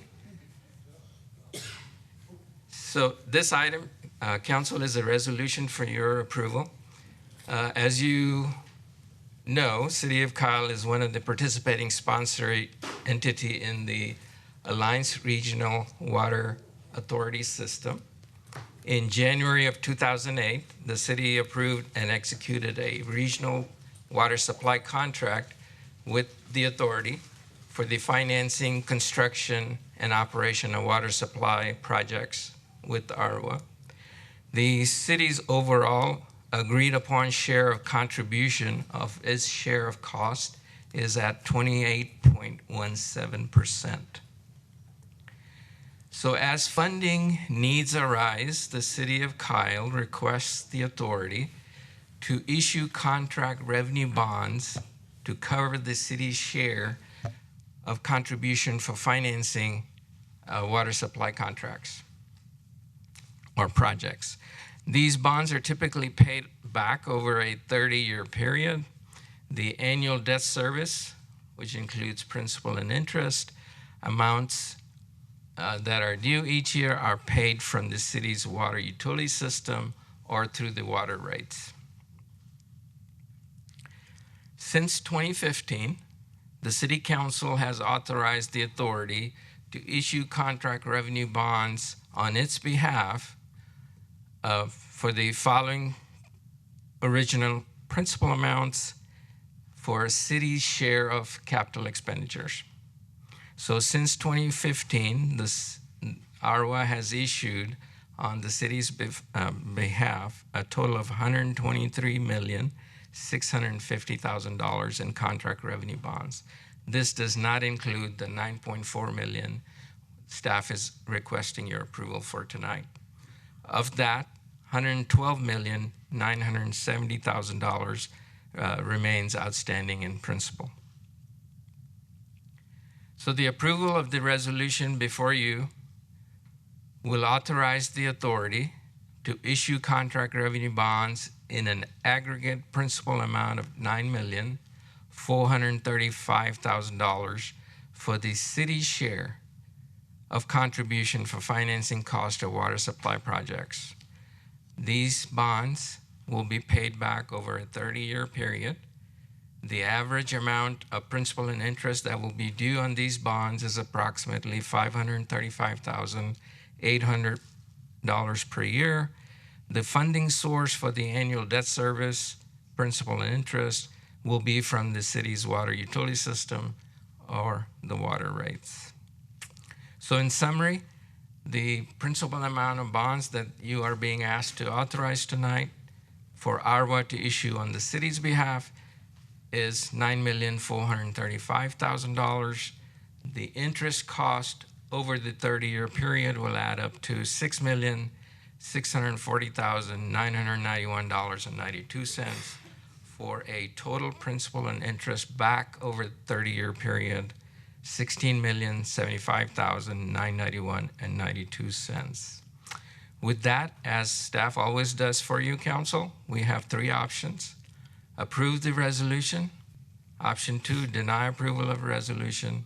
Or option 3, any combination thereof. Staff recommends approval of resolution. And we have Mr. Graham Moore here tonight if you have any specific questions on the projects. If not, we would love that council considers approval of this resolution. Councilmember Harris. Graham, would you come up? And Mike, you might want to come up too. It is my pleasure to talk about the two most expensive items on the agenda tonight, wastewater and freshwater.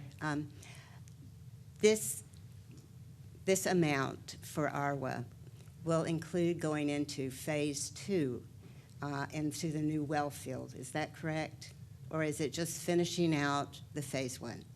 So this amount includes only the effort needed to make improvements to treat for the additional iron that we have encountered at the treatment plant. Last year, the council and the other sponsors approved the debt issuance that included the expansion of the well field, the expansion of the treatment plant to make more water available. So that was already approved last year.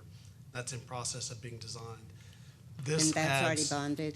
I'm sorry? That's already bonded? Yes, ma'am. Okay. Those were already approved and have been issued. So this only takes care of removes the interim clarification, the interim units that we've been using to treat the water, and puts the permanent clarification on site to restore the capacity of the plant to its original design intent. Have we tested the waters in phase 2 for iron as well?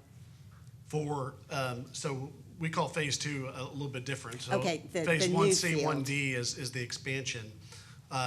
We do not have test wells on those exact locations, but they are in the vicinity of our current wells between ours and GBRA's wells. So we have a good understanding of what we expect from the iron levels, and we have conservatively set the anticipated iron levels that will come into the plant based on that, and have erred on the high side to ensure that we don't run into the same challenge again. And the types of units that we are putting in, could you describe those for us, please? Yeah, so I'll show you. It's somewhat different than the rental units. Right. On your screen is a picture of the rental unit. These are called ballasted flocculation units. We have 15 of them out there to deal with it, which you can imagine they are very maintenance intensive and take a lot of work and are expensive on a monthly basis. On the permanent basis, we're going to put in plate settlers, which we currently have a pilot study out on the site right now, actively working to test and make sure that that pilot will work appropriately and the plate settlers will work. It's a proven technology for clarification in situations similar to this.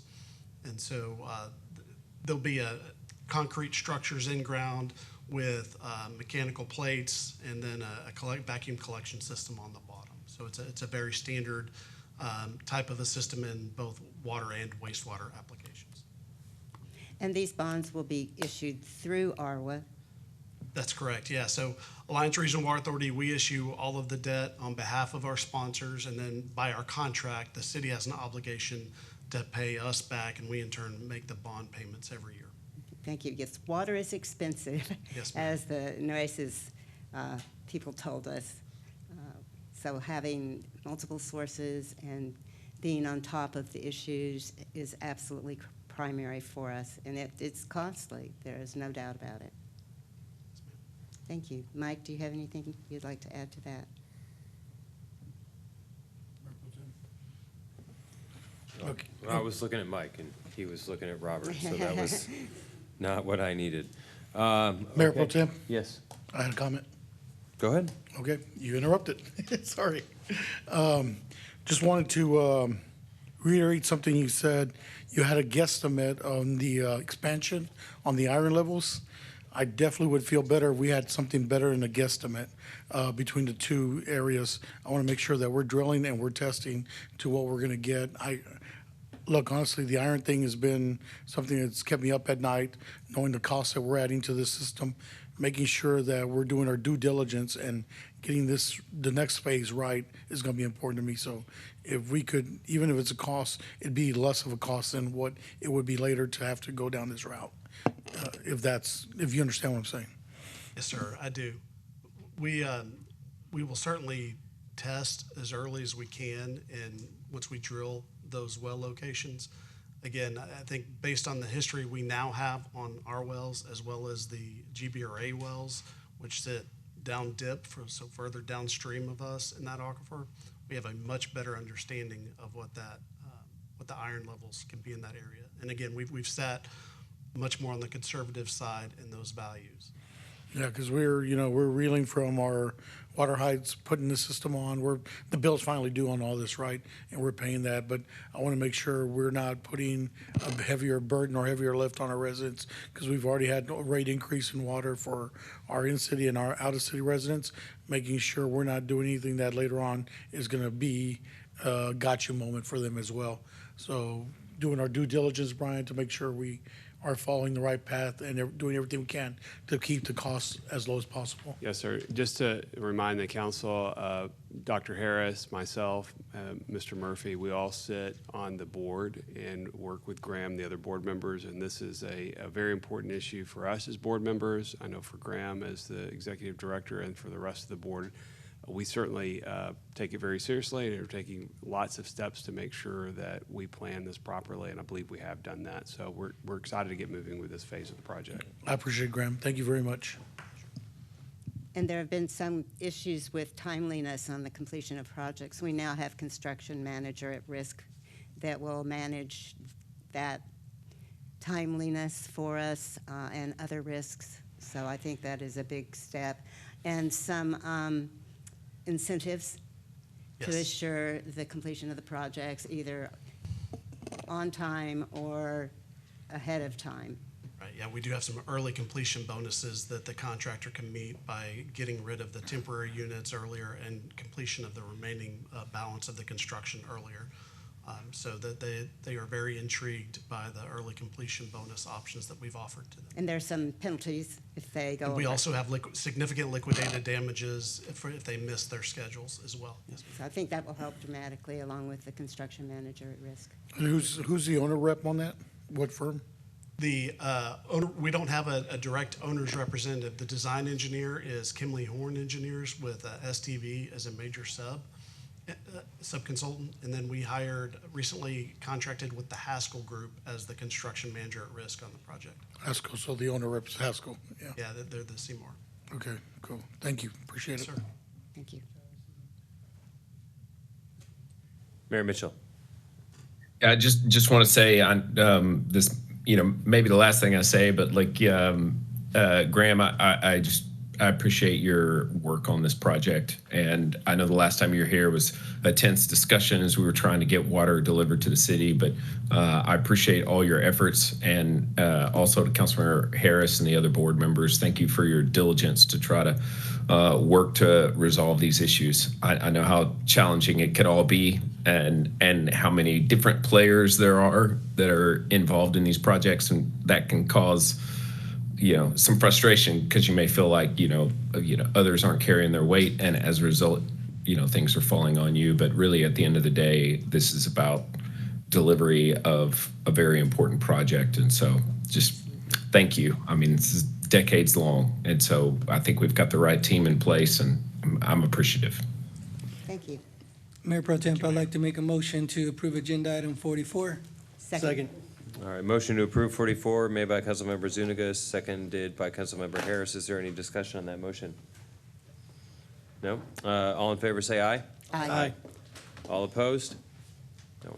Motion passes 7-0. Just before we adjourn, Thank you I all. would just like to say to my colleagues up here, if this is the last time I'm up here, it was an honor to serve with you guys and staff.